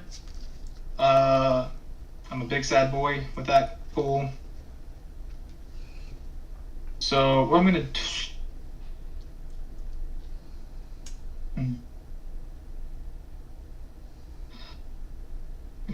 We need to keep that. Okay, so yeah, I think this is what we're gonna have to do. All right, we're gonna start with casting Spark It in defense. Okay. So of course, when you cast it, you can search for your deck for Zeus or Zeus's Call, add it to your hand. Okay.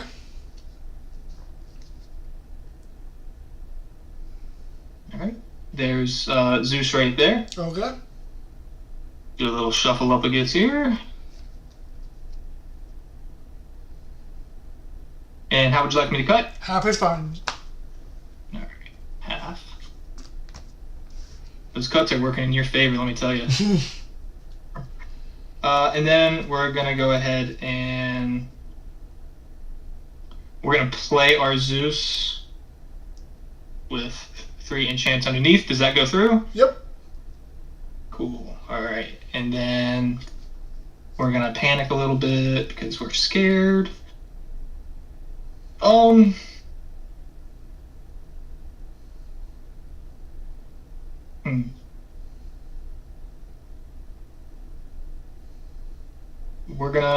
This is gonna be a big turn, I guess. We're gonna play Zeus's Call here. Okay. Search my deck for Champion of Zeus. Is that good? Yep, that's fine. Which I think we just go. Yeah.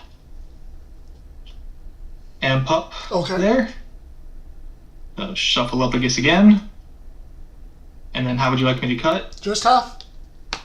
Alright. Is it gonna be half every time? Yep. Alright. I don't want to get repetitive. Yeah, all good, all good. So that goes away. And then I'm dazed, so I can't attack, correct? Correct. Okay, that's what I thought. And with that, I will go ahead and end my turn there. Okay, I will draw for turn. I will set 1. I will cast a Cyprong Champ. Respond to cast a Cyprong. Nothing. Fail to find for his effect. We will have Cyprong swing and crash into the Titano Strike.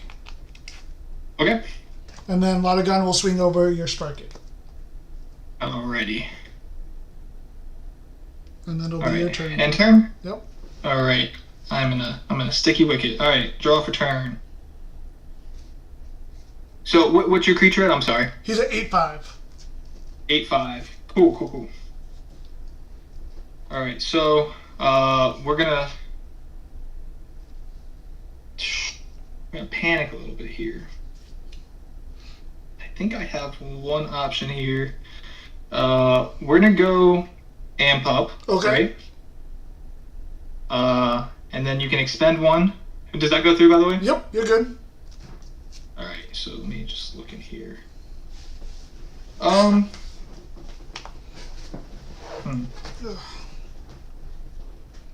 Yeah, I think I will go ahead and expend this one. Okay. And this time, I do have an amp up in my hand. Okay. So I will do that, and then I will search my deck for the Lycavolt. Mm-hmm. Am I going to go through all this, and then you're just going to destroy me? So there's Lycavolt right there. Right. Duffalophagus. Cut it in half. Yep.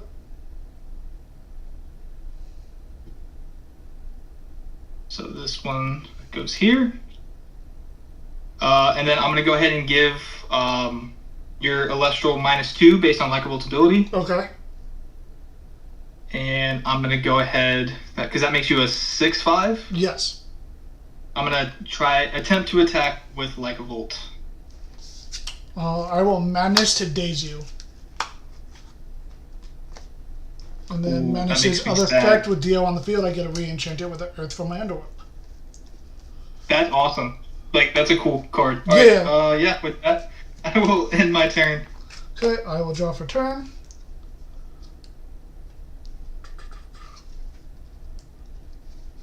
Do I want to do that? No. I will expend to draw. Okay. And then I'll have Lotagon swing over the Lycavolt. Yep. And then your turn. Alrighty, we gotta pull something great here. That is not something great.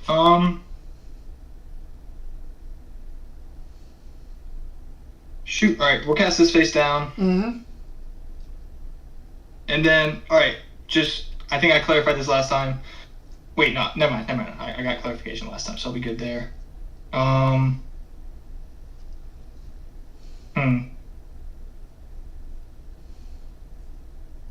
At this point, it's really just I'm gonna misenchant Astrabbit in defense. Okay. And then I will end my turn there. Okay, I will draw for turn.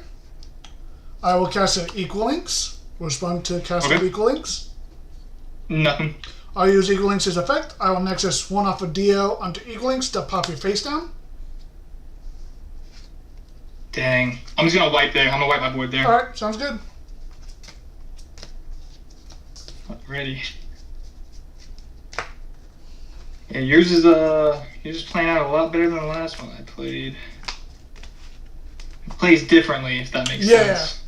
This isn't the standard Dio deck that's been going around. Yeah, which I haven't seen that deck, so this is really interesting to get to play against it. Yeah. So what we're gonna do here is actually I'm gonna go into my side deck for a second here. Okay, that's fine. I'm going into mine as well.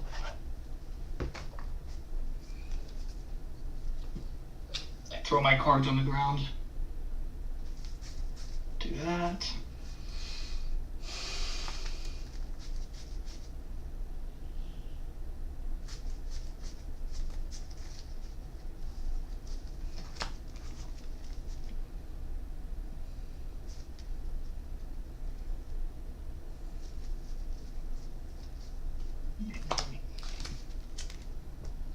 Shuffle up. Is Elestrals your first TCG, or is it like... No, I used to play Pokemon when I was younger. I used to play Yu-Gi-Oh! I played a lot of TCGs. Gotcha. Did you ever play like the RPG competitively at all? The what? The RPG, like, did you ever play any VGC in Pokemon or anything? No. I would do like the rank stuff online, but that was about it. Gotcha. Yeah, this is my first card game I've ever really gotten into, minus like a little bit of collecting. Mm-hmm. So it honestly, the community's been really cool. The game's real fun. I'm not too good at it yet, but I feel like I'm getting better as I keep playing. I mean, trial by fire kind of thing. Best way to learn, honestly. Yeah, and everybody's been so nice. Like, when I don't know what a card does, they're very nice about, hey, this is what it does, or hey, yeah. So, it's been fun. That's good. Yeah, this is a very welcoming community. I've been part of a lot of communities not like competitively or anything, but this is still one of the best ones I've ever been in. Yeah, this is A lot less drama compared to other stuff like Pokemon's going through some right now. I saw on X, and it's like, geez. I mean, you have people even cheating in chess now. Yeah, that's absolutely wild. Like, it's just, I just don't see how that's fun. I don't either. Like I accidentally did the amp up thing, but I was perfectly fine with whatever happened afterwards, you know, because that was my mistake. But people who would like, I don't know. I've yet to meet someone who's mean about how something's going down. No, it's very rare. Yeah. Alright, and then I will show you for example, that ruling of taking back and stuff, I was going to let you do that anyway, but I didn't know if shuffling the deck changed how that was supposed to go out. So that's the only reason why I called a judge. No, I mean, that makes sense, just to make sure everything's fair and square. Yeah. I will say, I will go first this game. Okay. Which scared me, but being able to build that deck on turn 1 scares me more. That's fair. That's fair.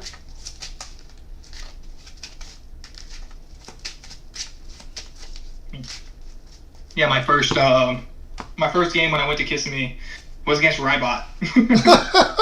Yeah, that's really. So I was like, yeah, I knew it was bad when they announced like the tables and stuff. I looked over at my wife. I was like, I recognize this name. That's not good for me. Yeah, going against a big name like in your first tournament, literally round 1, it's like, are you serious? Yeah, I was like, all right, here we go. Hopefully he's nice. I am. This sucks, but I'm gonna keep. I will keep as well. All right, so good luck, have fun. You too. I'm gonna need it. All right, so we're gonna start by shedding a tear, but we're gonna start with my main man, Lucky here. Okay. In defense mode, so searching for a divine rune. Yep. Go ahead.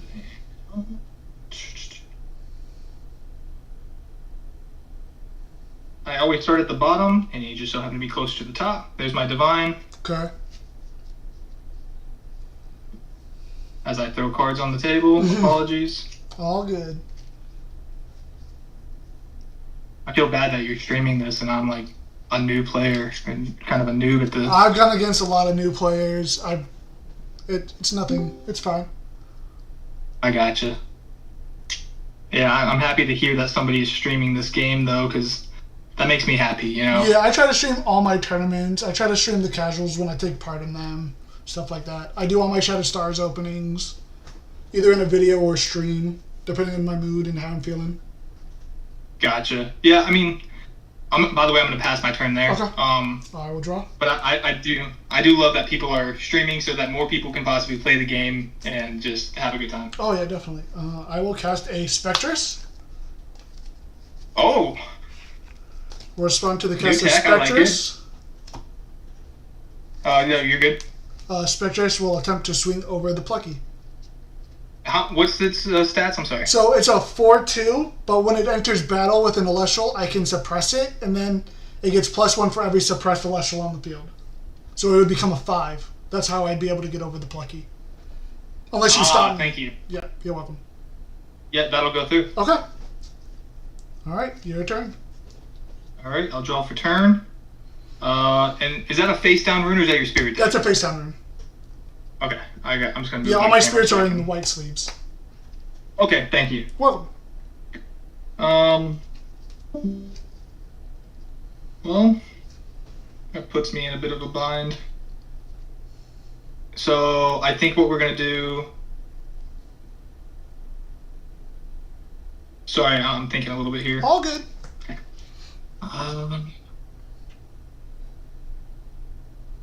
We're gonna go ahead and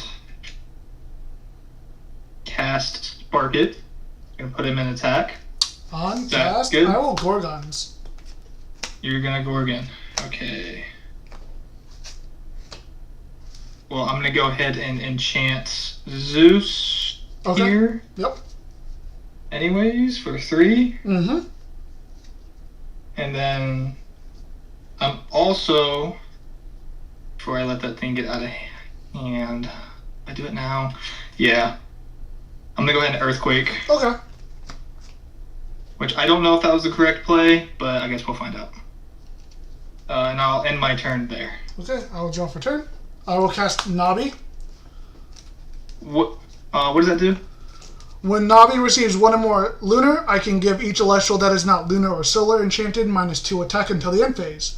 When this Nabi destroys an Celestial in battle, I can special ascend it to Doppelganger from my hand or deck.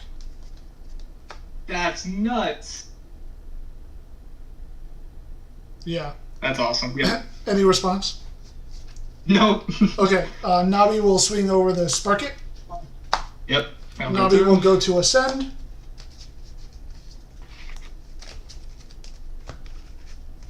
And to That is crazy. Doppelganger, and then Doppelganger will swing in for 2 damage. Yeah, that's gonna go through, unfortunately.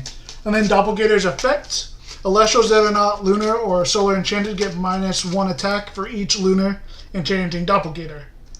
When Doppelganger receives one or more lunar or wind in a Nexus, I can special ascend it to Fulgorix from my hand or deck. So right now, all your Elestrals, unless they're lunar or solar, get -2 attack.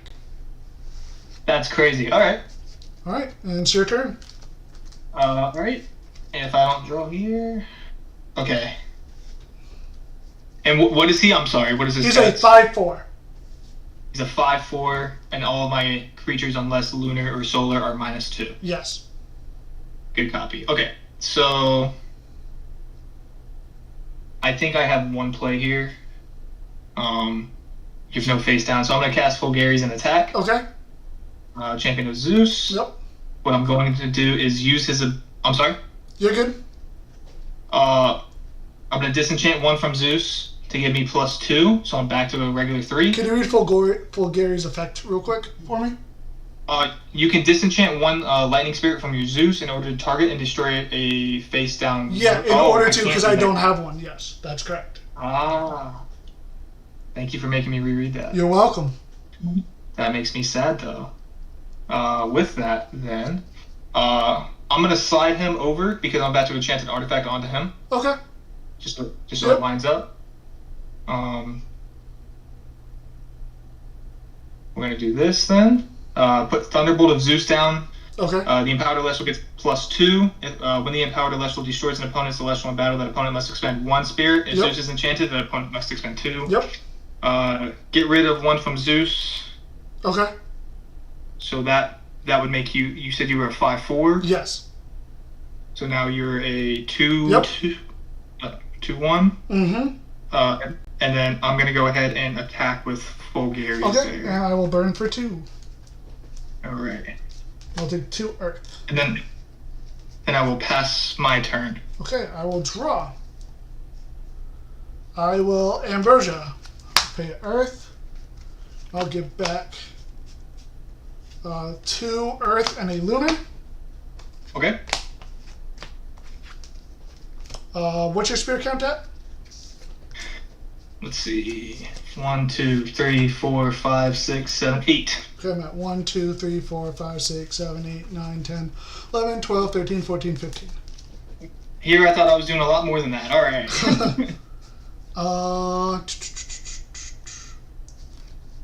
So right now you're a 5 because Thunderbolt gives you +2. Correct, sir. Okay. I will cast a Nabi. Okay. Nabi's effect, it receives. Everyone gets -2 if you're not solar or lunar enchanted. So it puts you, drop you down to a 3. And then Nabi will swing over the full carries. So I'm still a 5 creature now, right? No, you're right. Because you're right. Nabi gives you -2 when it receives. Yeah. Yep, I misadded there. All good. All right, so this goes away, and this goes away. All right. All right. So I will draw for turn. That is such a tragedy.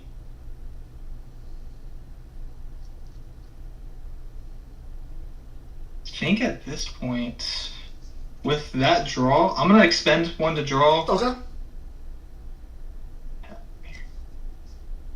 Yeah. Expend 1 to draw. Whew. All right. That's what we like to see there. Ambrosia. Okay. So let me just see what all I have in here. We're just gonna bring back 3 lightnings. Okay, and that'll put you at how many spirits? I don't want to lie to you, so let me add. Yep, that's fine. 1, 2, 3, 4, 5, 6, 7, 8, 9. Okay. And then unfortunately, I think I'm just gonna place this face down, and I'll end my turn. Okay, I will draw for turn. I will cast Toxiri in defense. Respond to the cast of Toxiri. Wrong spirit. It's all good. Toxiri's effect: when I cast this Toxiri, I can search my deck for a dense fog and add it to my hand. And then suppress Celestials, give -2 attack and defense. So Toxiri's effect, I will go and get a dense fog, add it to my hand.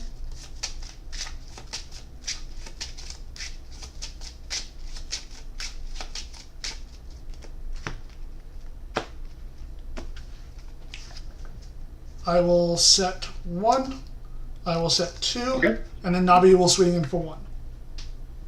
Yep, it's gonna go through. Okay. Your turn. Alrighty. So I will draw for turn. What is Nabi's? I'm sorry, 4/3. Nabi is a 4/1. Toxiri is a 2/4. Thank you. Welcome. So I'm gonna cast Amp Up here. I'm not gonna do its ability. Okay. Because I've learned that I cannot. And then I'm gonna go ahead and disenchant 1 from Zeus. Does all this go through, by the way? Yes, you're good. Alright, so disenchant 1 from Zeus onto your Nabi. Mm-hmm. And then I'm expecting a shield here, but I'm gonna go ahead and swing with Amp Up anyways. Into Nabi? Yes. Okay, yep, you're good. Oh, cool. Alright, and then with that, I'll go ahead and end my turn. Cool, I will draw. I will expend to draw. Okay. I will set 1. I will...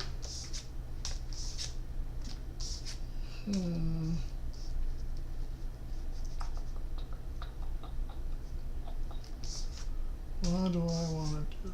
That'd be 2 years, be enough to crash. You're at how many spirits right now? 1, 2, 3, 4, 5, 6, 7. 7.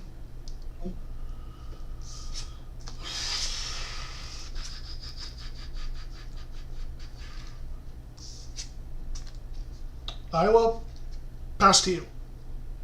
Okay. Draw for turn. That works out in my favor. Let's go ahead and go wrong card. We'll go ahead and Ambrosia here. Okay. And then we're gonna go ahead and grab just gonna grab 3 lightning again. Okay.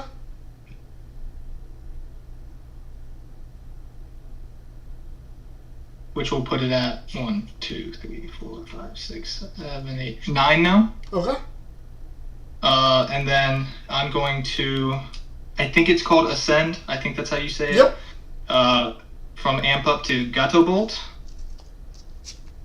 which is a 9/3. Yes. Is that good? Yep, you're good. Alright, then I'm going to cast Zeus here. And I'm going to put 2 underneath him, so Okay. like 1 extra. Mm-hmm. And then with that, I don't have anything in my hand, so Gato Bolt's ability does nothing Okay. with that. While you have 5 or more enchanting lightning on your field, I'm unaffected by invoke runes, and I have 1, 2, 3, 4, 5 right now. By invoke runes? Okay. Yeah. Okay. And so then I'm gonna go ahead and swing with Gato Bolt, Okay. and I'll end my turn. Alright, I will draw for turn. I will dense fog, suppressing you, so your effect of immunity is no longer there. And then I will EQ to get rid of it. That makes me so sad. So, fair play. I will cast a Toxiri into attack. Okay. No response. Toxiri's effect, I will go and get another Dense Fog.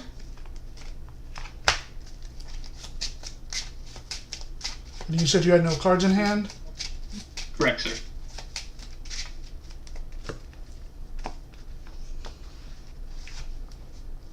I will set 1, and then Toxiri will swing in for 1. Yep, it'll go through. Alright. Your turn. Alrighty. Draw my 1 card. Alright, top deck. That's nice. I'm gonna play a stall game a little bit longer. That's fine. Put that fixed. 3 lightnings. Sorry, I'm sitting down. Usually I've been playing standing. So. Yeah, all good, all good. I can still see everything you do, so you're fine. Puts my spirit count at 7. Okay, I'm at 8. And then, unfortunately, yeah. I'm gonna pass my turn. Okay, yeah, I already said it, so. I will set. I will cast Ambrosia. I'll use a Earth. I will get 2 Lunar back and a Earth.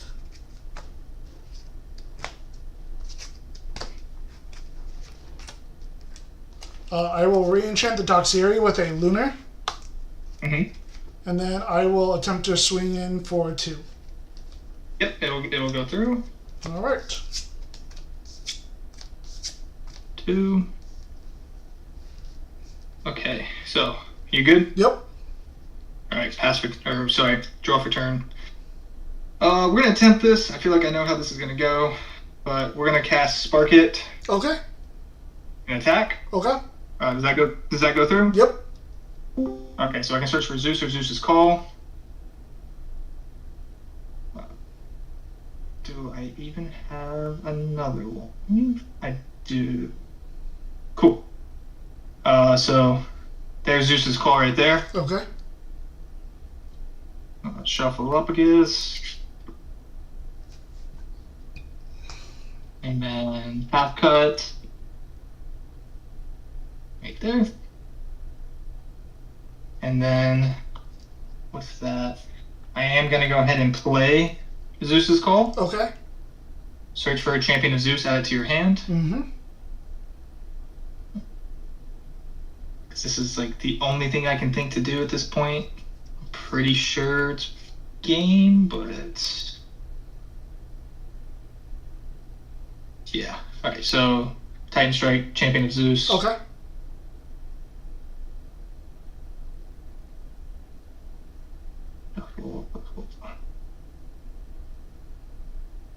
Half cut. So this goes away. This gets added to my hand. And then your creature is a 2/4. 2/4. Alright, so I'm gonna disenchant from this Zeus here. And then attempt to swing with Spark It. I will Madness to daze you to prevent the attack. Okay. And I think with that, I'm gonna wipe my board because I got nothing. Okay, so what was going to happen if you didn't scoop right there? I would draw for my turn. I would ascend Toxiri into a Pharaoh Geist. Oh. So Pharaoh. Yeah, so I was done for. So Pharaoh Geist cannot be destroyed in battle or returned to hand by opponent's card effects. Opponents must spend an extra spirit in order to cast cards. That seems broken. Hold on. That's why you're only allowed 1 in a deck. Wow. But it's a 3 cost, right? Yes. So you realistically only... Yeah. Wow. Well, I learned a lot in that game, I'm not going to lie. Like, even though I lost, I did learn a lot. I learned about a bunch of cards I hadn't seen really played before.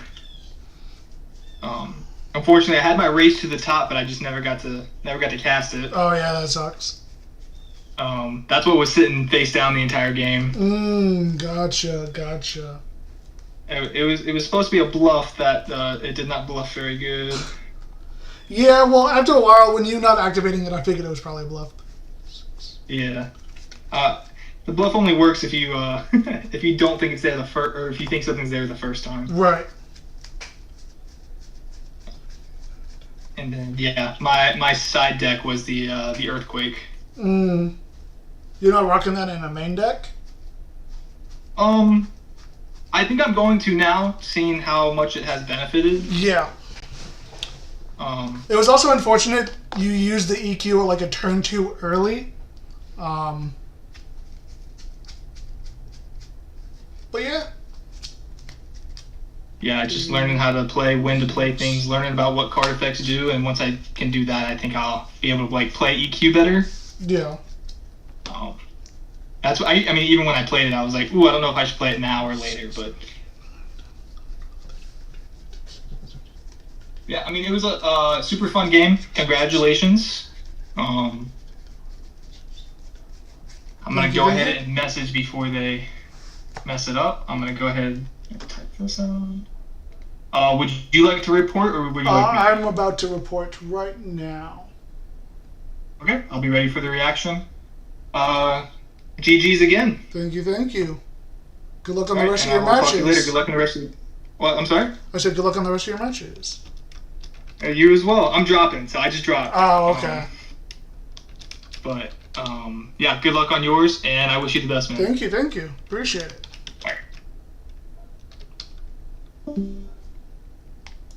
Joystick 2-0 table 28. Cool. Put that up. Go over here now. I set it in a decent amount of cards.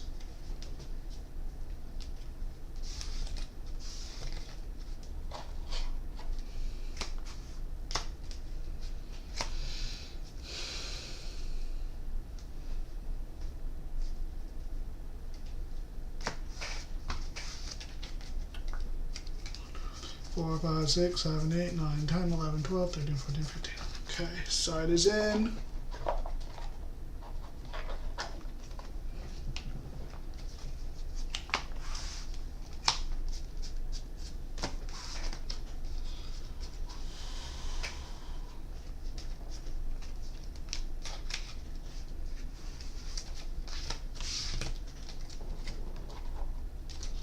Alright, not gonna put that away.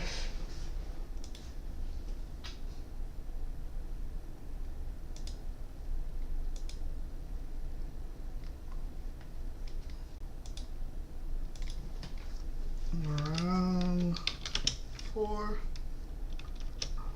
2-0 versus Zeus.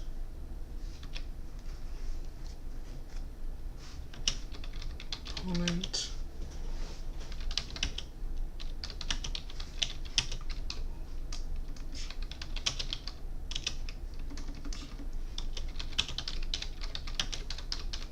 It.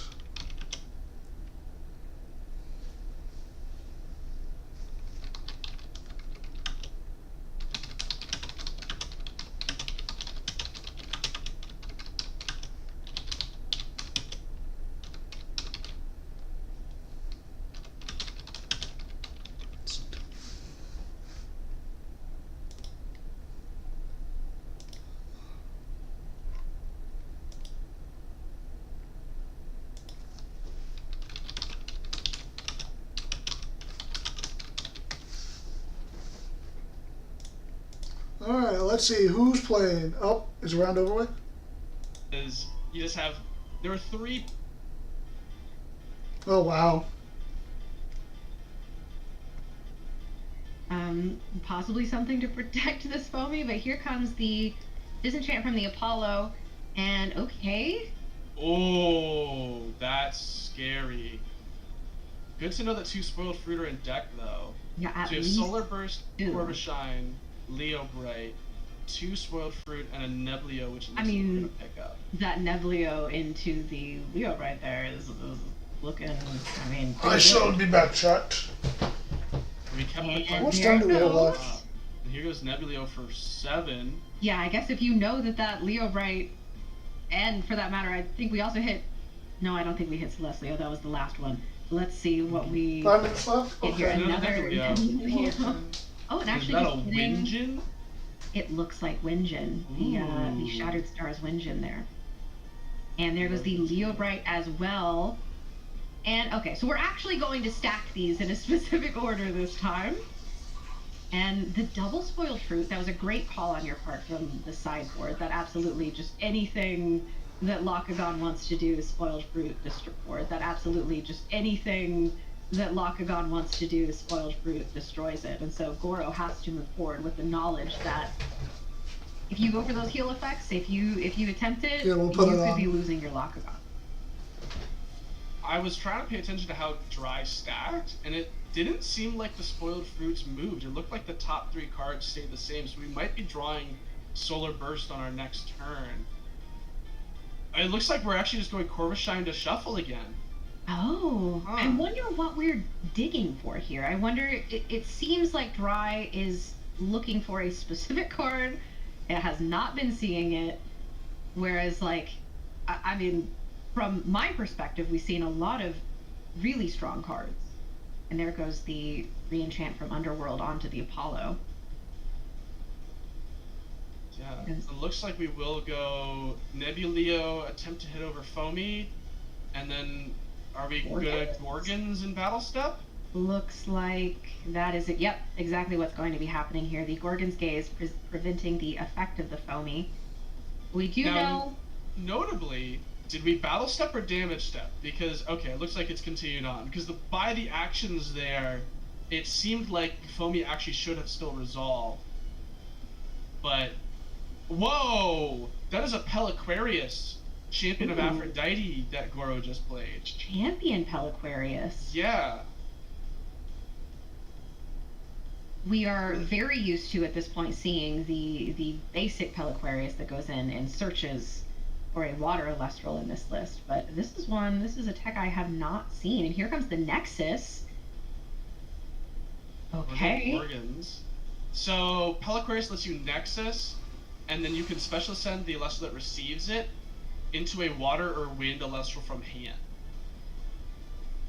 So, I don't know what we were gonna go for there, but that seemed really scary, actually. I mean, Terrasail? Terrasail? It could be. Oh my god, just foretelling the most cards imaginable here. Ooh, there's an Earthquake. There's an Earthquake, Temple, Apollo, too many cards to even really track it all in such a short period of time. Yep. I think Earthquake might be the bigger hit there. That looks like that moved to the top, to me. As it should. Okay, and oh, we're going for the shuffling anyway. Oh my gosh. What are you Dry? What are you digging for? What is the answer? What's going on? I do like that they set up additional Solar and Underworld for the Apollo here, because I like going shuffle then Apollo so you can stack your draw, because they've not been stacking their draws here consistently. Okay. We might entirely whiff here. We see a Celestlio at least. We see Apollo, Spoiled Fruit, 2 Winjin, Celestlio, and a Solar Burst. We're just gonna stack the burst to the top, I think. Okay. And ascend into a Leobright? And oh, we're actually ascending over the Corvishine, and there is the Leobright that we grabbed from that Nebuleo last turn. And Goro gives that the okay, and here we go. Solar Burst was put on top there, and there goes the Celestlio. We have foretold too many cards. 2 of those should stay on top. There you go. Yep. It's only foretell 4. You ascended over your Corvishine. Bye-bye Corvishine. But we still were able to hit the Celestlio. Yeah, we did still hit it. No additional information was given, really, because we already knew we did know that this was the case. We also know that there are no hits for Celestlio in the top 4. Yeah. Which is kind of rough for Dry. Well, fortunately, at this point, being able to say, okay, I have been able to keep them off of Lakagon thus far. Peliquarius obviously being something that you need to deal with this turn. And with only therefore we should. Really? Movable. Lakagon cannot be stopped. A 2-drop water Elestral. We're gonna get Lakagon. We're gonna get Lakagon. Yep, the champion of Aphrodite, Lakagon, and this is looking a little bit more familiar. That means that Dry is in a position where he needs to deal with this Foamy immediately. Even with that, we know that Tadpuff is a card that could certainly be lurking, and Goro can get into Lakagon no matter what. So this is a crucial turn here. And there goes the Glimbat. Ooh, that is something that is very scary to see for Goro. And there might be a Novacore in the future. I'm thinking that probably exactly right now we might be seeing Novacore. Yeah, coming out, gonna be casting that Temple of the Sun. Yeah, no, adding it to hand. We got Lucky actually coming out. Okay. Taking it a little slow, going in. We're gonna get Apollo. Just start foretelling. That makes sense. Sit back. The future is bright. Apollo is going to be big here. I would love to see. I mean, obviously, this solar list is sort of the current one that is doing well and people are playing. I would love to see more Champions of Apollo and Lyre of Apollo stuff. I think that's very interesting and super fun. I don't know if it has a place in this exact build, but hey, you know, could be cool. 2 Corvishine and a resting on your laurels off the top is kind of nice. I agree, though, it would be nice to see more of the champions. One of my friends who, his first ever, maybe second large Elestrals event, made it to top 32 playing Solar. He tossed in a silly one of the champ Soulbell. Apparently came up a lot for him. Ooh, okay, cows? Yeah, cows go crazy. Here's a Madness to force this Plucky to attack. Uh-oh. Okay, I like that.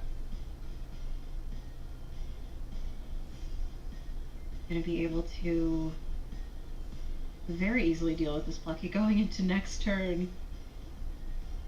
Yeah, Foamy guarantees that. We're gonna disenchant to search. So we don't have... Oh, we have a second lock in hand already, I guess? Or we intend to search it using Foamy? Seems like a overly spirit expensive way to do this, potentially. I'm curious as to what we're going for. Oh, Distillery! Oh! Okay, I'm rocking with it. This is how we play around spoiled fruit, as we side Distillery. This is a theory that you know, some have thought of, something that I've been toying around with. And I like this a lot, actually. I think that this is really interesting. Yeah. So it looks like that will resolve. Okay. Are we going to see the ascension into a distillery here? It seems so risky to do is the thing. I'm curious why we went for Madness. Yeah, I mean, if we weren't going to deal with this Plucky this turn.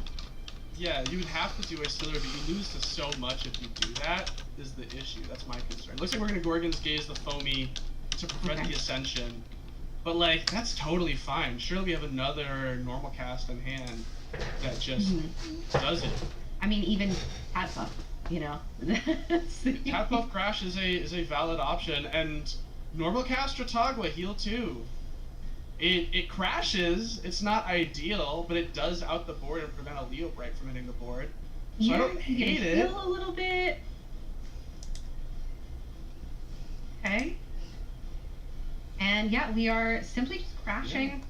I mean, at that point, you've gotten the heal, you've cleared the board, and you've also eaten a Gorgon's Gaze. So, considering how big of a problem Gorgon's was in the last game, I think that makes sense. Looks like we're gonna go Winjin. We are calling nothing. Never mind. We're not gonna call anything at all. Yeah. Okay. So there goes the Gorgon's Gaze. And looks like we're going to have some foretells, possibly. There's no real reason to do Apollo here, right? Because we know the next... I guess we don't know all of them. We know what our next draw is, though. I guess we Add just the don't want to other- draw Corvishine. Yeah, we could add the Corvishine. The Solar Burst could be good to have coming down the pipeline for sure. Yeah. Now we have 2 of those Corvishine in hand. And, okay, we get to set one. And simply... I think we've...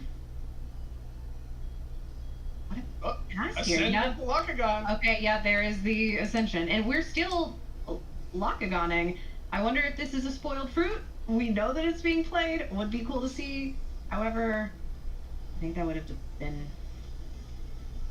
Second Lakagon. I like this play a lot. I like this play so much because it means that dry, if that's a set spoiled fruit, it's not doing anything. We're just getting 2 5s on board. We're not healing anything this turn. We're gonna go wide. Mm-hmm. Yeah, I like the double champion Lakagon. And we mega know pressure. there's an Oistillery, which is the jump scare. Goro went and got it and showed us. Only to just double cast Lakagon anyway. Here comes I really like this play. Yep, so the Winjin goes down, we take 3, and we know we have the Corvishine in hand, but that feels a little too slow based on what we're staring down here. Oh.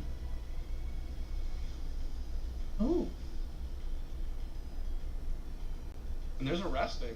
Yeah, there was that resting that we saw earlier, so that takes care of 1. And okay, you know what? Actually, Corvishine is just gonna come out here. Which, to be fair, with this Lakagon, I mean, can't do too much about it. Yeah, 5/7 can't out a 5 defender. No. That's fair. No reason to Gorgons this, I think. We're doing the shuffle on Corvishine to re-enchant to Apollo. Now, Foamy on Goro's side would be a little sick nasty. It would be a little crazy. Yeah. Let me go pee. Looks like my fire's gonna start soon. Re-enchant, and we see the foretell here. All right, let's look at what we're. Okay, so there. I mean, there's that Nova. Oh, we know that's Temple of the really Sun. bad. Temple of the Sun is in hand and has been in hand. Instead, we are going to be adding the little baby. Yeah, this is actually, this Lakagon is dead 7 ways currently. Because we have Solar Burst with multiple 2-drops. Mm-hmm. We didn't add Nova Core off the top, but it is stacked for next turn. Yoku.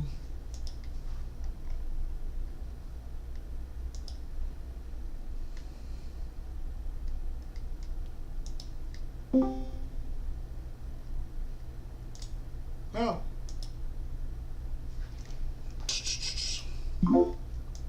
Just make sure. Table 13. Yep. Okay.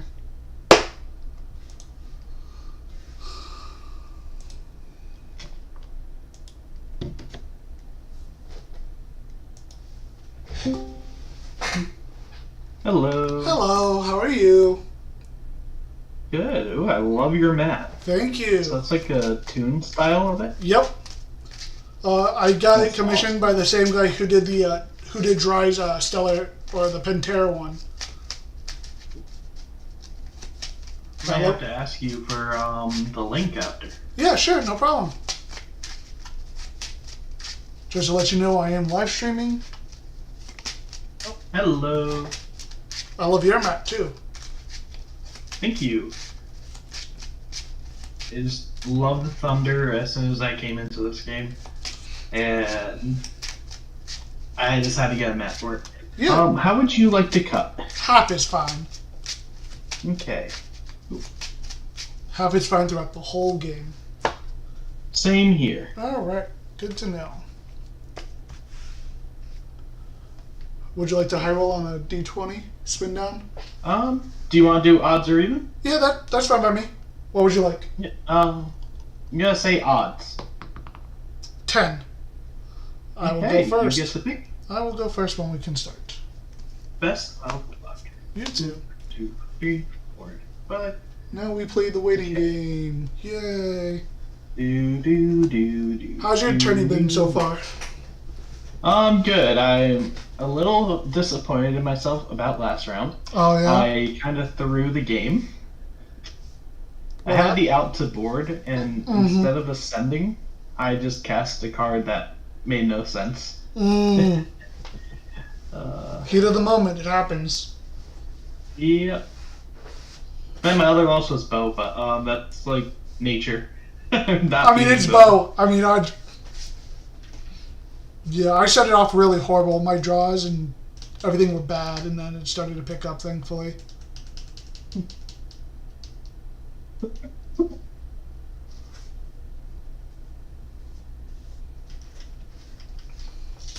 But at least we're almost done.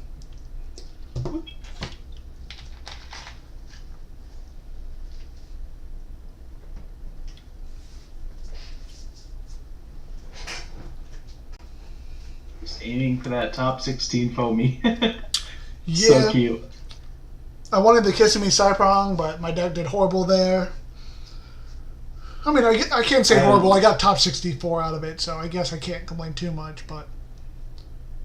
I bubbled out of top 16, which I was so upset Oh, about. that's even worse. My No. round 1 opponent just, like, flopped as soon as, So they beat me round 1, and then went 3-5. Oh. It's like, oh. That's always worse when you lose to someone who just loses, like, after that and just like, no, my percentage. What was super rough for me is when we started the last round, I was 39th. And I went up against someone at one of the locals I go to every once in a while. And they were at like 37th. So it came down to one of us had to win to get top 36. And I was like, are you serious? That's worse than me going against Stella Kristoff round 1. And because of it, I dropped all the way to 62 from that match. And I was like, Jesus Christ. Yeah, it was bad. Like, I started off 3-0 at Kissimmee, and I was like, I'm feeling good. And then the deck's like, and bad. I was like, no. But it is what it is. We live and we learn. But yeah, that foamy looks nice. I remember when they revealed it, I was like, what even is that? Because I was all the way in the back. And they're like, it's a foamy. I was like, that foamy goes hard. It's in a throne, okay?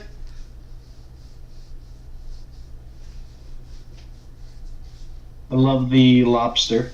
Oh, yeah. As our champion card. I want it too. It's so gorgeous. I loved hearing Helen's reaction when they showed it. Because as soon as you saw it, I was like, where's Helen? Gotta see her reaction. Alright. 4 more seconds, it looks like.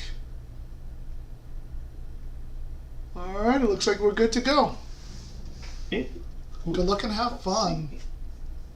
You as well. I think I will mulligan. I'm going to keep this hand. Okay.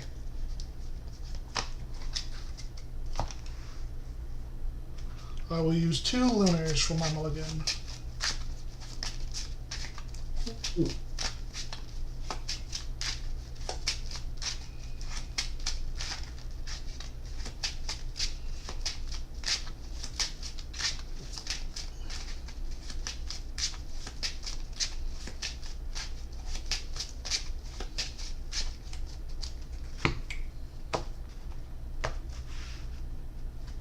One, 2, 3, 4, 5. Okay. Okay, I will keep. This is a better hand. I will start off with 1, 2, and then I will start off with a champion Cyprong. Oh. Cyprong's effect, I will go and get a Dio. And add it to my hand. And then I will pass to you. Okay, I will draw for turn. And I liked that play a lot, so I'm going to do the same thing. I'm going to cast out Cyprong and attempt to search for Dio. Let me see here. Yeah, you're fine. Okay.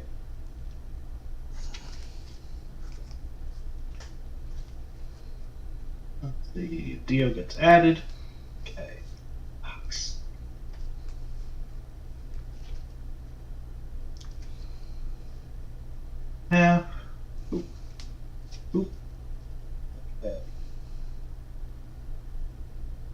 question is, what play do I make? It's like a mirror match. It's like, what do I do now?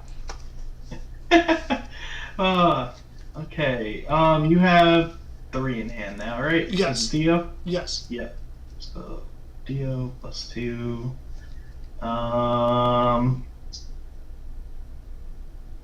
Yeah, okay. We're gonna make bad plays, but we're gonna do them anyways. I'm going to use Thrasis of Dionysus. Okay. Equipping it to equipping it to my Cypron. Okay. I'm going to play Dionysus for 3. Okay. After And playing sending 1. Dionysus, I will activate Tsunami. Uh-oh. Oh, wait.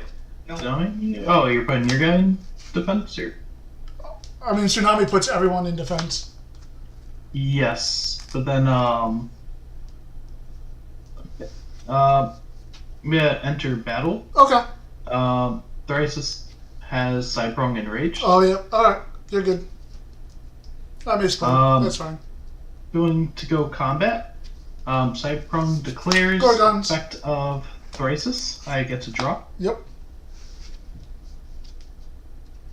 Okay, and pass turn. Okay, I will draw. I will cast Dio for 3. Yeah. I will disenchant 2 days, triggering Cyprong's effect, and Cyprong will pop your Cyprong. Yes. I will put Cyprong back into attack. I will cast Hopperu. Respond to the cast of Hopperu. Nope, it's fine. Hopperu will swing in for 1.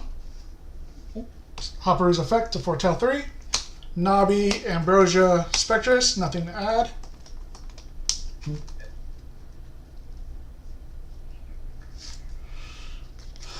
Alrighty. And... oh wait, it's dazed. Okay. Yep. I forgot. Okay, I'm going to draw for turn. Yep. I'm going to play a Sprouter. Okay. In defense. Yep. Going to use Sprouter's effect to Nexus. Okay. Then search. Yep. Having a Dionysus Madness. Okay.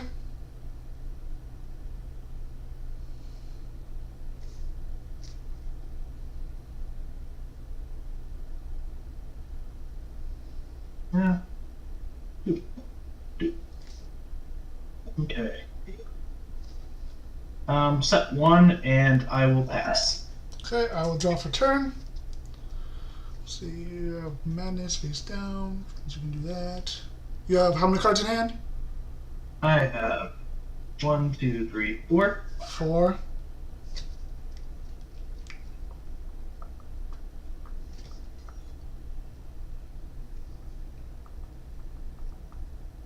I will cast a Spectrus. Respond to cast. No response. Okay. I will. How do I want to do this?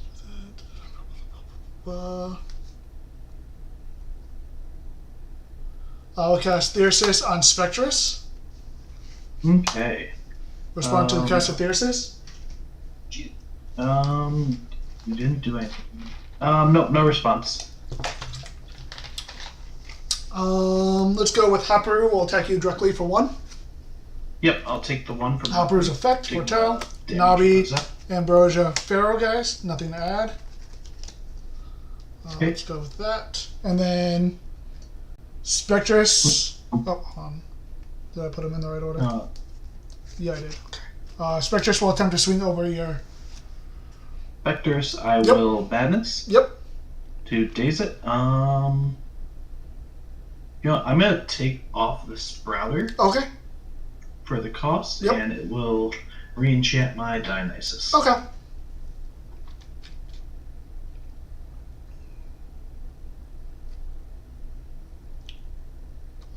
Then you're good. By the way, your camera froze for a second, just to let you know. Oh.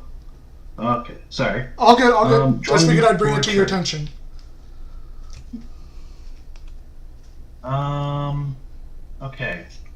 I'm going to use Sprouter. Okay. To Nexus Run to Dionysus. Yep. From Dionysus to itself. Mm-hmm. Sprouter effect to search. Yep.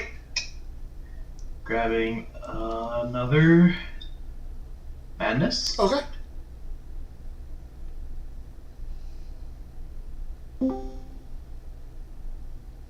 Cutting in half.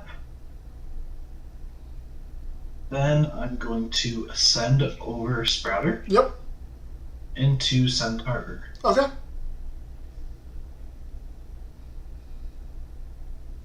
Going to use Centaur's effect to daze itself. Okay. To special cast a Side Timber. Okay. Side Timber is already in my hand. Just going to cast it out. Mm-hmm. Side Timber effect on receive. I'm going to enrage your Cybron. Okay. Then I'm going to use Thyrsus of Dionysus on my Centaur. Okay. Making it enraged. Yep. And I use Steel this turn. I don't need to use Steel this turn. I'm going to set one more. Okay. Going to begin battle phase. Effect of Centaur. I can destroy each of your enraged Elestrals. Is that during your battle phase, or is it my battle phase that it does that? When the battle phase begins. Okay. So you pop both Spectrus and Cypron? Yep. Okay.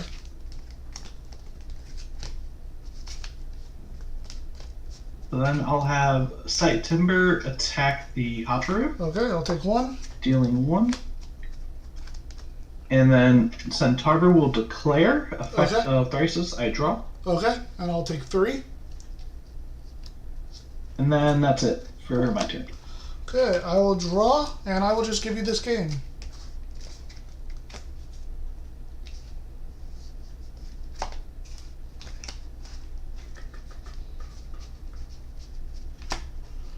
Super unfortunate turn of events.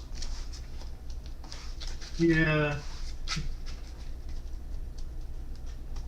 The Centaur is very good for the mirror, but so far everywhere else it's just kind of sat for a long time. Yeah.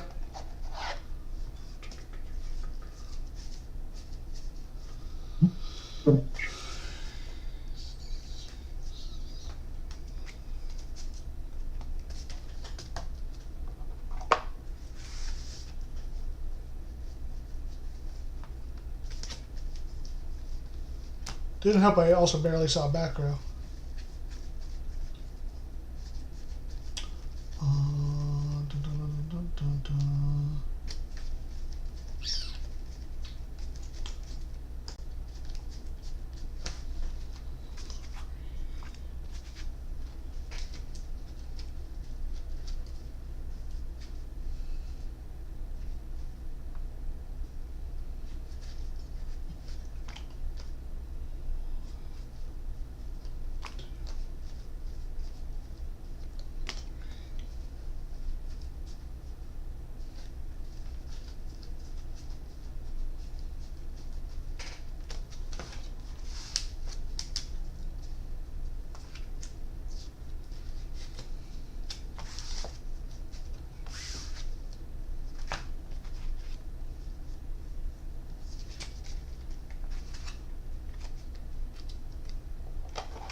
I will go first.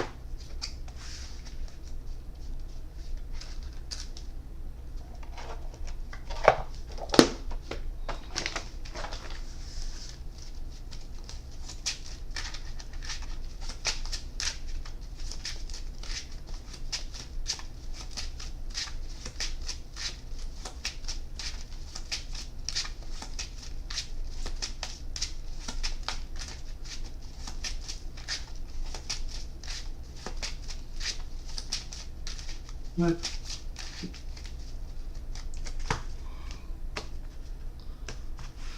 good luck and have fun. 1, 2, 3, 4, 5. I will mulligan.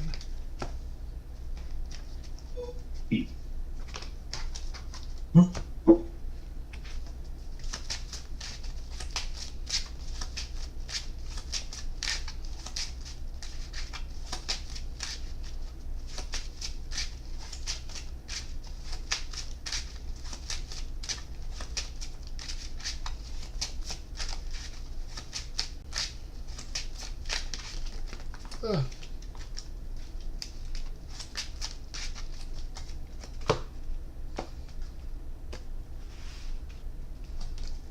Two, three, 4, 5. Yep, I will keep. I will start with you two. 1 face down, 2 face down, 3 face down, Spectrus. Okay. Got a plumber here. And then I will pass to you. Okay, drawing for turn. Let's see. Going to go Cyprong and attack. Okay. Cyprong effect to search. Pandora's box. Okay, milling 2. 2. Hit Jataya and poison to Darrow. Okay.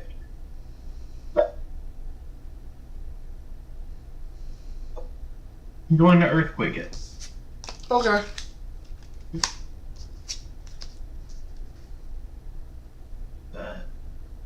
Going to set 1 Mm-hmm. and attempt to poke for 1 damage. Okay, sounds good. Alright, I will draw for turn. I will expend to draw. I will Ambrosia. 2 earth and a lunar.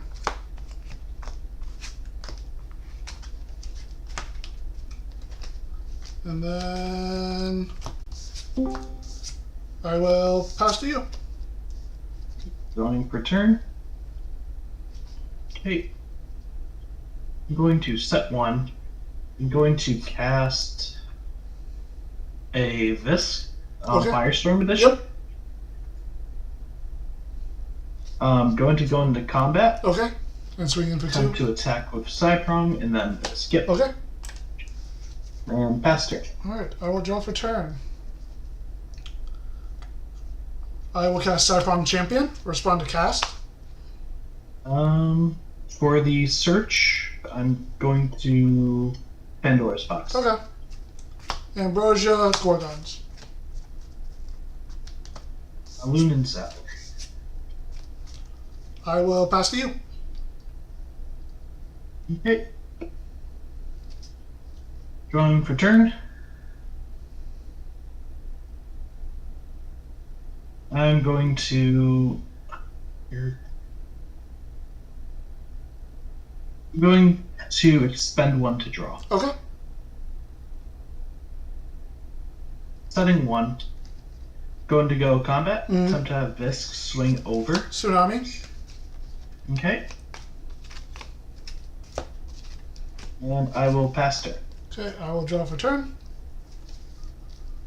I will set 1. I will put Cyprong back into attack. I will cast a Nabi. Respond to the cast of Nabi. I'll respond to its effect on receive. Okay. I'm going to Gorgon's Gaze it. Okay. 2. Alright. And then Cyprong will swing over the Viserys. Yes, Visk will be destroyed. Alright, your turn. Going for turn. Going to ascend over Cyprong into a Lotagon. Okay. Nothing on cast. On cast, I will then activate Dense Fog to shut off everyone's effect. Okay. I'm going to go combat. Yep. And have Lotagon attack the Cyclone. Okay, I will take 1. Alright. And I will pass turn. Okay, I will draw. I will set. I will ascend Nabi into a Doppelganger. Respond to cast. Nope, no response to cast.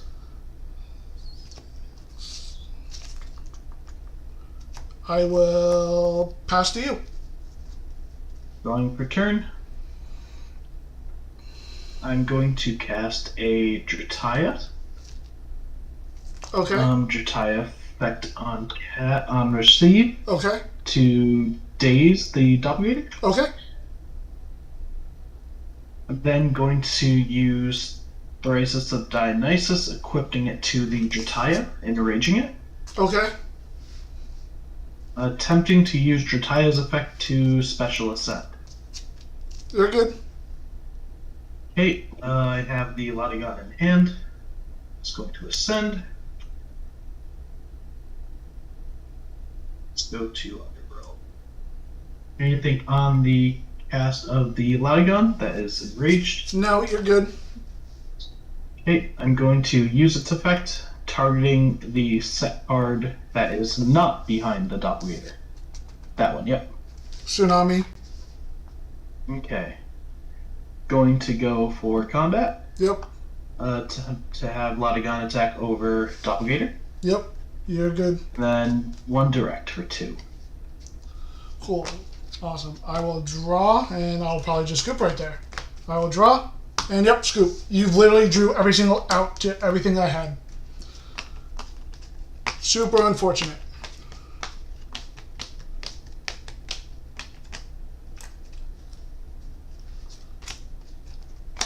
I think those are the worst games where your opponent literally sees every single counter to stop you from doing anything. Understand. It really is. I do think this meta is a little overtuned for a lot of things, where it's like, if your opponent gets the board presence first, it's just game over.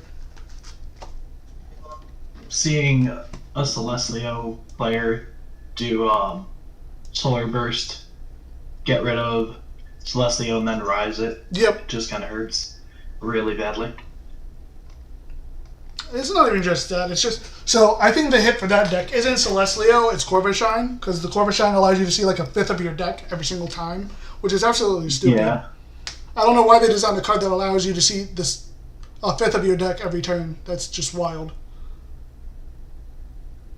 Locagon, it's so cheap to get Locagons out, and then you just pop cards, and it's like, come on. The Lotta deck is good, but it's just, if your opponent draws better or sees your back row, you're just dead. Yeah. Like, no matter what I could do that game, you literally have the out every single turn.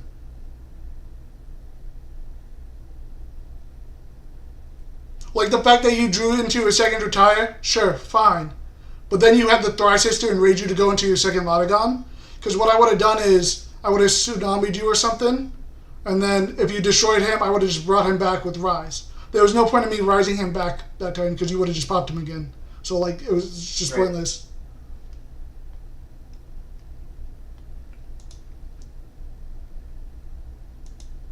Sorry about that. But thank you for the game. You too. I hope you have a good afternoon. You too. Or time zone.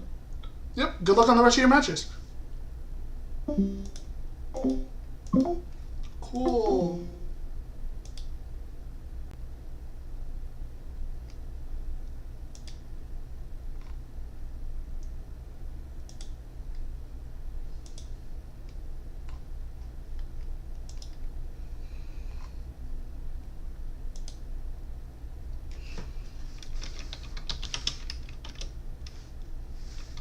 Two.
That's a big goodbye to the camel.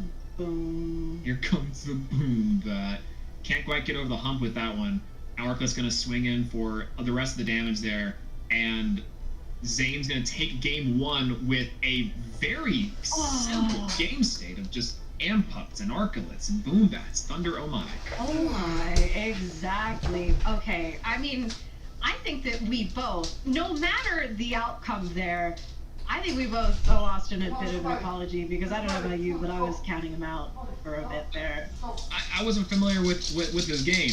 Absolutely not. No, I stand by what I said. It got to the point where I was unsure about how to come back into that. And a Boombat aside, a Pharaohgeist is definitely the way to do so. Yeah, I mean, the double champion Spectaris Siphon Ascension into the Pharaohgeist. Yeah, I mean, that's incredible. No, and then, of course, there's no Zane way. on the other side here, like you I said, have to win the kind next of a simple game. Just like, here's this mechanic, here's this mechanic, here's this answer. I mean, barring exactly Boombat, which I am a Boombat lover, but in this case, I was like, okay, sure. But barring exactly Boombat, Zane would have been in some real trouble there. Yeah, both players actually. This is something that is really funny compared to the rest of what we perceive to be Elestrals, right? This is a great example of some of these corner cases that exceptions are proving the rule. And that is barely any counter runes to be seen. Oftentimes before, the perception is that the more you cast counter runes and the more that you cast Gorgons and Shield, and you know, we're never resolving Shield in this house, those cards are game determinative. But there, that was all Elestrals, baby. We got to see Ascension on Ascension, and yeah, when the first Spectaris came down, I was like, yeah, that makes sense, build up a wall. When the second one came in, I was like, yeah, it's just another Spectaris. But the camel too. I guess that makes sense. Yeah, I mean, I was kind of like, when we got the peek at the hand for Austin, right, from the Likeable effect, and seeing exclusively guys, like you said, there are very little counter runes that happen this entire game. I was like, I would have mulliganed that. I wouldn't have that. No, actually, no. Austin, you're right. Absolutely. Well, you know, out of hands, I'm sure that you could spot well. What do you think that Austin is sighting into Zane going into this game too? I mean, not to continue saying it, but this is a meta where Pandora's Box makes so much sense. And I mean, you shut down the Ampup engine, and that's one of the bigger ones. I think that I'm not sure outside of that, Austin just kind of needs to have a bit more luck and a bit more of a fast game this go round. I think was really like the speed and the pacing of it was the biggest issue, as opposed to having answers for things necessarily. But what do you think?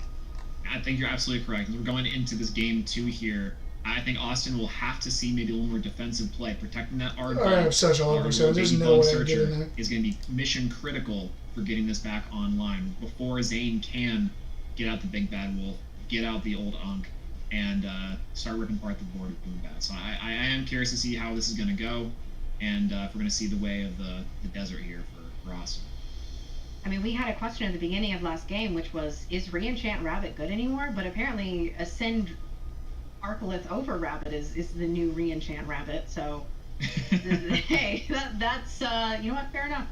Yeah, I haven't seen Verdalith do that yet. You know, riddle me that, I guess. What's Verdalith doing about my nowadays? girl. Let's talk about my favorite lift that way.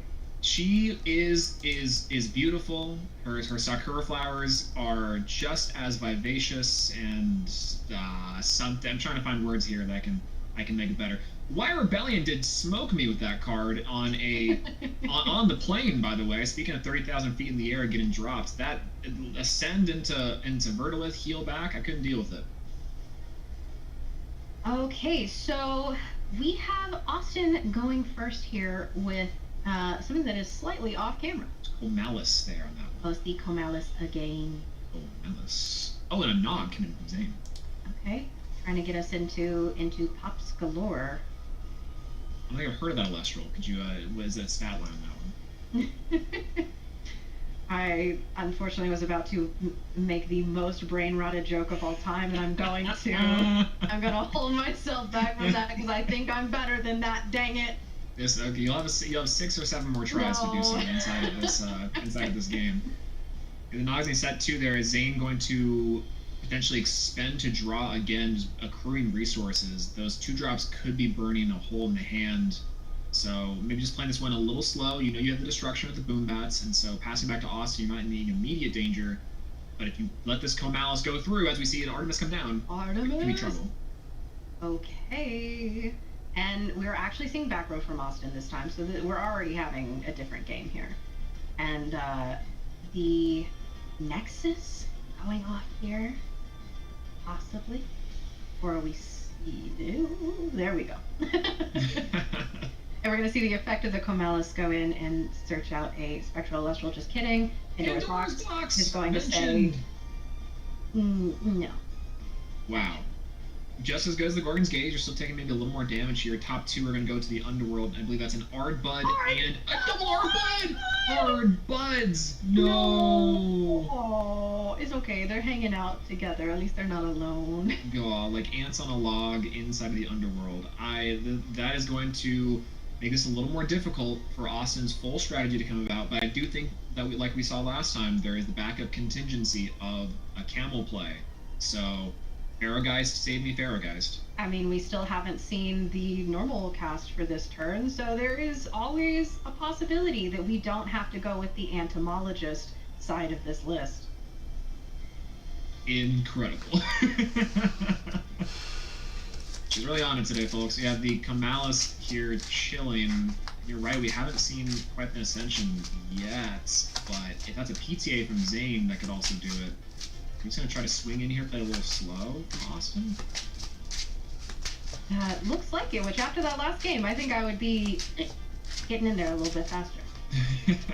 Yeah, the amp-up engine is pretty expensive, having to expend spirits each time that you do search, and so putting Zane on, have those Quackles and have those Ambrosias, could be the game plan and the game difference we're looking for, as there's a boom back.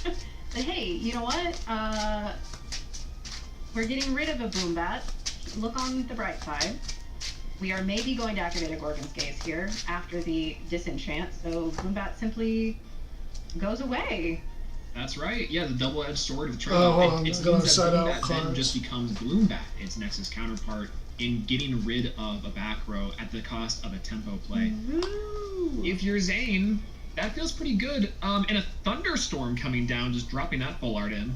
Oh yeah, going to be getting rid of the Artemis, but with this Comalis still on the board and presumably going to be on board, Austin protecting it with their life here. I'm thinking we might be in for some trouble.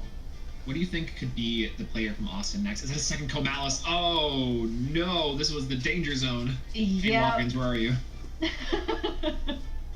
And we're going to be seeing Comalis nexusing to Comalis, going in, searching for a Spectral Elestral. Speclestral, if you will.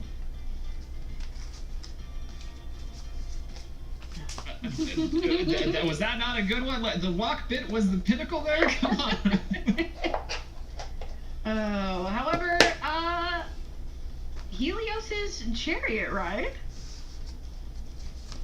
coming out from Zane. Interesting. I guess this makes sense. Funglo! That's your boy! Let's go! Okay, Zane coming in here, casting the Thunderstorm previously before, I guess, taking out the Nexusing idea here, though you have to see the stadium room Supercell coming down, which will then heal back one, and Funglo can cast out Bronzeglow. There it is, the beautiful stellar. Oh wow. Oh, I'm so happy for you right now. I am. Those are correct in. So Why happy. don't we get hands like this Oh before? my god. They What don't is know that Bronzeglow sweeps, Zane. I'm rooting for you. They don't know that he's supercharged.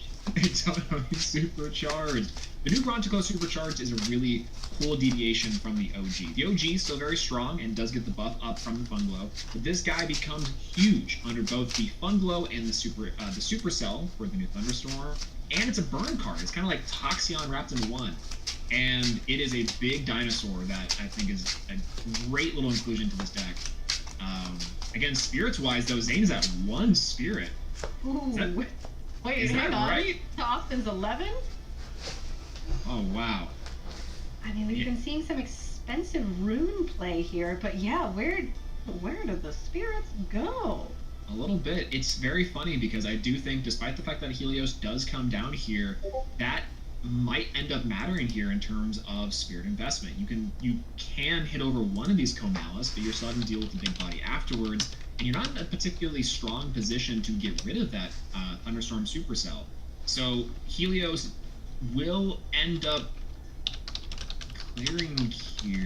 I see 2 coming down. Is there going to be a concession here from Zane? A concession at 0 spirit for the opponent. Oh, wow. Okay. That is interesting. You just want to show off the Bronze Glow. I appreciate it to myself. I am lost beyond belief onto one doing there. Zane happens to concede that round to Austin. The writing is on the wall. I think it was just the aura farming. By the way, Bronaglow is here. Just Zane, so you know. I appreciate that for me, but you gotta manage those spirits. Hey, Zane's a fun guy. All right. Oh god, that's the fire one. That's so interesting. Helios Chariot Ride coming into that second game there, assuming that they're going to be citing that into the next couple of games. How effective do you think that was? Awesome. Just me. I mean, okay, just me fucking on brother. Not cool. from Austin, but all right, from, it's time to let the bat in. And you know, I don't know that we really saw much different from Austin, other than the fact that there was in fact back row this game, and Ecomalis is being able to come out simply the threat of the Ascension, and Zane playing, I think, honestly kind of scared there for a bit, overextending resources and just trying to keep Austin off of the big drop. Really is what caused what was, I mean, you blink and you miss it going through all those spirits. Yeah, there's definitely an argument there that the Helios Chariot Ride could have been saved for that turn reactivating the Thunderstorm Supercell, right? You have the Funglow, you had a Thunderstorm in hand, potentially. And so your Helios goes off there, and you get double Brontiglow into swinging to apply some pressure and damage, and you sit on those big bodies until Austin can out them. And I think that potentially could have been the rationale there, unless there was, like you said, a little bit of fear in the fact that you needed to clear the back row as soon as possible. So I am very curious to know, as we're going into this game 3, how Zane's going to adapt. Quackle's coming to the side, maybe more Ambrosians. Or are we going to side out of Brontiglow altogether? No, don't say that. No. Not to suggest that one, but we will see. Zane is going to be going first into game 3 here, and starting us off strong with a Rabbit in defense. Ash Rabbit's back here. As a strong defensive wall, I don't think that the Lunar Engine has a lot they can do against specifically the End Titan portion of the deck. You can get to your Viscerus, which is a 5. Potentially some plays here to ascend while you're being a little more defensive with Ash Rabbit, so I think Zane just trying to grab those combo pieces. We did see Arc Rabbit in that first game, which was, I mean, a jump scare, certainly, and then just did all of the damage in the entire world. So, hey, we'll see how this goes. That's my second favorite RPG developer, a jump scare. Austin's going to start off here with, I believe that's another Comalis. Or that's Specteris. Specteris. You see I noticed those tiny legs. Yeah, at the bottom there. Okay, setting this up and just saying you have to deal with this with no matter what you're going to be casting. We actually have a back row. Let's go, Austin. We love to see it for you. And what do you think immediate threats Austin has to contend with here? Like you said, Arcolith is definitely still a possibility. Do you think that there's going to be an early fire? Well, there's a Sparkit. There is a threat. Sparkit coming out. Are we... Is that a Gorgon? Austin, is that a Gorgon? Obviously, the new effect is tempered a little bit, but still incredibly scary, as we are going to be setting out our cards, rolling for the hand rip here.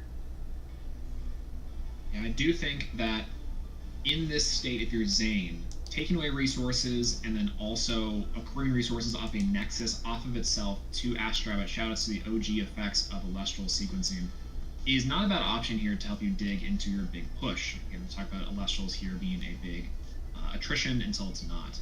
and go and roll for the second card. Let's see the first card revealed for the hand rip potentially. And then there's a second card here to be taken away. It's going to be the third card. So out of these two cards, let's see what we get cooking. Yeah. What are we working with here? Oh, no! The Pharaoh Geist and the... Yeah, okay, bye. Yeah, that was some trouble in the last game, so definitely seeing that camel go is definitely a great idea. Hate to see her camel leave. I'd love to see her camel go, absolutely. Yeah. Gonna go in for the play, Nexusing off the Sparkit onto the Ash Rabbit. I saw Cobalt do this once, and I loved it ever since. This is a really cool play that was enabled by the new Escape from Tartarus Sparkit. Ooh. But still, if you're Austin here, despite playing the spooky Elestrals, Kay, are you scared? I mean, usually, yeah. If you're in the mind of the player, do you think Austin should be scared? Chihuahua energy aside. I've actually been waiting for someone to ask me this question. Thank you so much for finding. Everyone always asks, where is Kay on the broadcast? Not how is Kay. Not how is Kay. The answer is scared. I mean, I think that both of these lists have their own jump scares and their own threats, right? Austin being able to drop these big bodies all of a sudden.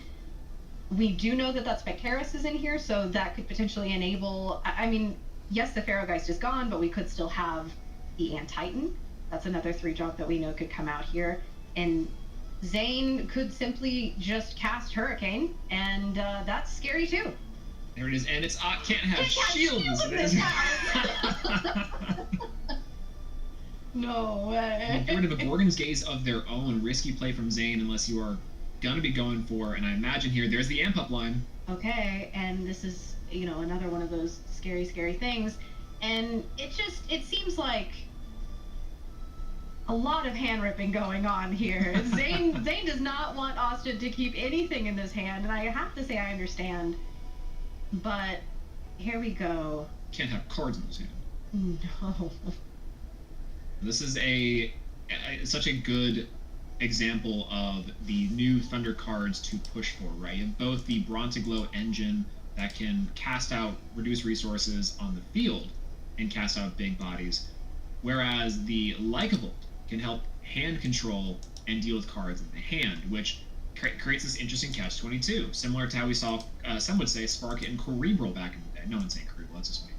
But you would Sparkit hand rip, they'd set everything, then you go Cerebral and blow out all of their back row. And I think that's the cool thing we were all doing, for sure. Definitely not me.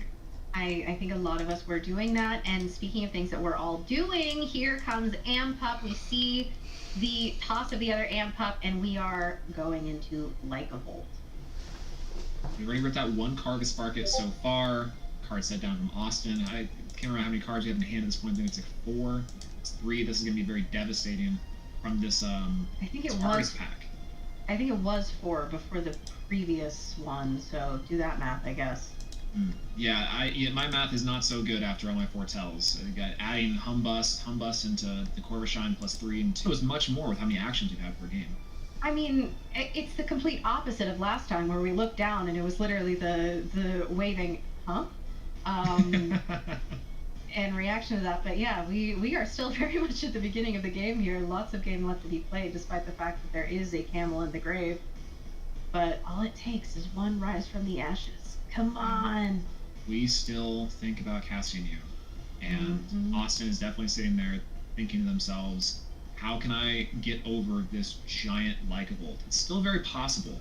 The thing about the deck and the thing about Spectaris is really neat in a deck like this is that you can go Artemis. Well, Earthquake also does it. Yeah.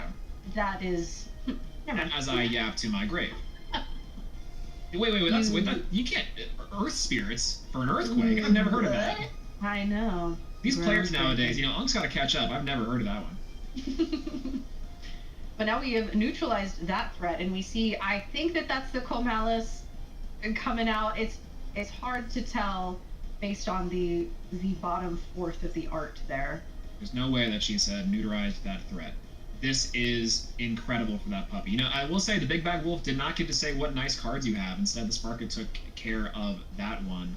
I can't swing into the into the Astra, but decided having the body down present the Comalis. What do you think that Austin's cooking here? I mean, we have the set card, and as ever with these lunar strategies, you just need a body to stick. You need to be able to ascend over something. You want to get these big drops that have the insane effects that, like, you can do that in this game legally. But until then, you don't really have much going for you. But hey, the pup package is out of the way. This Astrabbit is not doing much, but you know what would do a lot is Arcolith. Arcolith would be another big body for Zane to cast here, and on the range on the rabbit too, just getting those spirits on board, setting yourself up for potential plays. I like the slow gameplay now that our bigger explosion's gone, but now it's an Arbud down, and we're on a ticking clock as far as this goes. Buddy, let's go get a bug. What if I hung out with all my bug friends and maybe ate some of them? That's what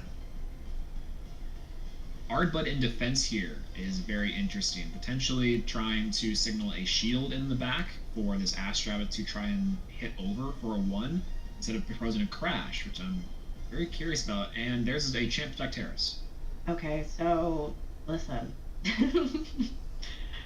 I think that Antitan is in our future. I am manifesting it. I think Austin is manifesting it. I want to see it happen. Dropping down here, I think both casters are now back into this War of Attrition style that we've seen from formats past. So I wouldn't be surprised if you're right. We have the ability on board now to hard ascend an Antitan, as well as the next turn being able to threaten the Ardbud, munching out that Spectaris, and going into the Ardbud. Alright. Delicioso indeed. Main draws for turn here. We're going to see Helios pop down. Helios Queen. Looks like we are just going puppy again. I like Zane's hands in the air, like, well, it's yeah, it's OG, but what are you gonna do? Oh. Attack Strabbit coming in here, trying to play around shield as much as possible. And Ardbud goes down. No. That's the last Ardbud. The other two were milled up the top. They went together though, so it's not actually sad. Aww. But we do have, I mean, listen, Comalis is on board. We have Champ Spectaris. That is Antitan fodder. I mean, try as Zane might, unless there is something in the back row here, it's looking pretty scary. However, Viscerous. That's a card I haven't heard of in years. Hey, speak for yourself. I've been playing a good amount of Earth. Viscerous rocks sometimes. Sometimes. In very specific circumstances. And those circumstances are usually into no back row. However, that's not what we're working with here. But hey, you know what? We'll see. We'll see. Hey, give me some insight into that. So this would you say this is a particular board state that Viscerous likes to claim? No, and I think that we are seeing that right here. However, I get it. Austin, again, wanting to get bodies on the board. Even if something were to happen to this Viscerous, being able to cast out another one, having representation, having wide board state, having things to ascend over is exactly what Austin is trying to build up here. However, there goes the rabbit from the Comalis attack. Okay. This is dangerous now that Austin has 2 attack position Elestrals, because if I see 2 Thunder Spirits hit the board, that it's Unk time. Or we will simply ascend into like a Brontaglow. Oh, hey, he didn't sign it out. There you go. Thank you, Zane. Thank you. Austin does not know that Brontaglow is supercharged, and this is a very interesting state to be in for Zane. Brontaglow itself is just a big body. 6'4" is nice and hard to deal with, but I can only imagine the back row for Zane has to be something impactful. Otherwise, this Brontaglow is prime shield fodder. Yeah, we're not trying to Brontaglow to the underworld immediately, or back to hand for that matter, if we're looking at a shield. There is the Supercell. Go ahead and heal back 1. Every spirit counts, and every spirit is important. Okay, and looks like we are simply going to swing here. Austin, looking at this back row, I mean, even if Okay, we're letting the Viscerous go down here. Not gonna defend it. Make me wonder what those two macro set are. Rise from the shadows? I mean, hey, you can rise the Viscerous. I think that's particular, and honestly, might be a good play Zane is playing around is a rise back the Comalis into Ascension line like you were mentioning previously. This Brontiglow being able to hit into the Viscerous is also important, not going to be able to go into like a Tsunami. Hey, Ardelis. Not so great. Into another Viscerous. Very tricky position. We're 2-3 right now. Our matches have been bad. That is a Our draws have just been horrendous. Yep, the little leggies every time they pop. Or my opponent just has all the outside with every single thing I do, so take it as it will. And Spectaris coming in here, could potentially even enchant Artemis to try and get over this Brontiglow. Brontiglow is huge right now. This thing is an 8 body. Yeah, I mean, with the 3 back row set, I think that really we are just looking at Austin trying to stick bodies on the board until there is an opportunity to do something big, and Zane attempting to prevent that from happening, both with 3 back row. There's been a lot of things almost happening here in this game, and not a lot of things actually happening. Well, there's someone I know who shares a particular name with a carpenter that always says, almost is only as good in horseshoes and hand grenades, and so I can see which one of these are playing that game or which one's playing Elestrals, and might come down to the wire here if this 8 attack matters from this Brontiglow. Austin looking at this Argo! Are going to the polls here. You have just enough spirits to do so. That might be the card that's needed. Does Zane have a response? Pandora's box in retaliation! Zane, you're a menace. We knew that Pandora's box was there from the last game. Did not side it back out. And in fact, is going to keep this Brontiglow alive and well. Wow, I've only ever heard of this in theory. Back at the Dallas Open, everyone's trying to Tekken Argo into their decks, and of course, with a big call out from Bo being able to recognize that, a Pandora's box was considered. With Argo being so heavily played in the pool at the time, Pandora's does hit it. It says cast from deck, and Argo cast a card from deck. Mm-hmm. So Wild. we see the mill. It was an Artemis and A Doppelganger. oh yeah, it's the Stellar, isn't it? That is crazy. If the card goes down, take 1 damage here. Zane is back into a commanding position. Those last 2 cards were not activated last turn. Yeah, This hey, is wild. Swole, is it good to hard ascend into a Brontiglow? I was doubting that. You told me there's a lot of scary things in Thunder, and I believe you now. I mean, hey, I only know that because I was having to play against you on Brontiglow. I was taught the fear. Don't believe her. I was getting my butt kicked when she was on Solar. Don't believe her. I was hard ascending Brontiglow going, it's the only play I can make. Yeah, anyways, I'm gonna Solar Burst into a Boom Bat. Boom Bat coming out. Just to ensure a little bit of extra control here and to bait out some counter runes potentially.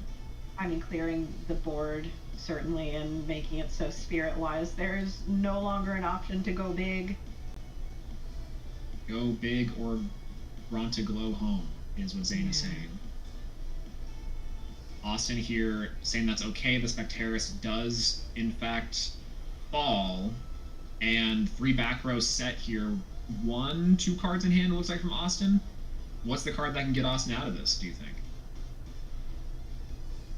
5 spirits left. I mean, we saw a play with the Champ Spectaris last time, although we milled that Artemis, so it's I'm not sure about that, but I mean, hey, there are possibilities. Who knows? We could have something cute set here. Is there any line that you are seeing yourself? If I am Austin, double Ambrosia into potentially a suppressed destroyer with a Lunar Phase New Moon, there's a few different ways the lunar half of the deck can do it, but we've already used the Earthquake with the Earth Spirits, which is just new to me. But yeah, I think this Brontiglow might be holding it down steady for Zane until the very end. Let's see if Austin has a play. We're really looking at these. And with 3 spirits, I think you're right. This needs to be an Ambrosia situation. The New Moon is an interesting call out. Okay, here is Champ Spect. Champ Spec, a normal cast Champ Spec defense is trying to stop the bleeding. Zane hasn't really cast too many Elestrals in the past couple turns, so Austin's hoping just to buy some time for potentially even something like a Kathmel, maybe, or trying to say, I have Ambrosia and will just wait. I think Zane's going to just swing in past turn, playing it slow. I mean, hey, you can always top deck an Ambrosia. Never forget that. You can do that. It's something that is legal to do. You're like allowed to do it. It's crazy. That's crazy. Well, no way. Do you play Elestrals? That's awesome. 9th place finish, by the way. Yeah, okay. The only person to have both the Lakagon and the Astrabbit. 2 prize cards might be impressive, but I'm honestly very impressed here with these 2 casters today. Looks like Austin is going to concede this one, wrap it up to Zane, taking it 2-1 over the Lunar Ardbud list, and both very strong strategies. I'd love to see what Thunder can do. That was crazy. Meaning Zane did know that Brontiglow sweeps. They knew Bronziclaw was supercharged. Wow. Yeah, a lot of MVPs. A lot of MVPs in that last one. You know, so the Pharaoh guys. All right, 2 more rounds. Let's do our best. From Austin, and then Zane, you know, rocking it down with a particular MVP for the Thunder deck, and that MVP was in fact LeBronto James. So I am more than thrilled to see the big dinosaur come in. That was crazy. Yeah, I also liked that part. Yeah, that part was cool too. As an Ardbud enjoyer, what you did. You have to ask yourself a couple things. What would Zane do? And I think cast Thunderstorm into a Hard Ascend, Arcolith, and Brontiglow. That sounds great to me. I mean, hey, maybe you need to revisit this list that you've been playing and start looking at what Zane's been playing. As long as I don't get matched up into you on Solar, I think I can definitely do that. Talk to me about Ardbud there and Austin's deck. What were you seeing from that match? Well, aside from the last one where we saw 2 Ardbud be milled, unfortunately, that was a real bummer. But I think that this bug strategy is really cool, and I mean, Champ Spectaris is one that has really been overlooked because it's been available and people have just said no. But being able to search it out with the Ardbud, being able to then with Artemis cast out occasionally not just 1 but 2 in 1 turn. That's huge, especially in this kind of list. Unfortunately, I mean, this has been the conversation that we've been having this whole time, where it's like with Lunar, you want to establish bodies on the field. You want to have things to ascend over. And there are so many ways to get there, and that is one of them, certainly. But if you can't establish that, if your Ardbuds are being sent to the underworld with no chance to do anything, then it makes it a little harder, certainly. For sure. That definitely is kind of the idea here. 100% right. Lunar wants to stick a card. Ardbud also wants to stick around for its combo piece, and if you aren't able to do so with the keep away that Zane was able to compete at, I think that's the challenge. And we almost had something really early inside of this match with that Pharaoh Geist Ascend. Incredibly exciting stuff from Austin, being able to try to play the War of Attrition well. And I can only imagine those back to counter runes, like I was saying with the Rise in the Shadows or some other tech choices there to help protect those Lunar Elestrals. But by the time that you're getting around to that, then yeah, you're staring down an 8 body in the Brontiglow. You're staring down a 20 body inside of the Lycanthropes. Yeah, having the Pharaoh Geist ripped from hand with the Sparket early on was, I mean, that was really, really tough. And on top of that, if, like you said, Rise from the Shadows was one of those set cards, I would be curious to know, because, I mean, they sat there the entire time. Saving it possibly for when there was a more established board, but, you know, it makes me wonder personally if it's worth even like the Spectaris turn or the Viscerus turn where that one was sent to the underworld. You could have activated it then and simply sent it back misenchanted, sure, but you would have the body on the board and have something to ascend over, have something else there to work with. Because hey, it does not have to be a Lunar Elestral that you rise. You just have to cast it with Lunar. Yeah, and it's so funny to think about the impact of Ascensions in this past game, right? Previously, before, it's actually really funny to think that hard ascending was not particularly that strong in a game like Elestrals. The War of Attrition was just too much. The good stuff piles individually would typically take those resources away. But just then and there, we saw Arcolith ascend. Like you were saying, Green Chant Astrabbit, put on, and it's good to go. That's a banger play. What was the impact, do you think, of that inside of game one? Well, first of all, doing more damage than I think that either of us were even. I mean, I saw those spirits being taken. I said, oh, okay, so a lot, right? Like a lot. And even when we did get to the point where we're able to see moves made, there weren't enough resources in the spirit deck, and being able to all of a sudden make a huge push like that, and especially if there's nothing that can be done. I mean, Unk Rabbit, it undefeated. Unk and Rabbit. You know, I think I found a good commentary duo now. There we go.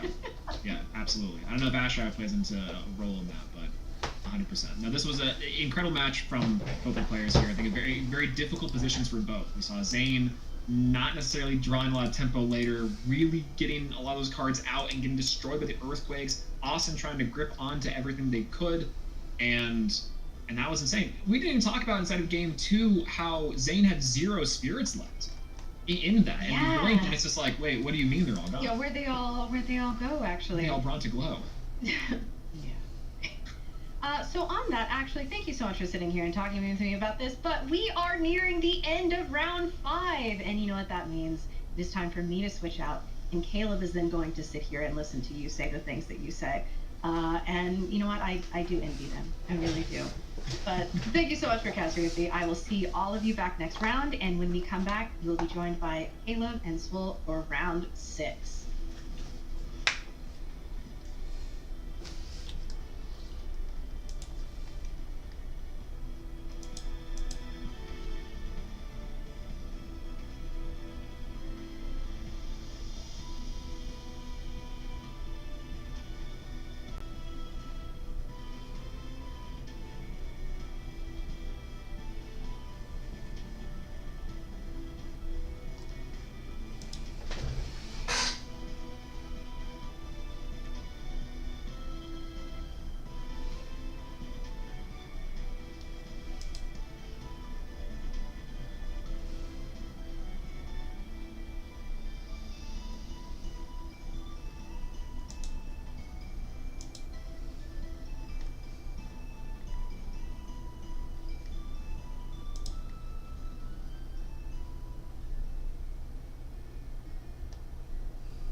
we are joined once again by Caleb. After a shocking round 5 finish for Zane, we're going into our round 6 here. How are you feeling today?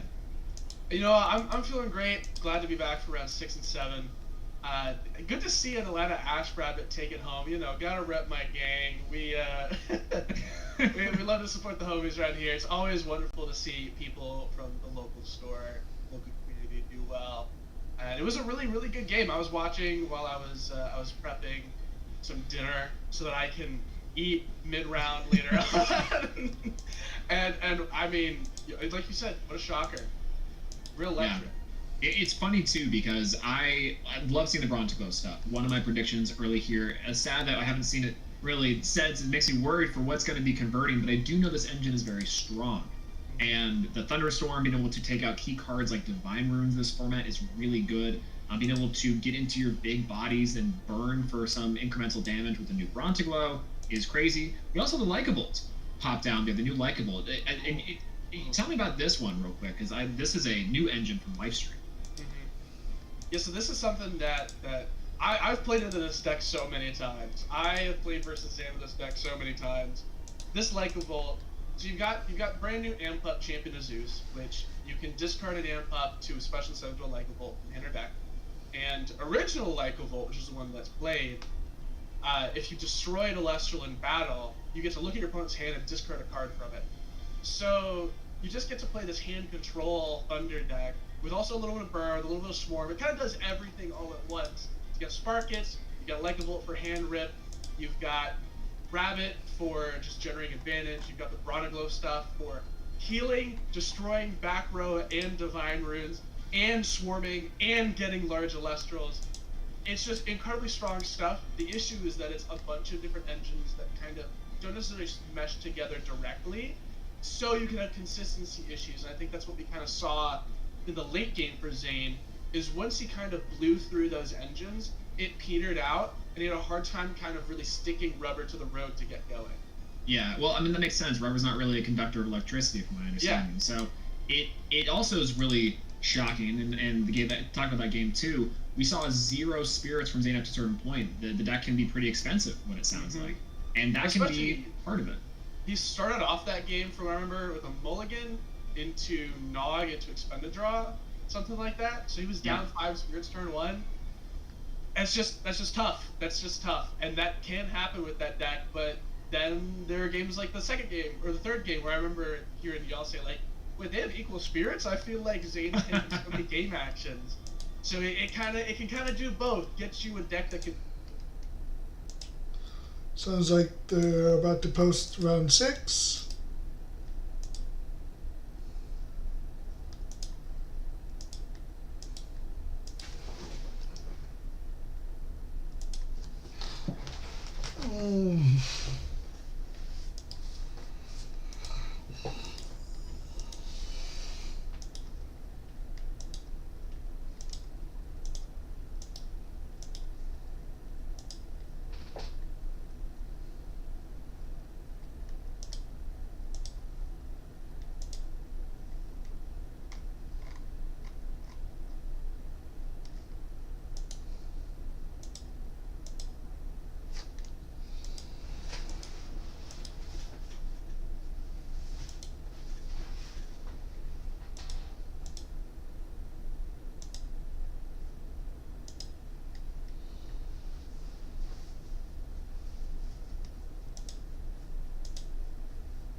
Wow, this is a long time to fucking get a match 6 going.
Hey, what's up? Greetings, how are you?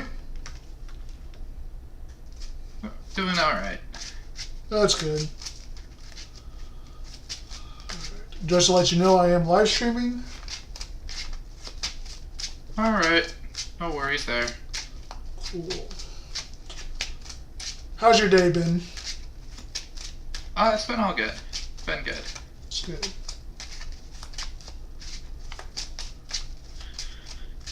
Trying to just get used to the new format, honestly. Yeah, there's a lot to this format, that's for sure. Yeah, honestly, I thought it was just going to be like, oh, finally my deck is good, and it's just not it. Yeah, my deck isn't performing as it should. There's other people running the same deck and they're having way better luck, so it's like, what's going on here? Yeah, that's kind of how I feel. Like, there's a lot of cards I haven't seen that are, like, crucial for the deck, and it's like, come on, guys. Or my opponent just literally has all the counters for every single play I have, and I'm like, are you serious? Like, yeah, a couple of my matches, I just lost to perfect storm scenarios where I'm just like, you can't have it twice in a row. Right. You just can't. And they do, and I'm like, alright, cool, I guess. And then you set in cards, and you just never see the cards you set it in, and you're like, cool, that's awesome, fantastic. Honestly, those matches made me really want to be, like, anal about, like, shuffle on camera and make sure your hand is visible, because, like, I'm sick of it, you know? It's like, how? How do you have this hand, like, 2 times in a row? Yeah. Especially when they're one-offs, and you're like, what? Yeah, but I also understand it, because I've been on the other side of that, too. Yeah. Like, literally, I got my Yu-Gi-Oh! Nationals invite last year just because I opened the exact same hand against somebody twice in a row. Oh, wow. Yeah, it was really, really dumb.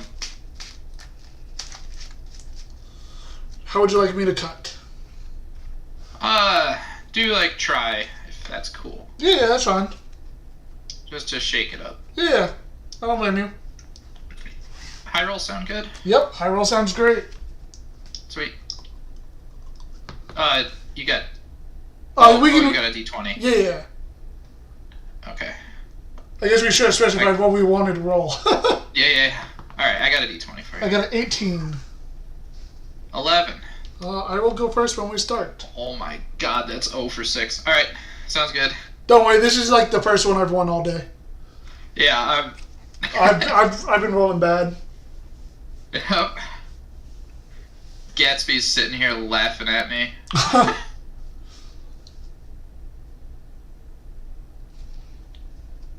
Let's see, we still got, what, 2 minutes before we can start? Yeah. Oh, yeah, did you look at your hand? I'm sorry. No, I haven't looked at mine. That's my bad. All good, all good. Yeah. We're in round 6. Yeah. We've been here since 10, so it's like, understandable. Yeah, honestly, I don't even know if the rule is like we can resolve mulligans or not. Because in other games, you can resolve mulligans before time starts, but... No, for this, you generally don't. You can't look at your hand till they say to start. Got it. Because technically, you are starting the game by talking about mulliganing and stuff. Understood.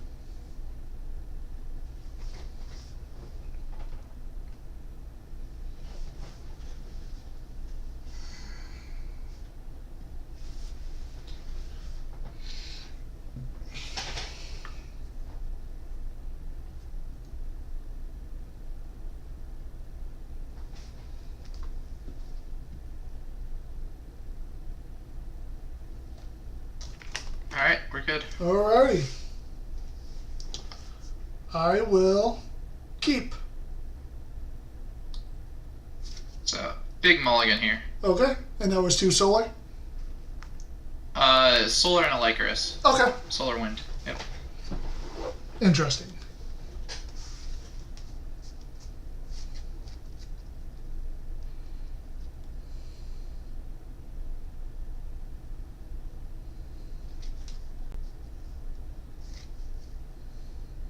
Alright.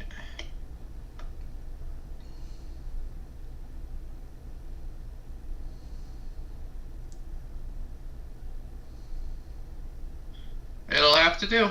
Alrighty. Good luck and have fun. You as well. I will start off with 2 face downs and a Spectrus, and then I will pass to you. Sure, draw for turn. I'll start with an Apollo Okay. effect to put 3 more, up to 3 more on. Mm-hmm. We're just gonna go all the way. Okay. Apollo effect to force help. Yep.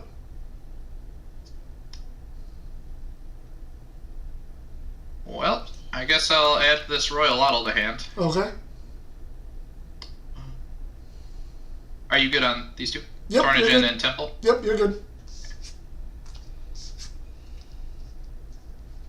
Put like so.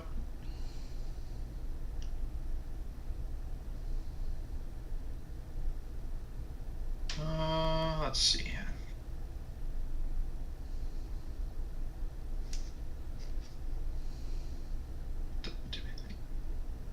I guess we'll just actually cast Royal Otto. We'll throw in defense. Okay. Set 2. Over to you. Okay, I will draw for turn. I will set 1. I will cast Nabi, respond to the cast of Nabi.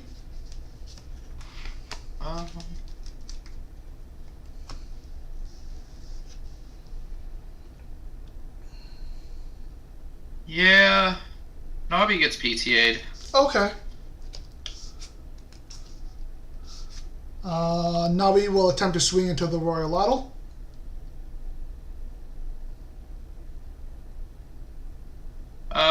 We're gonna go Royal Otto Yep. effect. Look at that, a Solar Elestral. I'll add that to my hand, negate the attack there. And then Spectrus will attempt to swing over Royal Otto. We'll attempt Royal Otto. There's a Solar Elestral, I'll add that to my hand. Alright, how to take that risk, I guess. Alright, your turn. Yeah. Yeah, knowing what I gotta finish this for Tell. Yeah. Knowing what I have now. Go like that. It was looking so good to where you didn't have a third one, and then you had the third. Yeah. Alrighty. Alright, draw for turn. Yep. Let's just activate Glimbat. Whoa. Yep. That is not what I am allowed to expend. I completely forgot to expend for PTA, that's why that was on top. That's cool. Activate Glimbat. Okay. To go search for a temple. Yep. Wow.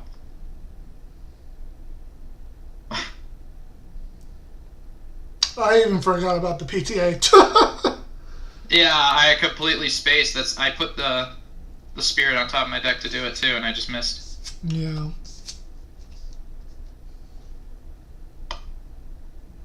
Alright. Well, let's see what Apollo's got for us. Okay. Good. Yeah. Well, I guess I'll grab the Corvishine. Okay.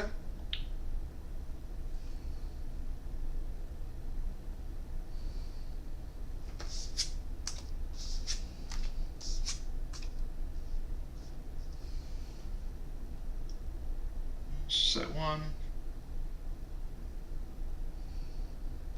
I guess I'll cast the Corvishine. Okay. In defense.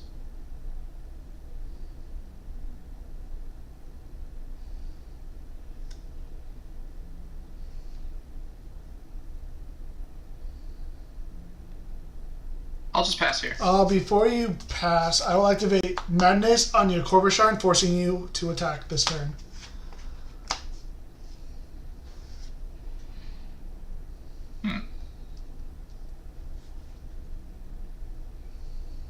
So, you're doing this in... So technically you're never allowed to skip your battle phase. So after you cast... So I'm technically in main phase then? Yes. Sure. I'll choose to stay in main. Okay.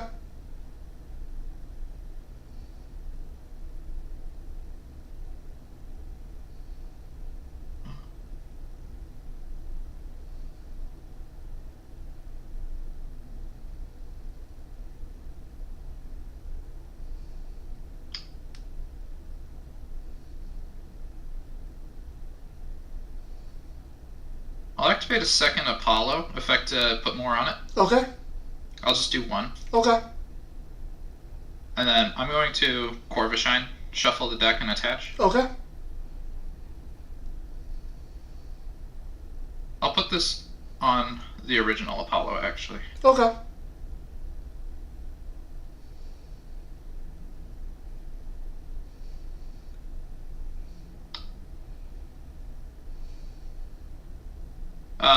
New Apollo will do the effect. Yep. This is gonna foretell sticks this time. Okay.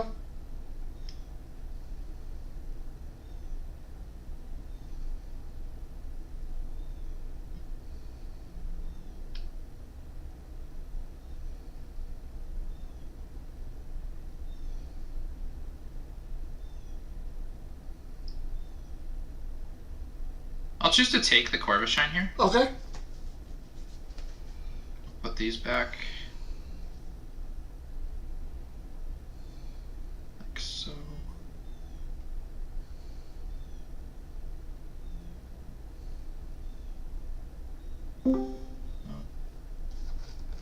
You have 2 back row. Yes.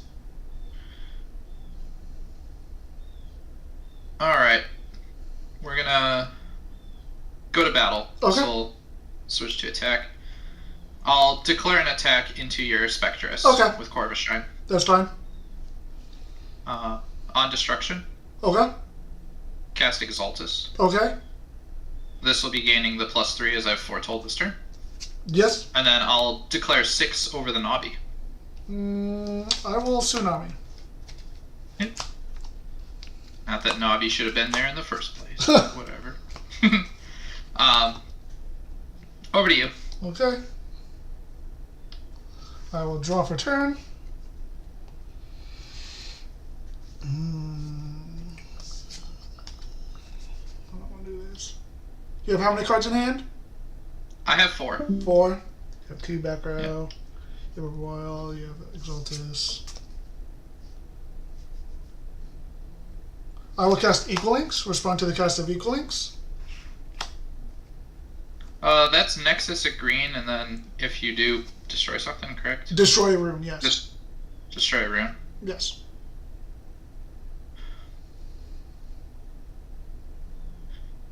Yeah. I'll get it right this time. Okay, sounds good. I'll put Spectrus and Nabi back into attack. And then I will EQ the Royal Lottle.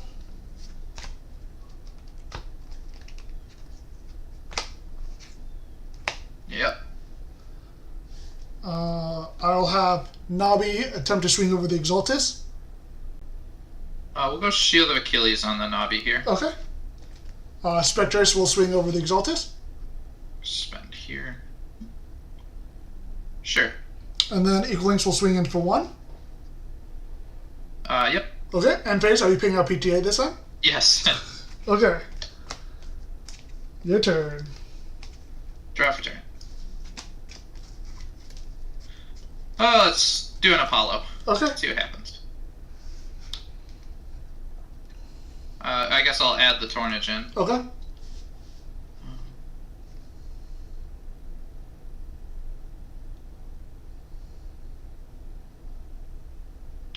That's not what I wanted.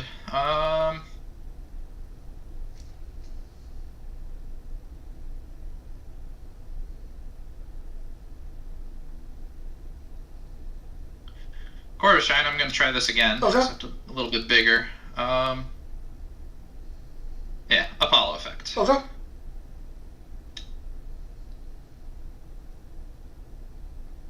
I guess I'll add the Celestleo. Okay.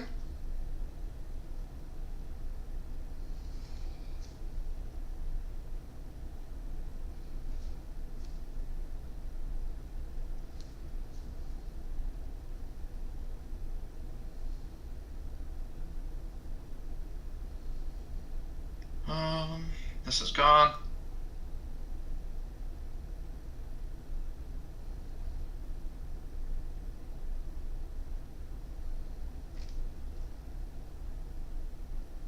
Good Ambrosia. Okay. Pay off this Apollo. Okay, and that'll put you at how many spirits after all that? It'll put me up to 5. Okay.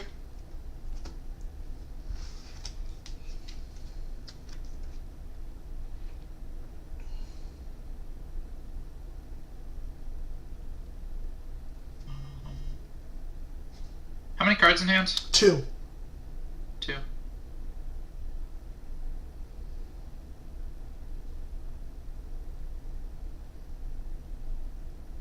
I don't really want to shuffle. I'll play Temple of the Sun. Okay. And I'll just pass. Okay, I will draw. I will cast Hopperoo. Respond to the cast of Hopperoo. You're good. Hopperoo will swing at you directly. Hopperoo's effect to foretell. Rise, Drataya, Farrageist. I'll add Drataya.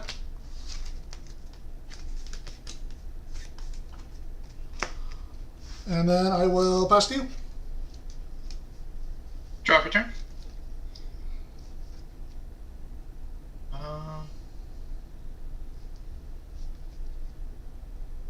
Alright, we're gonna normal ascend here into Tornigen. Okay. I'll set 1.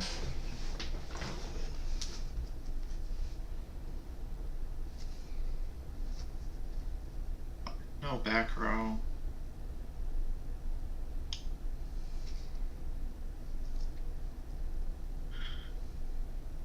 Sorry, big think. All good. How many spirits do you have? It's probably like 100, right? 1, 2, 3, 4, 5, 6, 7, 8, 9, 10, 11, 12. Might as well be.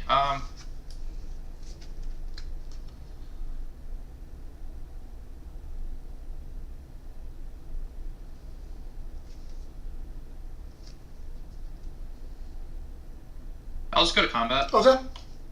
Declare Tornigen into Hopperoo. Okay, I'll take 1 from that. Yep. I will draw. Yep. I will set 1. I will cast a Drataya Champ in defense. Respond to cast. Does what again? When it enters, I can daze an Elestral on the field. Okay. If no response, I will daze your Tornigen. Sure. All Green right. guitar pick. Alright, cool. And then I will pass to you. Alright, draw for turn. I'll activate Ambrosia. Okay. 3 Luminators. Yep.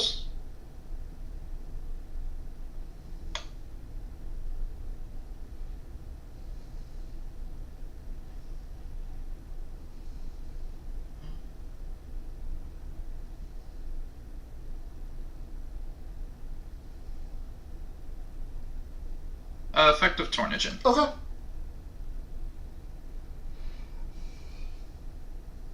We get Nova Core.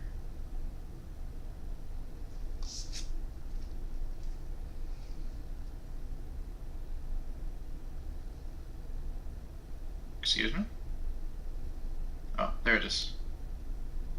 Nova Core, Ambrosia. And Gorgons. Okay. Are we good with 1, 2, 3, 4, 5, 6? Yep. 4, 1, 2, 3, 4. That's gonna be Nova Core. Okay.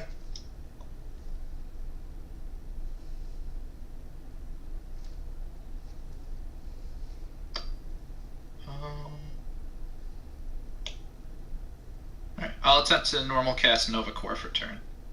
Okay, and that puts you down how many spirits after that? 1? 1 spirit. Okay. Activate the effect on cast. Okay. I guess we'll pop the Drataya. Okay. Sure.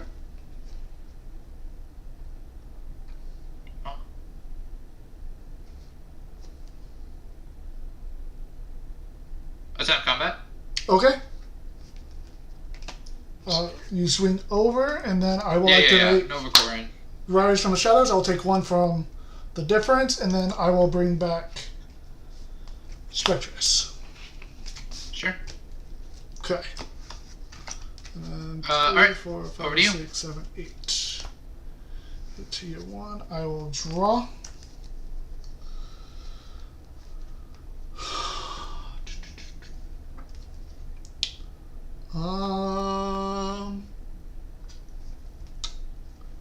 Super unfortunate that you saw so many Ambrosias. I just saw the 2. I mean, the 2 is enough. True.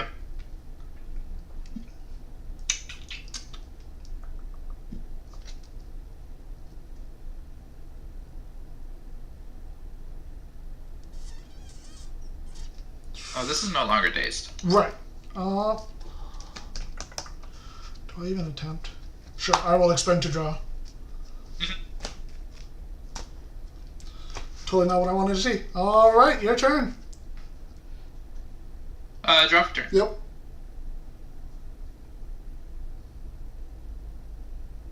Let's see. How many spirits do you have? 3, 6, 7. 7.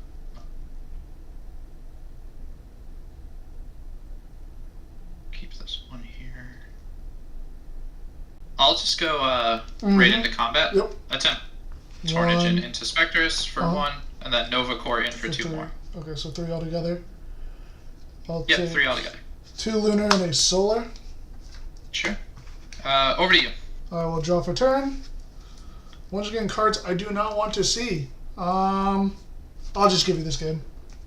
Okay. I do not want to see any more Guardian of Elestrals. Light this, so. Yeah. You just able to see those Ambrosias and then getting the Nova Core. I'd rather you have gotten anything else besides that Nova Core. Because you had no other Elestrals, right?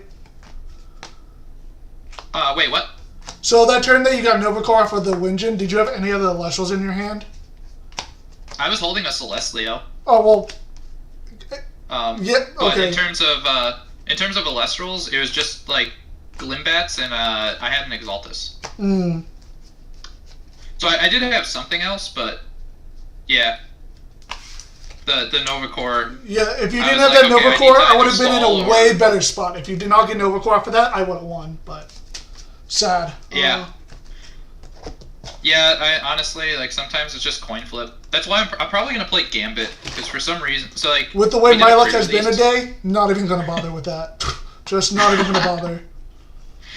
During my pre-release, somebody wanted to just like they were about to just lose their mind because I flipped 4 heads in a row with Gambit. Mm-hmm. It's like it's just game at that point, especially in sealed, you know. In Kissimmee, I used Gambit for my draft format because we did draft, and I whipped every single time, and it cost me the game. I'm like, cool. Yeah. Love to see me whiffing multiple times when I need a hit.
I will go first.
I will. I would assume you're playing first. Yes, and I will keep.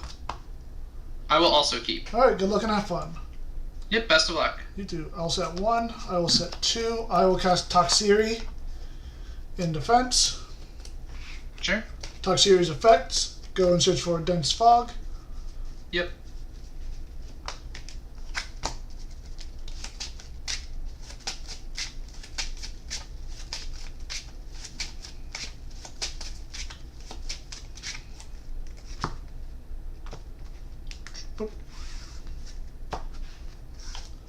I will set 1, and then I will pass to you. Alright, draw for turn.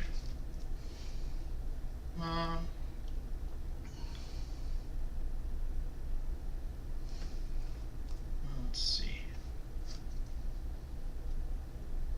We'll go with open with a Glimbat. Discard to go search a temple.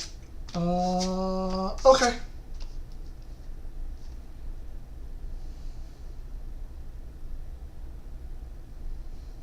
There it is.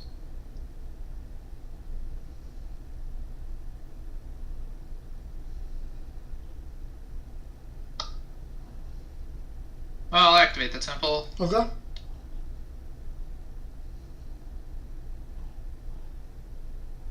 Normal cast in defense. What's your stat line? And it's going to be a 6/8 with the temple. 6/8 with the temple.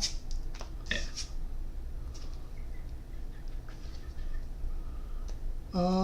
Okay. Effect will choose to. Yep. Just set 2, and I'm gonna pass. Okay, I will draw for turn.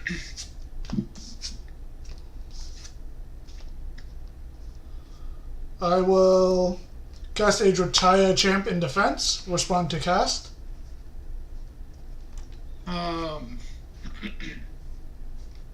Yeah, I'll PTA it. Okay. I will daze your Nova Core.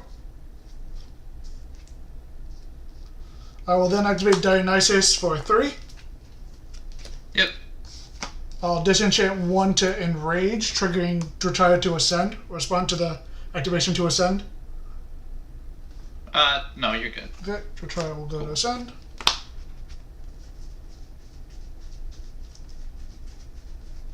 Into Lotagon. Drataya, when it gets ascended into Lotagon, enrages Lotagon.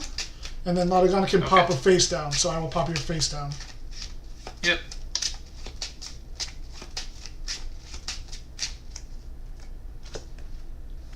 And then you said you're at 8 defense? 8 defense. Okay. I will pass to you then. Draw for turn.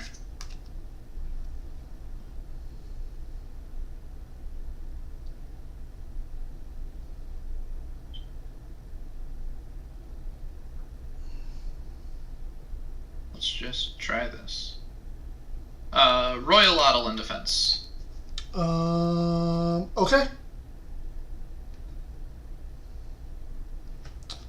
And Set then one. before you end your No, turn or I'm not anything, I will madness your Nova Core and forcing you to attack this turn. Forcing the Nova Core to attack. Yes.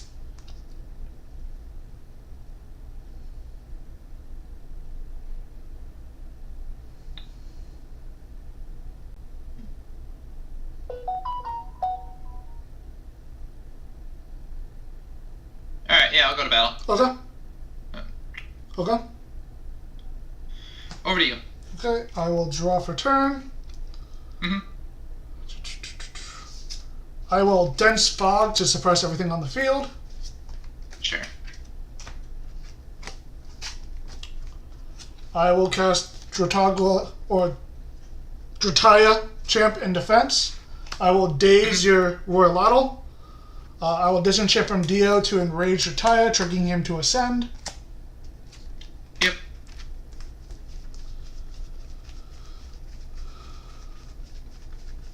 Go into Lotagon. You have no face downs to pop, so Lotagon 1 will swing over the Royal. And then the second Lotagon will swing in for 2. You got it.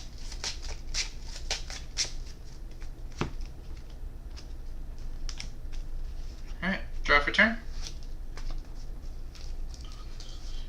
Good, right? You're done? Yeah. Yes. Okay, draw. Oh, that is not good. Let's try it. Solar Burst. Okay. I got Foretell 4, send 1 to the yard. I have...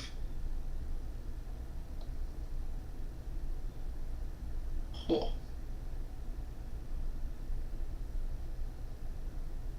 I will send none of these to the... You actually have to send one of them. Even if you're not popping, it's mandatory to send one. It says send up to 1. I'm pretty sure you still have to send one. Why would it say up to 1? Here, we can look it up. Also, there's the... Yeah, we can ask the judge, but I was understanding that when you Solar Burst, even if there's no valid target, you still have to send one. Is that correct, Judge? So here... You can elect to send 0. Oh, okay. I was told that you had to send one, but okay, cool. Good to know. Yeah, no, it reads send up to 1, and then it goes if you do. Well, I wish I knew that in Kissimmee then, because I was told that you still had to send one, so... Okay. No. Alright. Alright. We will... go like so. And then, yeah. I'll expend a... I guess I expend a draw here. Yeah, we'll expend a draw. Okay. Over to you. Alright, I will draw.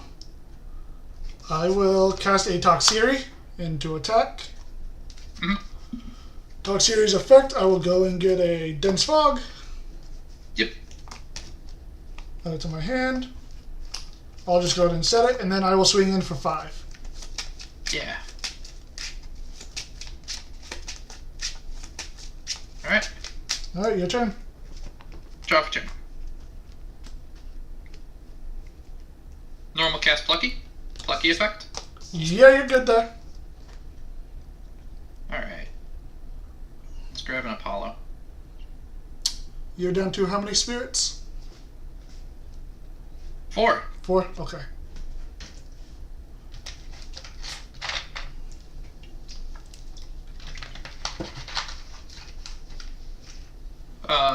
I'll play Apollo. Okay. Put 1. Just 1 under it. Okay. Or, well, 2, but Yeah. 1 beyond playing it. Yep. Activate effect. Okay.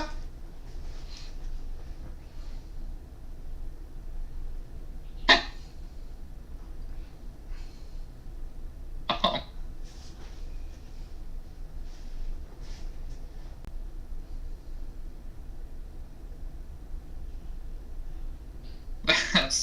That's really not cool. We'll just go to game 3. Okay. That was like a lot of really comedic draws all in a row. Oh, always getting a card you could have used last turn late? Yeah, Yep. exactly. Yep. Been there, done that plenty of times. I'm like, cool, would have been nice a turn ago. Yep.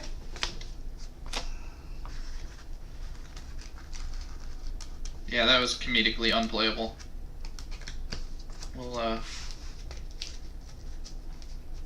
just shuffle up and try again. Let me think here. Do I want to side? No, we should be fine.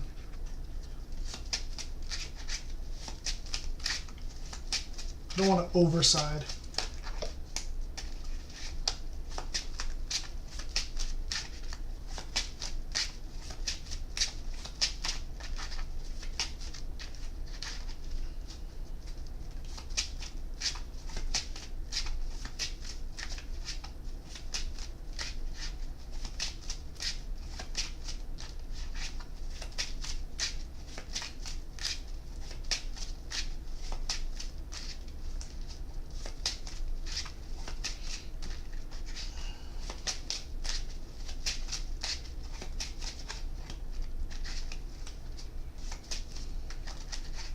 I'm guessing you're going first for this next match?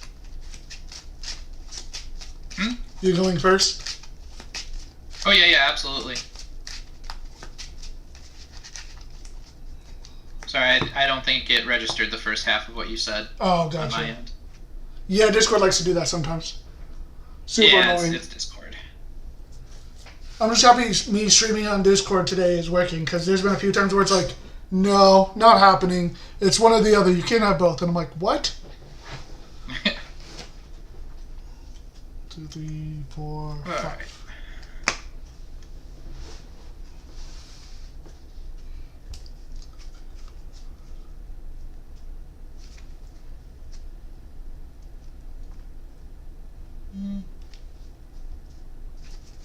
I'll try this. I will mulligan.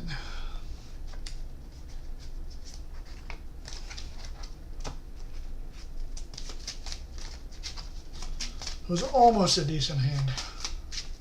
1 or 2 cards off.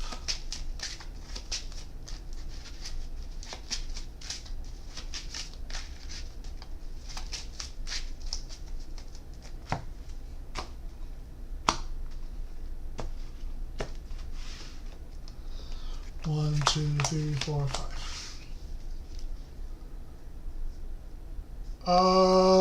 I will mulligan again.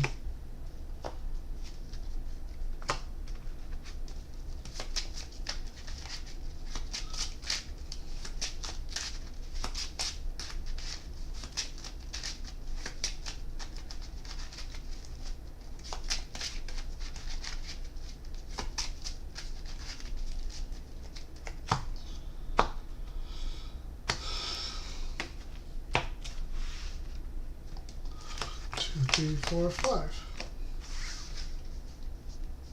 Yeah, sure, I'll keep. Alright. I'm gonna start by expending 1 with a Glimbat. Okay. Going to search a temple. Mm-hmm.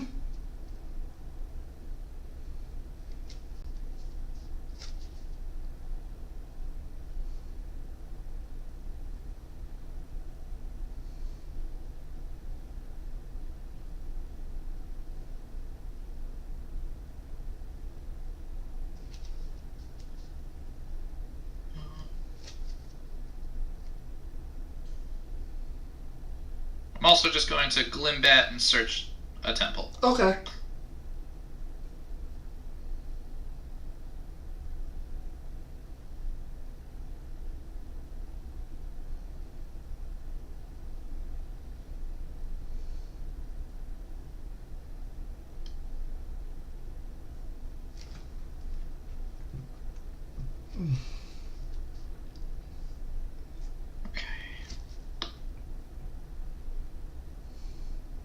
Alright, now that my deck is thinned a little bit, we're gonna blind a Winjin. Okay.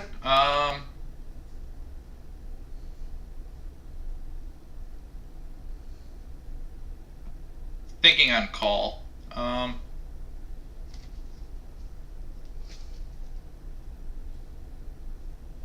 Let's do Pandora's Box. Okay. See if it's there. Oh my god. Alright. Alright, so we'll ascend. Yep. That felt really good. I do want you and your viewers to know that that's the first time I've ever landed a blind Winjin. It happens from time to time, and when it does, it goes hard.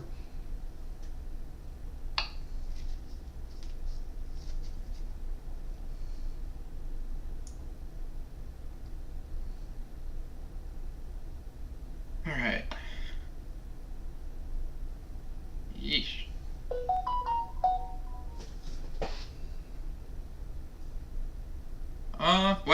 In this case, we're just going to Winjin effect. Okay. Find some things I actually need here. We're gonna go Apollo, Nova Core.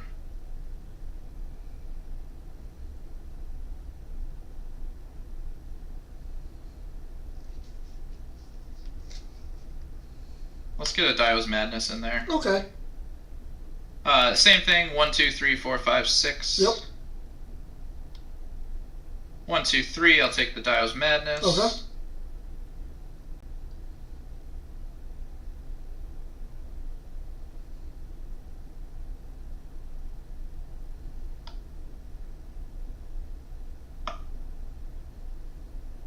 No point in not playing around the Cryoblast right now. We'll set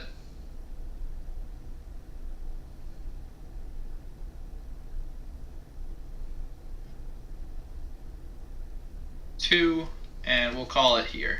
Okay, I will draw. I'll EQ.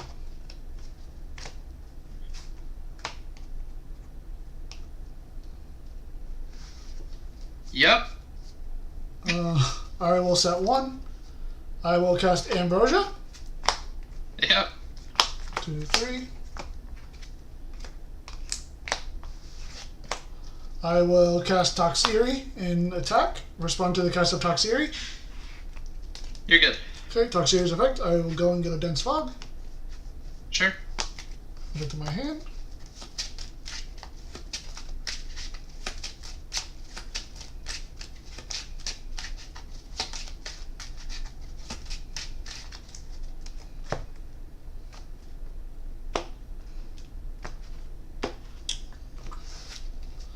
I will set 1. I will set 2, and then Toxiri will swing in for 1. Yep, take 1. Okay, your turn. Draw for turn. What's Toxiri's attack? It's only a 2. Okay. It's a little baby.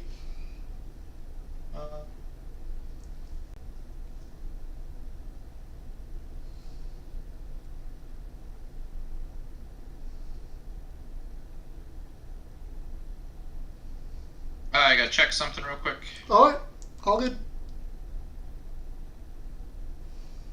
Okay. Feels extra terrible. Let's normal cast a Winjin. Attempt effect. On cast, I will Gorgons. Sure.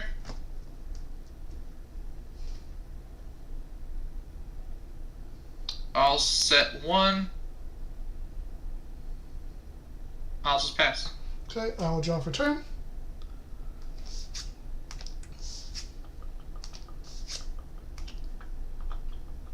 I will set 1.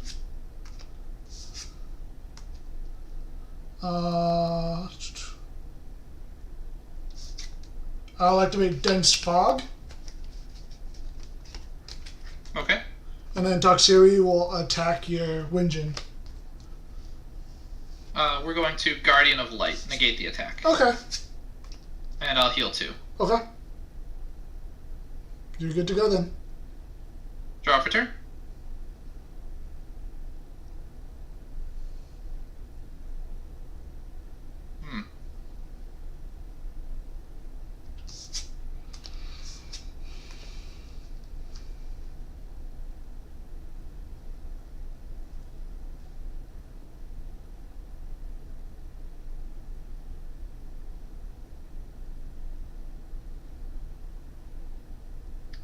I'm going to attempt to re-enchant the Winjin. Okay.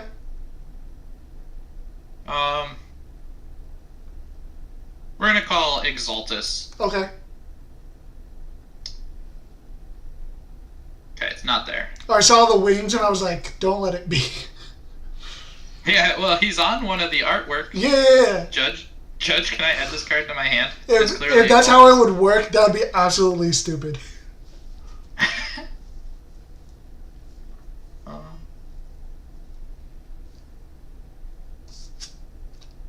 Yeah. You're down to how many spirits now? 1 second. Sorry, good. I'm just trying to finish the notes. Yeah. 12. I'm at 12 as well. Set 1.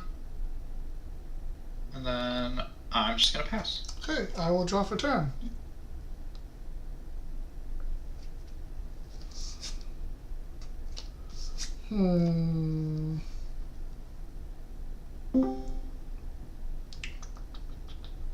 I will cast Trotaya Champion.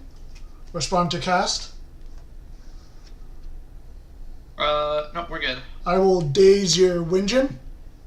You got it.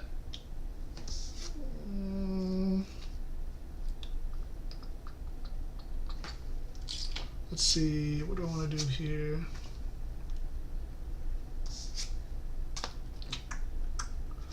I will put Toxiri in defense, and then I will pass to you. I'll draw for turn. Okay.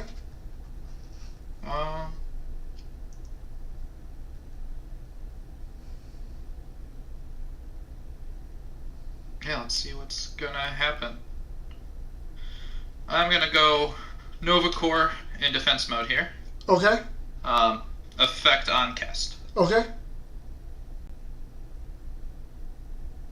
Well, Drataya is on receive. Drataya, it's when this Drataya receives one or more Earth, you can target an Elestral and daze it until you end your turn. So it's only when it receives it I can daze. But on my turn I can special ascend it when it's enraged.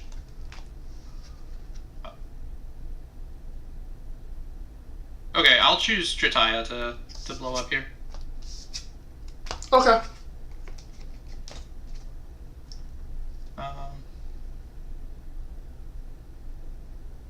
And I'll actually just pass. Okay, I will draw for turn. I will cast Nabi. Respond to the cast of Nabi. Nope. No, nothing on response or on cast. Okay, I'll put Toxiri into attack. I'll have Nabi attempt to swing over the Winjin. So 4 over 3. You get -2 because you're not solar or lunar enchanted. Did you activate that? Yes. Sorry if I wasn't clear. Normally when I cast it, I generally... That's my apologies. Okay.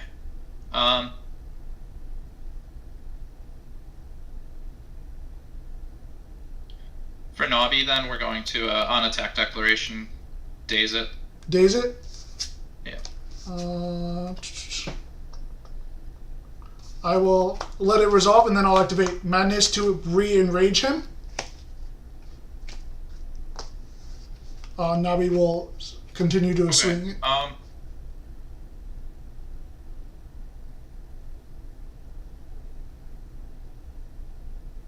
Sure. Nabi's effect to ascend, because it destroyed an Celestial in battle. We'll Pandora's box. Okay. That just And negates. you'll mill 2. And mill 2. Yep. It was Madness and a Spectress. Alright. Alright, your turn. Draw for turn.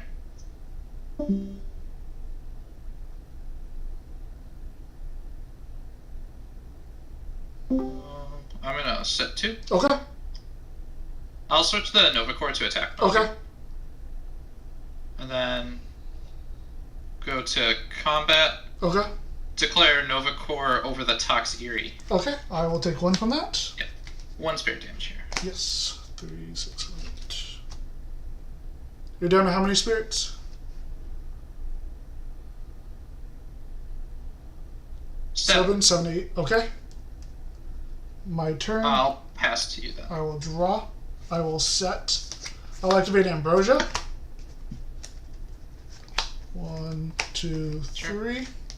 We'll get 3 Earth back. So you know there are 5 minutes left. Okay, thank you.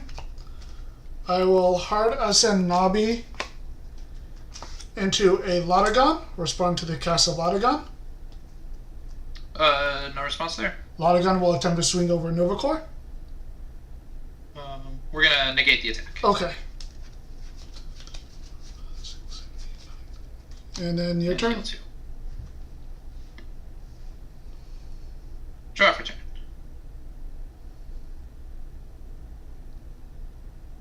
We're gonna put Nova Core in defense. Okay. Lotagon's 8 attack, correct? Yes.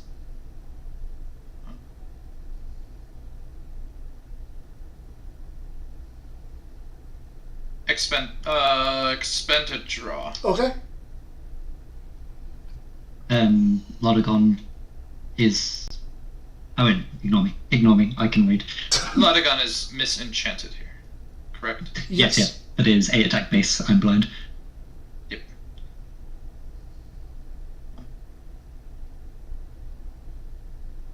Well, let's try this. Solar Burst, Foretell 4. Okay. 1, 2, 4. Whew. Yeesh. Let's try and let's send nothing here. Okay.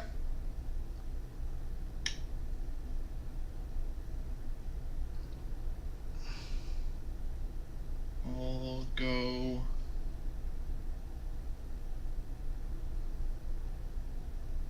Put back like that.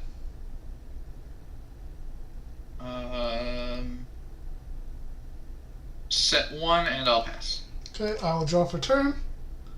I will set 1. I will enchant Lotagon with a Solar Spirit. And then Lotagon will attempt to swing over your Nova Core. On attack declaration, we'll daze it. Okay. Alright, your turn. Right. Draw for turn. I will expend a draw. Okay.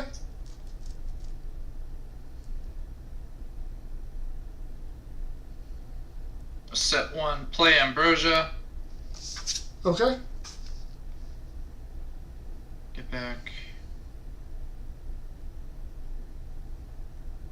these and that. Yeah.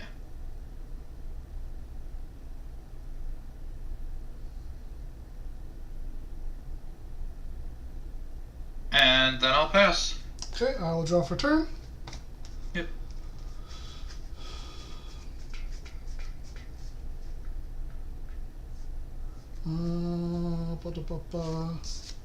Doesn't do me very good. I will expend 1 to draw. Okay. What does that put you down to? Puts me down to 3, 4, 5, 6, 7. Okay. I will set 1, and then Lotagon will attempt to swing over Nova Core. Well, Guardian of Light. Not Okay. heal 2. Yep. Alright, your turn. And that puts you at how many spirits yourself? 1, 2, 3, 4, 5, 6, 7. Okay. Tied. Draw for turn. Okay, let's try this again. Solar Burst. Okay.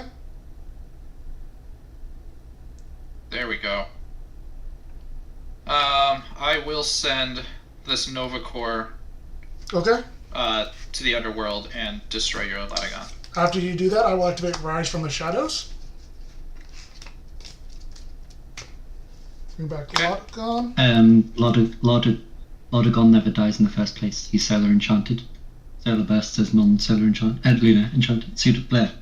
Wait, say that again? Sorry? It does say that. You're absolutely right. Oh, so it won't get popped in the first place? Because Oh, he okay. was Luminate Enchanted. Oh, wow. That actually saved me? Okay. Yeah, it completely screws me. Thank you for that. I didn't realize that.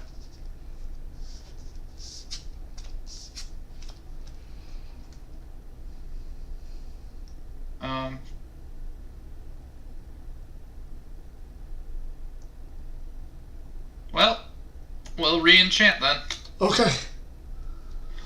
I will draw for turn. Yes. I will set.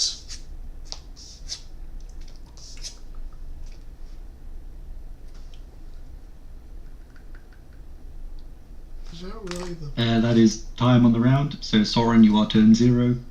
And then it goes 1, 2, 3. Okay, thank you.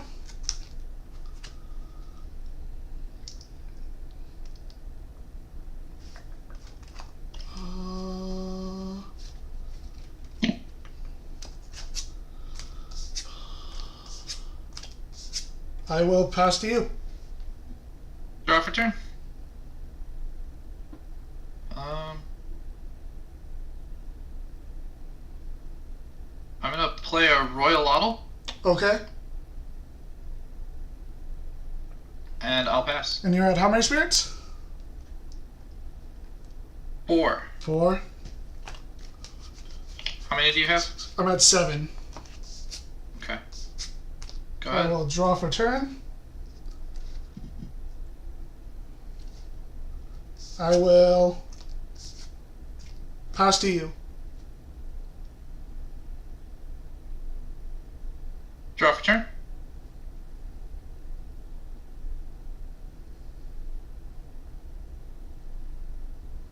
This is the last turn.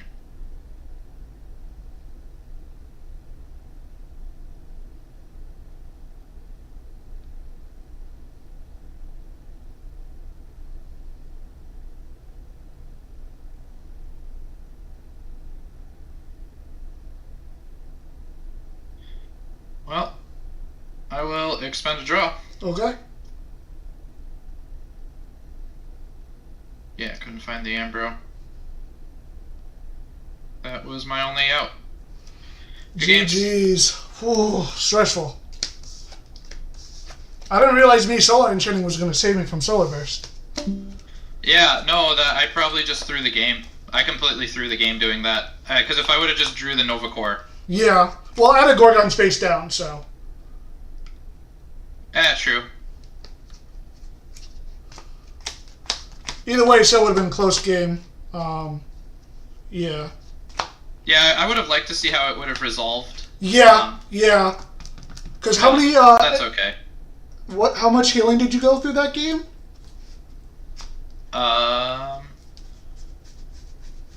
1 Guardian, 2 Guardian, 3 Guardian, Jeez. And 1 Ambrosia. I only saw 1 Ambrosia that whole game. I had a Rise from the Ashes in my hand as well. So I was thinking about bringing back Toxiery, Dense Fogging to drop your stats and then swinging over. Yeah. So I had a decent amount of outs. But either way, great game. Solar is always terrifying to play against.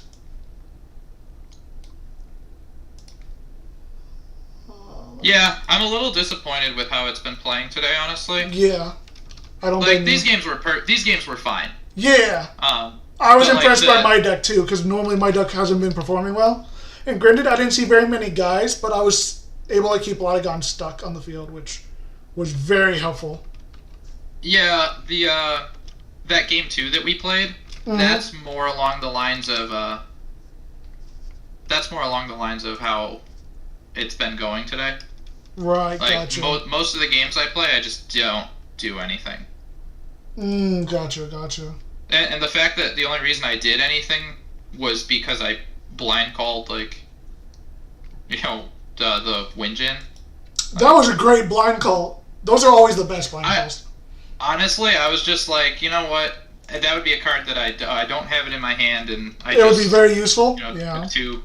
I was like, it would be useful, and if it's not there, oh well. I have like 2 attack stops. But anyways, it was good playing against you. It was great. Hopefully we see each other in some future tournaments. Yeah, absolutely. All right. Good luck on your final round. Yeah, I'm dropping. I got stuff to do. Gotcha. That's fair. That's fair. Alrighty. Catch you later. Catch you later. Bye.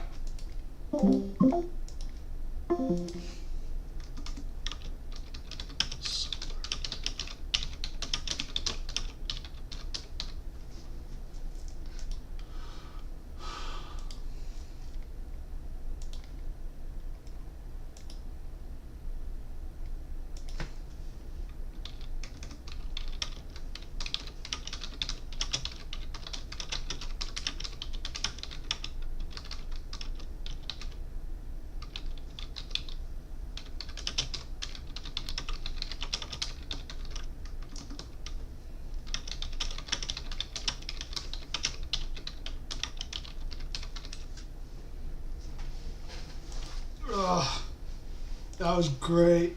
Super happy. Now I gotta put the cards back in. Was it use 6 that I used? So I only said it 6. Tox. Dense. Tox. Dense. Tox. Dense. Cool.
All right. We gonna rock the cash bar. Spoiled fruits. You, Elestrals. You, P-box, spoil, and dense. Cool. 2, 3, 4, 5, 6, 7, 8, 9, 10, 11, 12, 13, 14, 15. All right. Dream is alive. Just gotta stay positive. Alright, we had a go to time. Let me go pee. Ow, that hurt.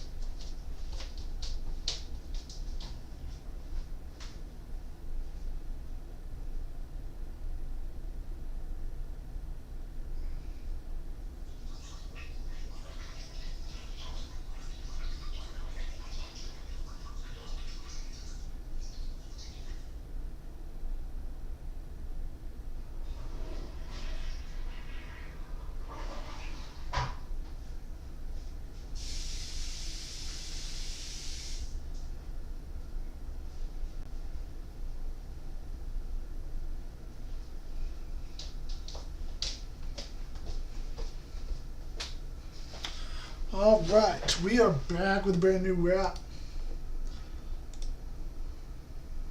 Nova versus Sambush. Salambush. The Chimera can deal with it quite heavy-handedly, which I think is kind of a nice little give and take there. And for a second, I was like, Nova's spent so many spirits here, but only 15 to 14, I think you're fine. Yeah, you're not super worried here. Cryoblast. going to come down with a Cypron. Do we have a second Cryoblast? I think the idea is here you're trying to play around shield as much as possible with the Morphrost going in here and Cypron going down, it seems like, and the Narpoon is able to hit over as well. Taking a little bit slow on this potential Nexus to ascend. Yeah, I like the slow pace here because you can next turn go Scorpio pitch the Bat you searched, bring back the Lycan, Nexus off of it for Narpoon, and bam, you've got a Waylance as well as 3 other Elestrals on board. And that is the Ignectar chip of Dionysus from Shadow Stars. Yeah, got the pin board out here to be able to search out for a poison-tipped arrow of some sort, maybe even the chalice. I think that's the full art poison-tipped arrow coming in here. And I like this play in a really great turn 1, be able to control space a little bit. His potential idea here to daze the Morphrost Chimera form, but I think Nova has so many lines here to Nexus, to still discard and draw, and then there's that Scorpio and Bat we know is looming in the back. It looks like we are dazing here, and then just gonna pass? I think so. We're gonna swing and just get shielded. Oh, trying to trade in with the Narpoon. Interesting here. Nova's controlling space super well, and this is what this Morphrost deck loves to do, is a stat the deck there. OG Waylance is still very British measurements. It's like, they have Mountains of Borea, Earth inside. And the second one, a lot more players are individuals, some giga-brained individuals out there that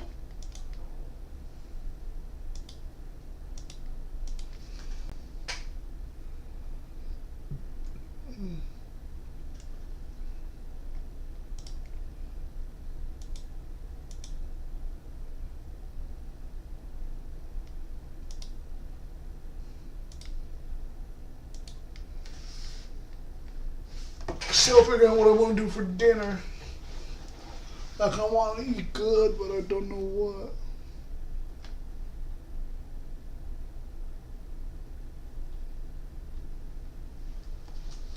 Bum bum bum dun dun. We're almost at 8 hours.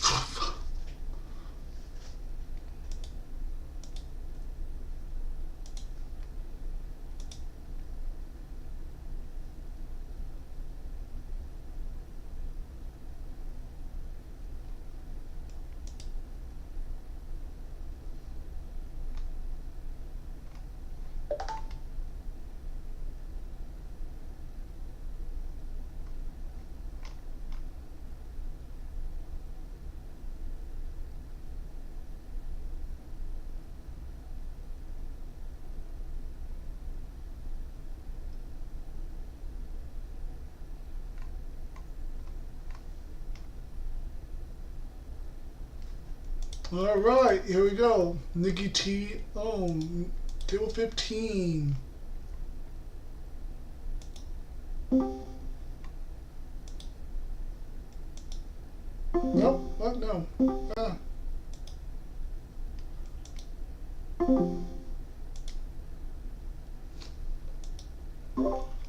We're at table 15, right? Yep. Okay. I accidentally clicked on table 14. Do do do. Do do do do.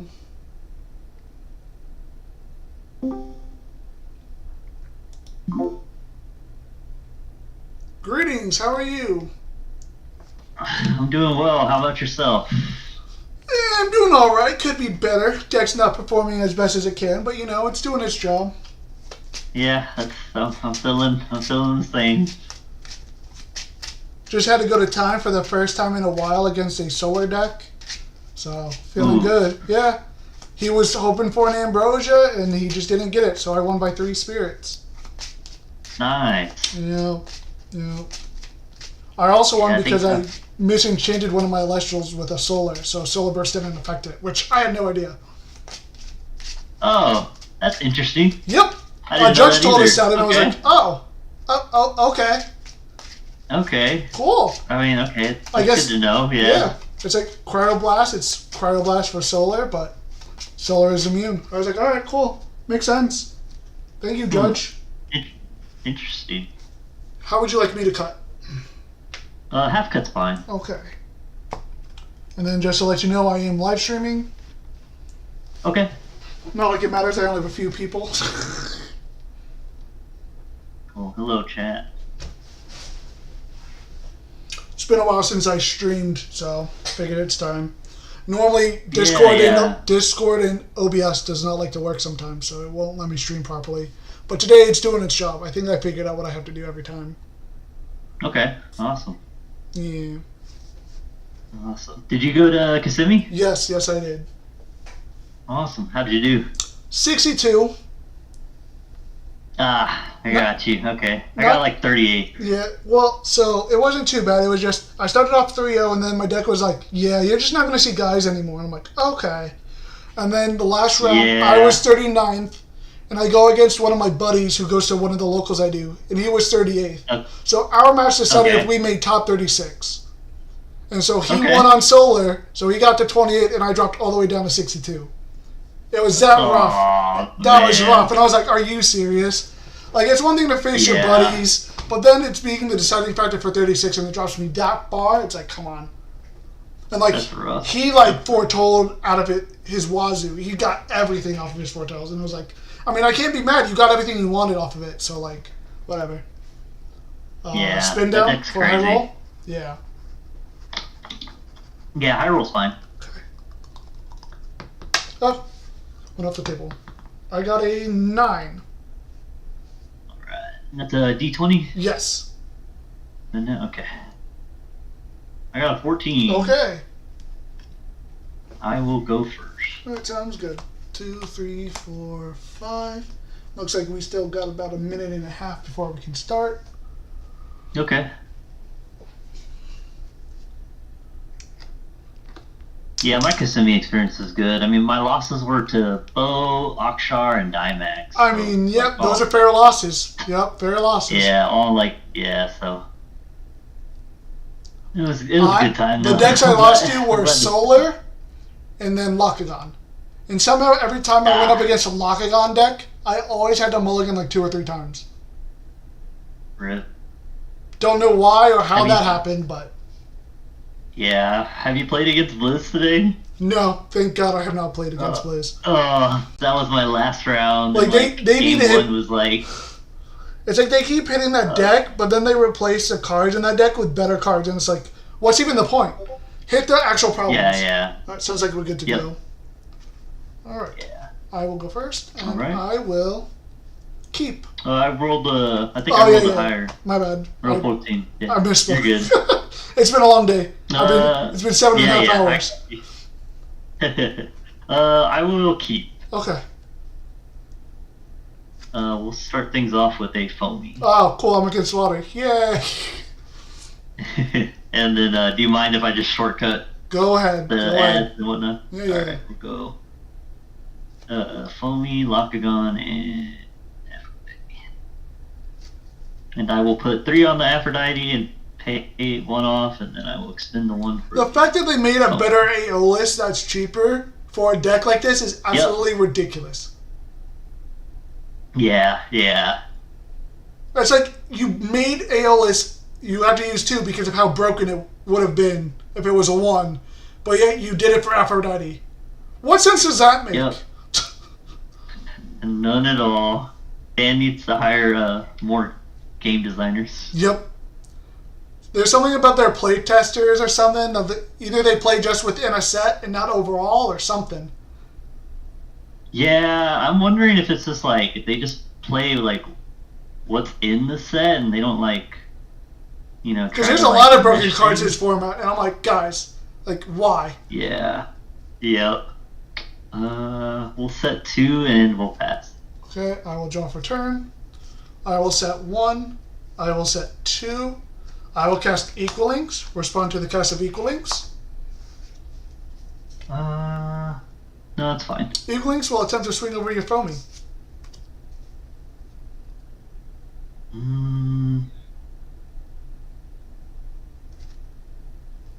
Yeah, we'll... Okay.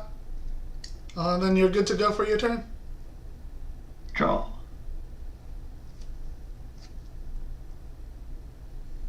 We will special cast Tadpole.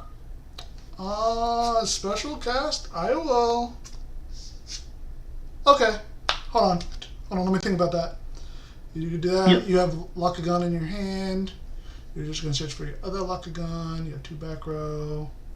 Blah, blah, blah, blah, blah. Yeah, you're good to go. Yep. Yep. Okay. We'll go Aphrodite effect. Okay.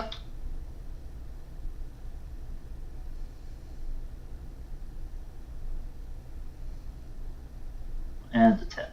Mm-hmm.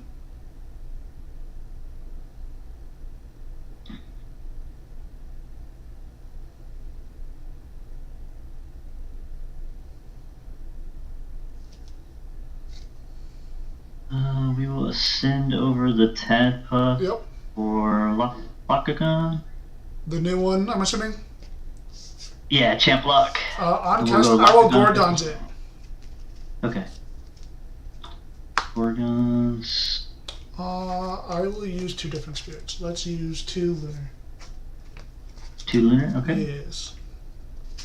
We will set a card and we will pass there. Okay, I will draw for turn.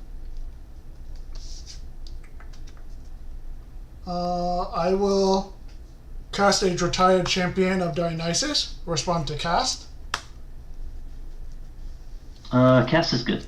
Drataya's effect when it receives, I will not suppress, but daze your Lakagon. Hmm? I will then activate Madness to enrage Drataya. Respond to main raging Drataya. No response to the enrage. Once he's enraged, I will go to Ascend or Special Ascend. Respond to Special Ascension. With Gorgons. Okay. Super unfortunate. Do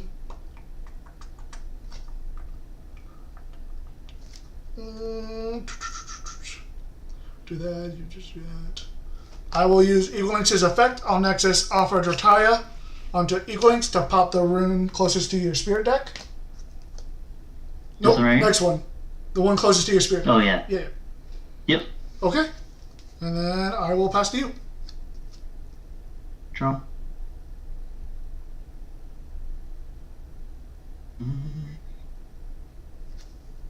We'll go Aphrodite effect. Okay.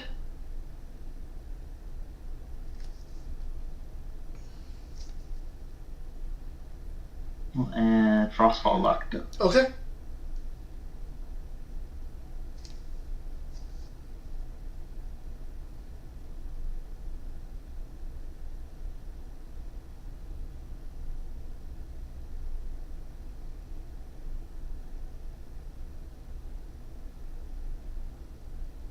Select card. We will go Lakagon effective special cast. Yep. Special cast. OG Lakagon effective heal. Yep. And then you'll pop Equal Links. Yep. Pop Equal Links, and then I'll swing for 4. Your first Lakagon is dazed, remember? Oh, yeah. So I'll swing for 2. Yeah. Okay. I will draw for turn. Yep. I will Restings your Champ Lakagon. Yep. I will cast Ambrosia. Okay. I'll get 3 Earth back. I will cast a Spectress. Respond to the cast of Spectress.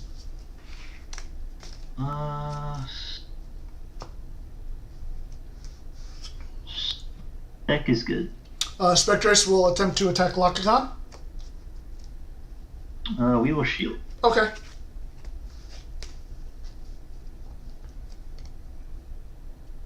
Alright, how many spirits are you down to? And that'll be my turn. 1, 2, 3, 4, 5, 6, 7. How about you? I'm at 13. 13? Yes. Okay, we'll draw.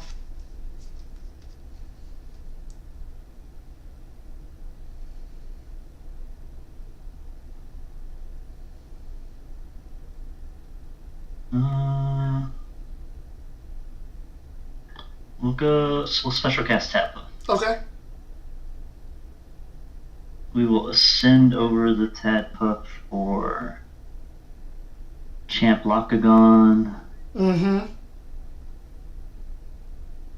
And then we'll go Lockagon effect to heal. Yep.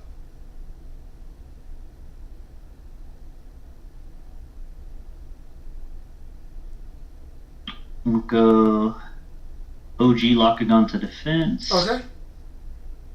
And we will swing for 2 with Champ Lock. Okay, I'll take 2 Earth. I will draw for turn. And we'll... Yep. Dio for 3. Yep. I will cast Retire Champ in defense. Respond to cast. Yep. I will daze your champion Lockagon. Okay. I'll disenchant to enrage Retire. Responds to enraging of Retire. Nope. That's Retire is enraged, so you will go to Special Ascend. Respond to Special Ascend. That's good. Okay.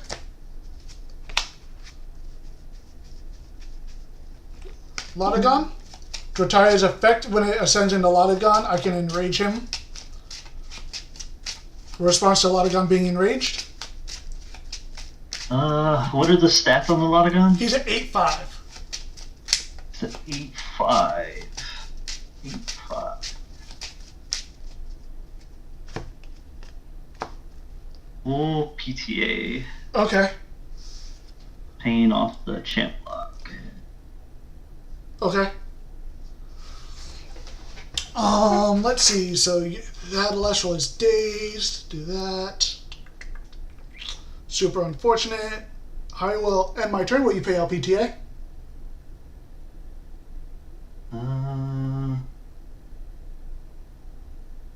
Yeah, we'll pay it out. Okay. Lockagon's effect, because it was destroyed by an effect, I get to add an Ambrosia to my hand. Yep. Ambrosia. And then it's on you. Draw.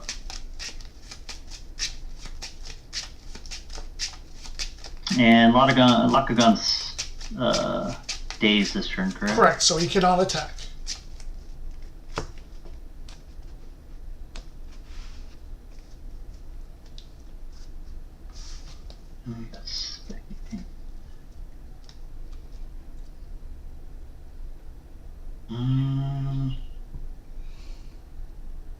We'll go Ambrosia. Okay.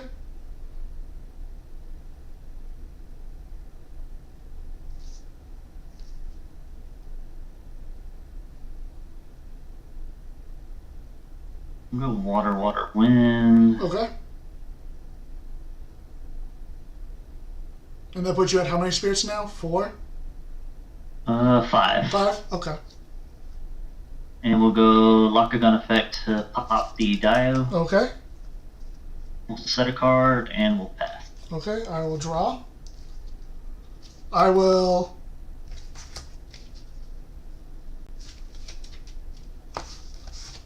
Ambrosia? Yep. I will use a Lunar, and I will get 1, 2, 3 Earth. I will cast Rise from the Ashes. I'll use a Lunar, Solar, Water. And I will bring back Lockagon. Yep. Respond to the cast of Lockagon. It'll be properly enchanted. No, that's good. No? Okay. I will cast a Spectress. Respond to the cast of Spectress. That's good. Lockagon will attempt to swing over your Lockagon. Yep. And then Lockagon, or Spectress will swing in for 1. I will take the 1. Alright, your turn. Draw. We'll go next game. GG's. GG. Going against the Lockagons are always stressful. Yeah. Thankfully, I just had to Dio. outstorm. That Rise came in clutch. Yeah, that Rise was nice. Another card that needs to be banned. I don't know about that one necessarily. You don't think so? I think Rise and Helios. Helios, definitely. That one, definitely. Yeah, Helios, definitely. Against Dio.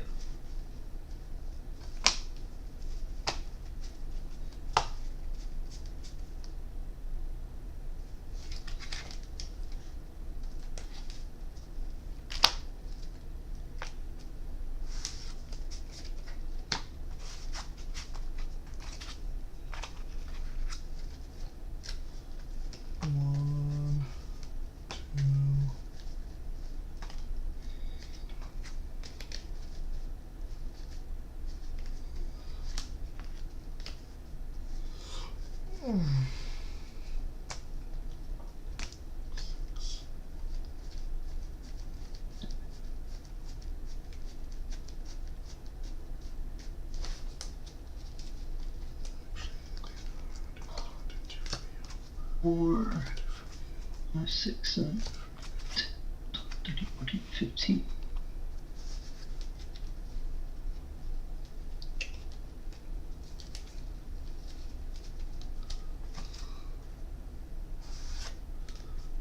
I'm guessing you're gonna go first? Yeah, I'll go first. Okay, just wanted to check. I mean, maybe one day we'll have a going second deck. I mean, I've used a couple decks where I didn't mind if it went first or second, so it's only possible. That's fair. Now, wanting to always go second, I don't know about that one, but Yeah.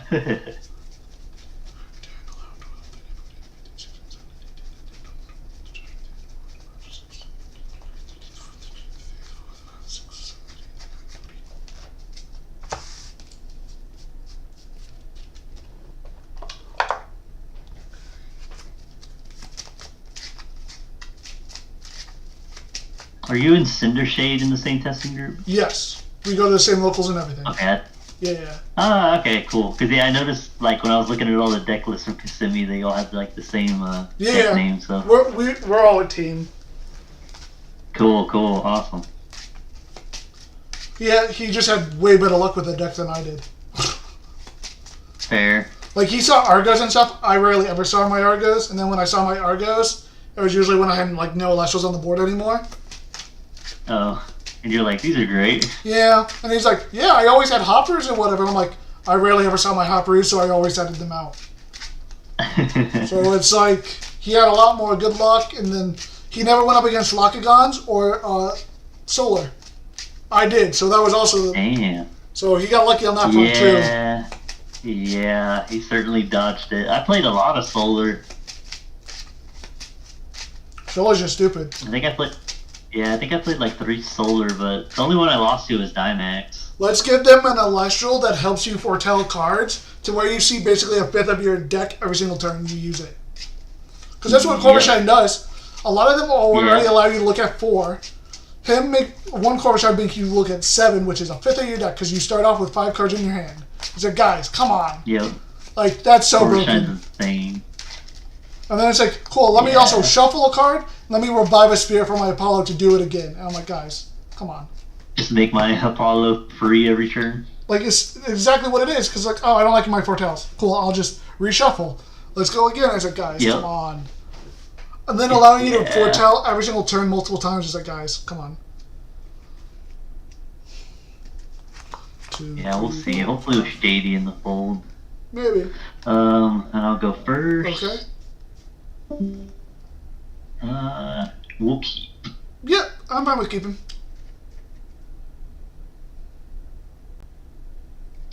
We'll start out with Foamy. Okay. We'll do the Foamy things again. Yep. Don't know why this is so much cheaper than Aeolus. You search for 2 drops and just bring them out literally on the same turn. It's like, guys. Yeah.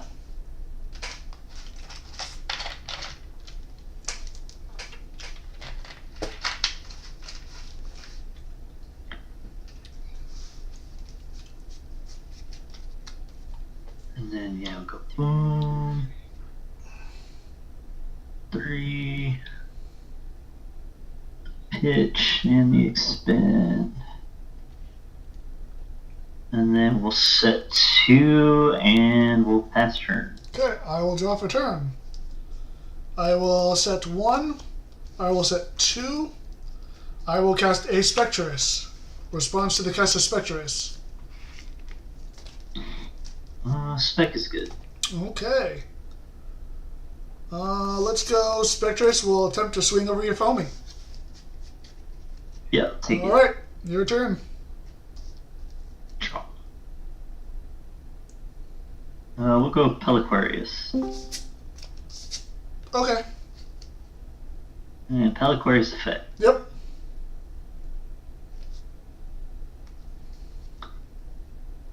We'll add the tat buff. Okay.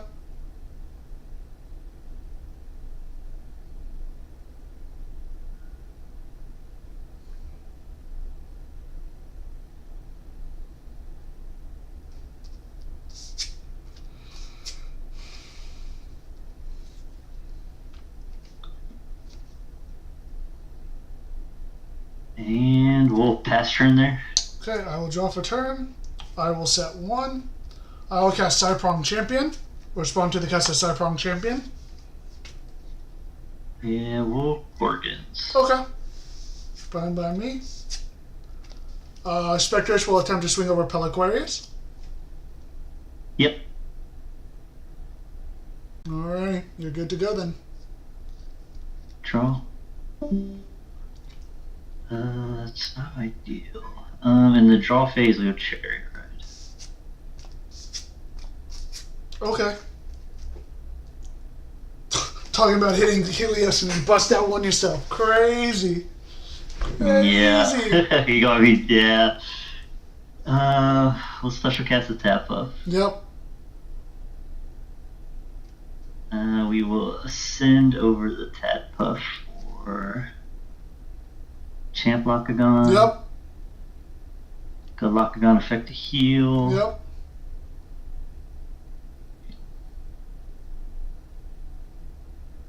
We'll go Aphrodite effect. Mm-hmm.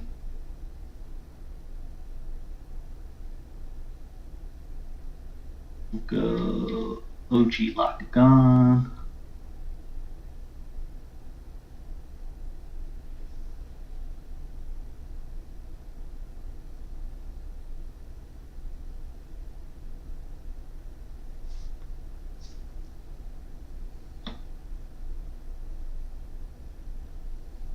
We will go Lockagon effect to special cast. Mm-hmm. Lockagon effect to heal. Yep. Lockagon effect to pop, targeting Spectaris.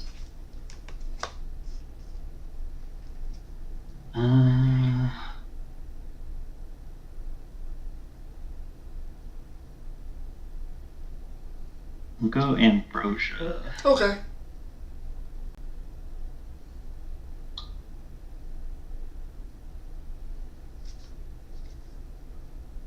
We'll go 2 waters. And a thunder. Okay, and that puts you at how many spirits?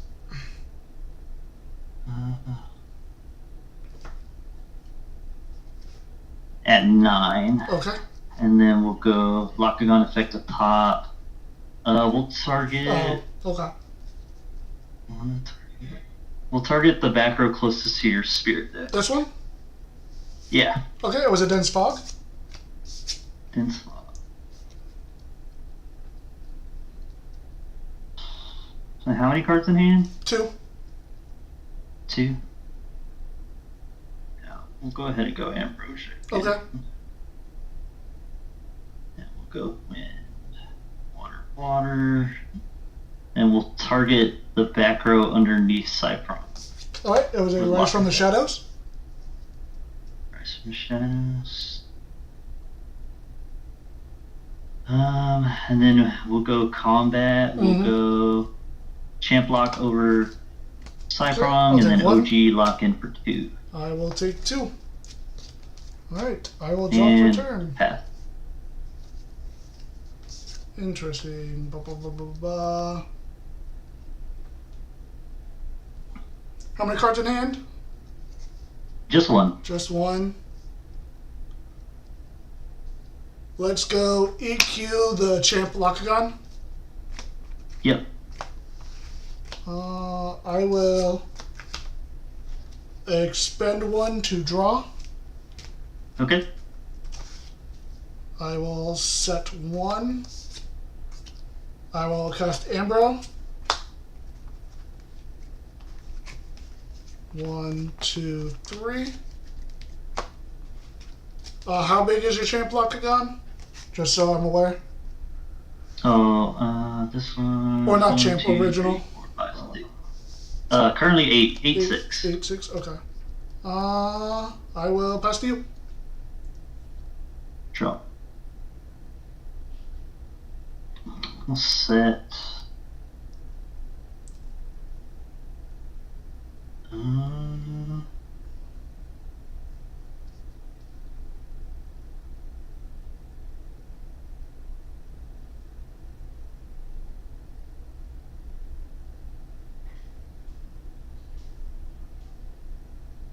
We'll go Aphrodite effect. Mm-hmm.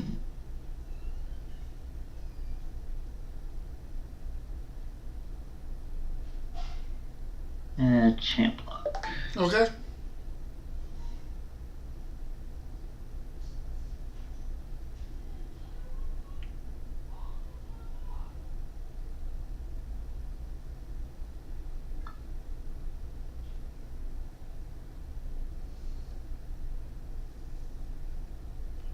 And how many spirits are you on?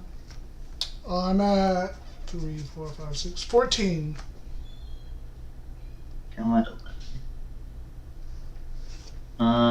We'll go combat. We'll temp Lockagon in for 2. Okay, sounds good. And we'll pass. That's what I will draw for turn. I will cast Retired Champion in defense. Respond to cast. No, that's good. I will daze you. Yep.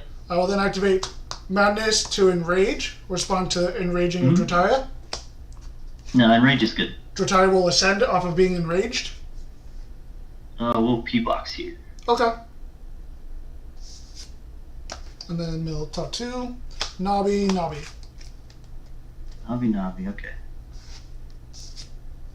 I will pass to you. Draw. Now, what's Lockagon at now?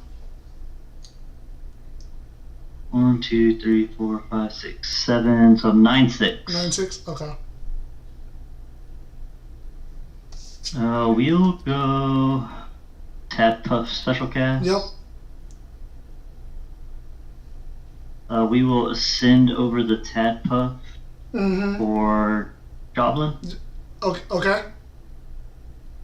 We'll go Joblin effect targeting Drataya to switch its position. Yep. Joblin effect to draw. Yep. We'll go combat. We'll go Joblin over Drataya. I'll take 1 and then Lockagon in for 2. I'm dazed, correct? Oh, yeah, you are correct. Thank you for that reminder. Yeah. Yeah, you're good. Alright, cool. And you're good. I will draw for turn. I will cast a Spectrace. Yep. Spectrace will attack Lockagon, and I will use Spectrace's effect to suppress. Yep. Alright, your turn. Draw.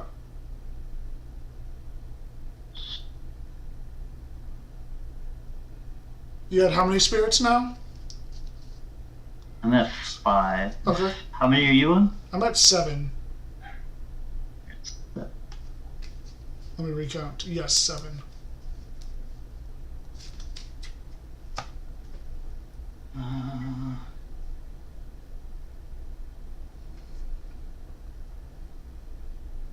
We'll go Magneros. Okay. Magneros, yeah. Yep.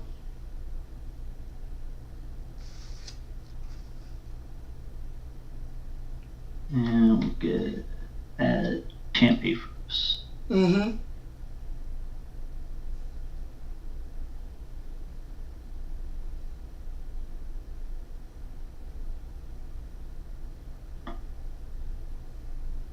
We'll special cast Champ Papers. Okay, that puts you down to how many? 3 now? 3, yeah. Okay. Deck is a 4/2, correct? Yes. We'll go Javelin Effect on Spectres. Okay. And Javelin Effect to draw. Yep. We'll go Battle. We'll go Magneros over Spectres. Okay. And then we'll swing for 3. Okay. I will take 3. And we'll pass. I will draw for turn, and I will give you this game. Yep. If you did that turn any differently, I would have been in a winning position. Yeah.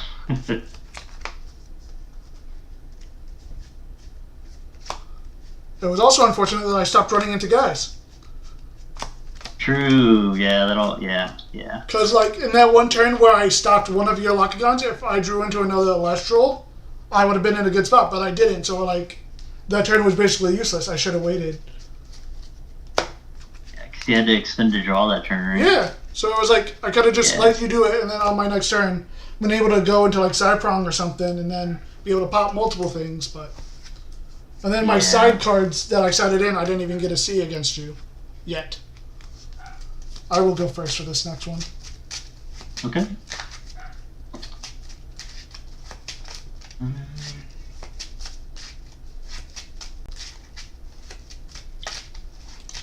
2, 3, 4, 5, 6, 7, 8, 10, 12, 15.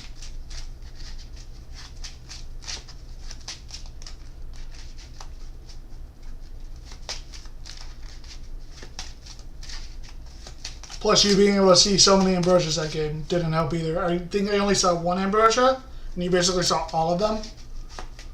Yeah, I saw. Yeah, I opened one and drew into the other. Like, if you didn't see those Ambrosias, that would have been a good spot. The turn you Helios Chair already, I had answers to where, even if you added that Spectres was going to come back. Because I had 2 rises. Yep. So, like, but once again, Helios Chair is absolutely stupid. Yep.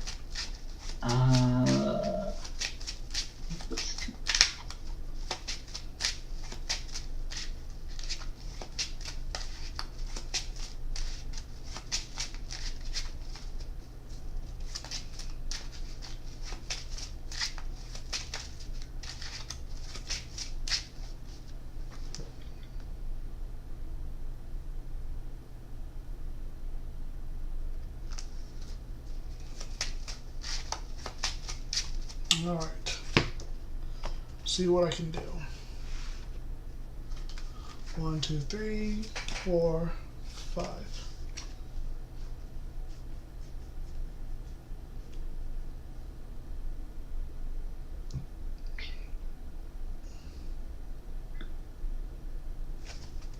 One, 2, 3, 4, 5. I will keep. I will keep as well. Alright, good luck and have fun. Good luck. I will start with 2 face downs. I will cast a Side Prong Champion. Side Prong's effect. I will go and get a Dio. Yep. Add it to my hand. And then I will pass to you. Draw for turn.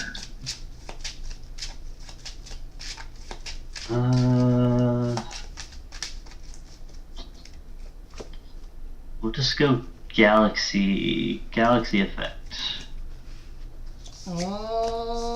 Okay. We'll set 3. And then we'll attempt Galaxy over Cypher. Okay. I will draw for turn. Cool, now what I want to see, I will expend to draw. Okay. I will pass to you.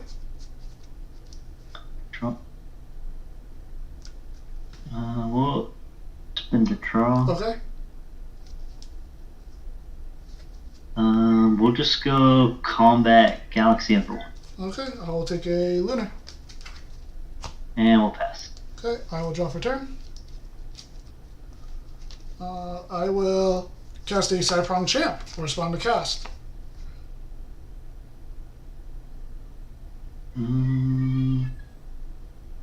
We'll P-Box. Okay.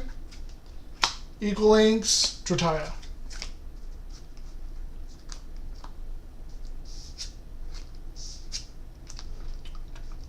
Cyprong will attempt to swing over Galaxy. We'll Tsunami. Okay. Your turn.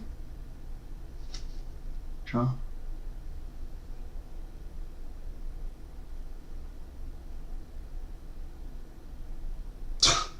Jesus Christ. We'll re-enchant the Galaxy. All these back row. Yeah, you're good. And we will attempt Galaxy over. Okay. And we'll pass. Okay, I will draw. I will set. I will expend to draw. I will Ambrosia. 1, 2, 3, Earth.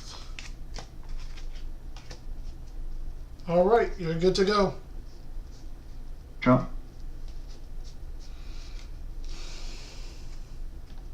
We'll go Peliquarius.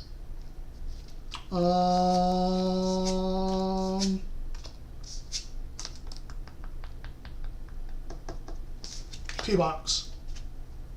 P-Box, okay. Hit Peliquarius and Hurricane. Okay. Thank God I don't have to deal about a hurricane now. Fair, true. We will just move to combat and attempt to hit for 3. Yep, you're good. Alright, I'll draw. And we'll yep. I will set. I will cast Drataya Champ. Respond to the cast of Drataya Champ. No, that's good. I will Daze your Peliquarius. Yep. I will activate Dionysus for 2. Okay. I'll disenchant 1 to Enrage Drataya. Response. Mm-hmm. Drataya will go. No, Enrage is good. Drataya will ascend. Response to the Enrage ascend. We'll P-Box. Okay. 2. Cyprong. Gorgons. Awesome. Cards I don't like to see.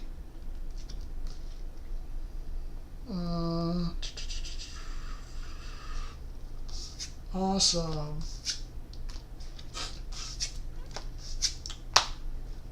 Yeah, I'll pass to you. Draw. Really? More back row? Jesus. And what are the stats on the Drataya? It's a 2/2. You can just easily swing over it. Yeah, we'll go Aphros. Yeah, you're good. We'll go combat. We'll go Aphros over Drataya. Aphros over Drataya. Just gonna do that. Yeah, that's fine. And then we'll go Galaxy in for 2. For Galaxy, I will Daze him. Daze the Galaxy? Yes. And then I get a re-enchant Dio with 1. Yep. And we'll pass there. Okay, I will draw. I will cast Ambro. Yep. This is crazy how much back row you've got in this game. Like, it's absolutely crazy. Like, it's literally stopped me from doing anything.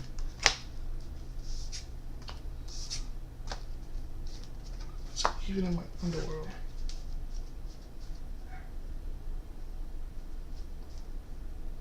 I even do it. Like, you just have so much plays.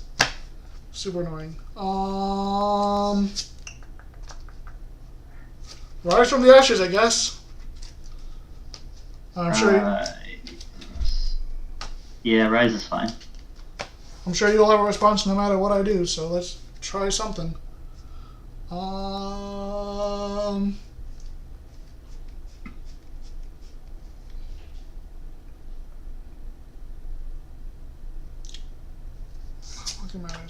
Let's go with Drataya Champ. Yeah. I will Daze your Aphros. Yep. I'll use Dio to Enrage. Respond to the Enrage. That's good. Drataya will Ascend. Response. The Ascension's good.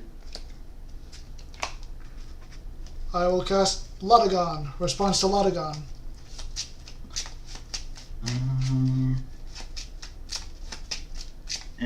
PTA. Okay. Dratai's effect will enrage Lotagon. Lotagon will pop the face down underneath Aphoros.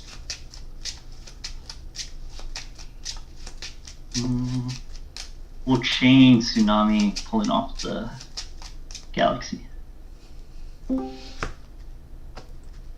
You're down to how many spirits? 1, 2, 3, 4, 5, 6, 7, 8, 9. 9. And how about you? I'm at 5. Okay. Let's see. And then I dazed the Aphoros. Okay. No, did I? I'm trying to remember who I dazed off of Drataya. Yeah, you dazed the Aphoros. Okay. Oh yeah, and that goes to defense because Tsunami. So 6. I'm in defense because of that. 5. 4. Do that. Dazed. You're at 9. I will cast Dio for 1. Mm-hmm. Oh, Lotagon's enraged this turn, so Tsunami wouldn't work against it. Okay. That's fine. I will enter combat because he's enraged. Lotagon will swing over the galaxy. Yeah. You'll take 1. 1. And then end phase. Yeah. You're paying out. Yeah, I'll pay it out. Okay. You paying out. Lotagon's effect will activate to get an Ambrosia. Okay. And then I will chain that with a rise.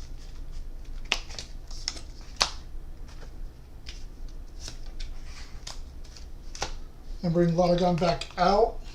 Well, that goes to my hand. And then with 2 spirits under it. Okay. And how many spirits does that leave you on? That leaves me down to 3. Okay. So, And Lotagon is a 8/5, correct? yes, 8/5. Okay. Okay. And your Aphoros is dazed, just a reminder. Yep. Yep. Alright. Draw for turn. It's not quite what I needed.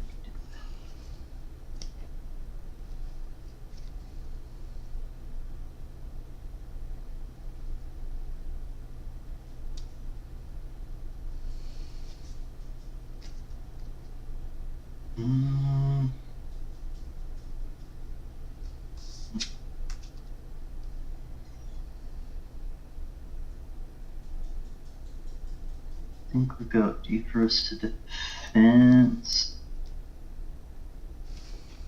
And we will expend a draw. Okay. We will pass. How many spirits are you down to now? 2, 3, 4, 5. 5. Okay, I will draw for turn. Yep. I will Ambrosia. I'll pay a Lunar. And I will give back 3 Earth. And then I will ascend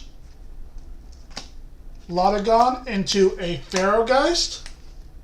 Respond to the cast of Pharaohgeist. No, that's good. Pharaohgeist. Hold on, let me think about this. You have how many cards in hand? I have 4. 4. And you're down to, you said 4 spirits? Yeah. Wait, let me see. 1, 2, 3, 5. 5. I'll use Dionysus to enrage a Peliquarius. Yep. And then Pharaohgeist will swing into the Aphoros. Nope, your Peliquarius is good. Oh, and the Aphoros? Yeah. Okay. Your Peliquarius doesn't change positions till your battle phase. Okay. Yeah. Alright, Okay. now it's your turn. Okay. And what Pharaohgeist just can't be... Cannot be destroyed in balanced, battle. right? It cannot be destroyed in battle or returned to hand by opponent's card effects. And then opponents must spend an extra spirit in order to cast cards. Okay. Okay, we'll draw for turn. That doesn't quite do it.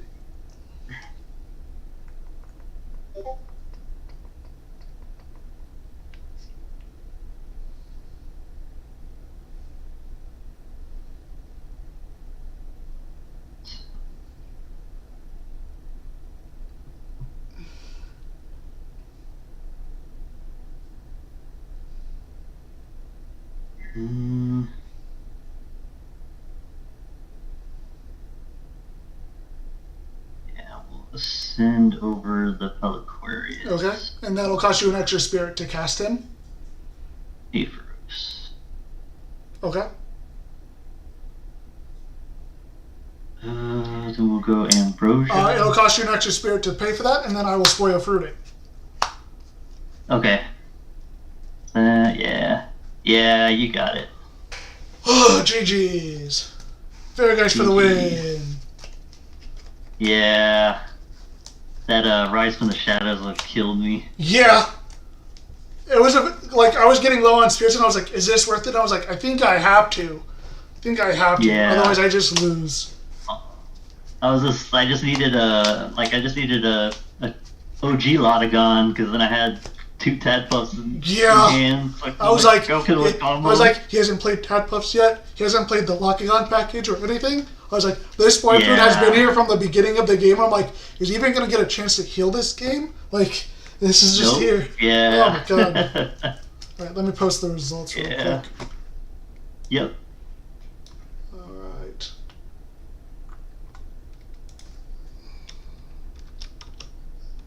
Soren. And that was a 2-1? Correct. Yeah, just wanted to make sure. And it's... What's your name? Sorry. Nicky Town. Nicky Town. Okay, cool. That was a 2-1, and we're at table 15. Alright, cool. Results have been posted. Alright, there's your star. Thank you. It's been a pleasure. All right, I hope we see each other in the future. Yeah, have a good evening. You too. Bye. Bye. Okay. So that was actually paid off. Awesome. Alright, boys and girls, we did it. Ha! Hey, RBK. Yeah, I know it was insane. I hate going up against Locagon decks. Oh my god. That final spoiled fruit definitely sealed that deal. Woo boy. Alright. Were you there for the whole match or just the end of it? I started 1-0 and then hit 3 Blizz in a row. I didn't hit Blizz, thankfully, but my deck was not on my side today. I will say that much. Just the end? Gotcha.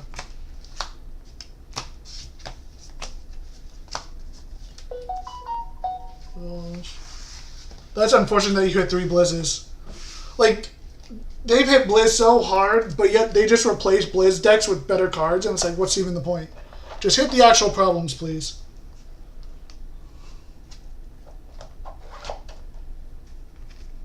Okay. Those.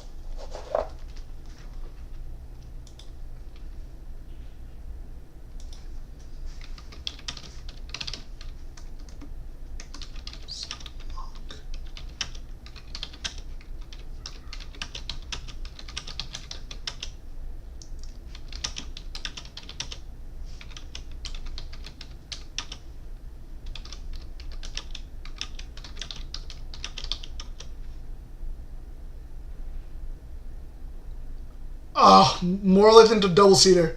Cedar needs to get hit too.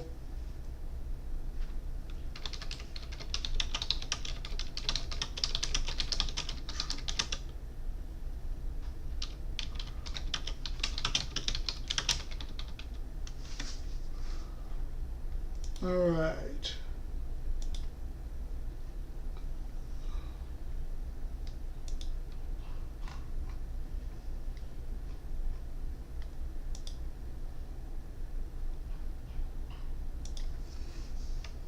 Round 7 versus Lock. 1.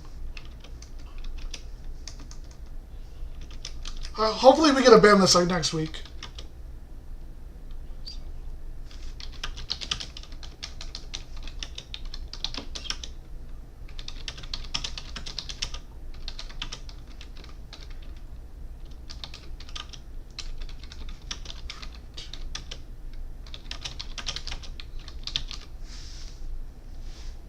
Oh, I'd be tilted too. Yeah, no, like hardcore. Hardcore. I was tilted just some of my matches.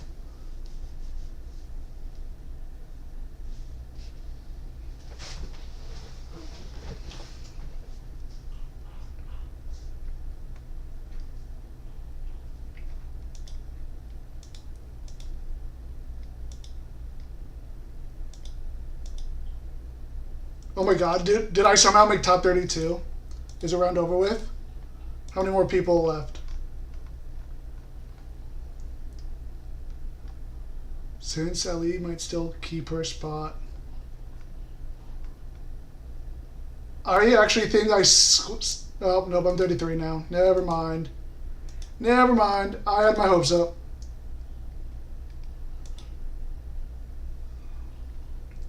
But it's okay, you'll get them next time. But this is where I'm going to end stream. Thanks for watching, guys. I will catch you around. To be fair, I played the same list as I did in Kissimmee. Yeah. We played a modified version of our deck from last week, from Kissimmee. Felt a little better, but, like, I don't know. I'm still not getting guys that I need to see or back row when I need to see them. But, peace. Have a good one.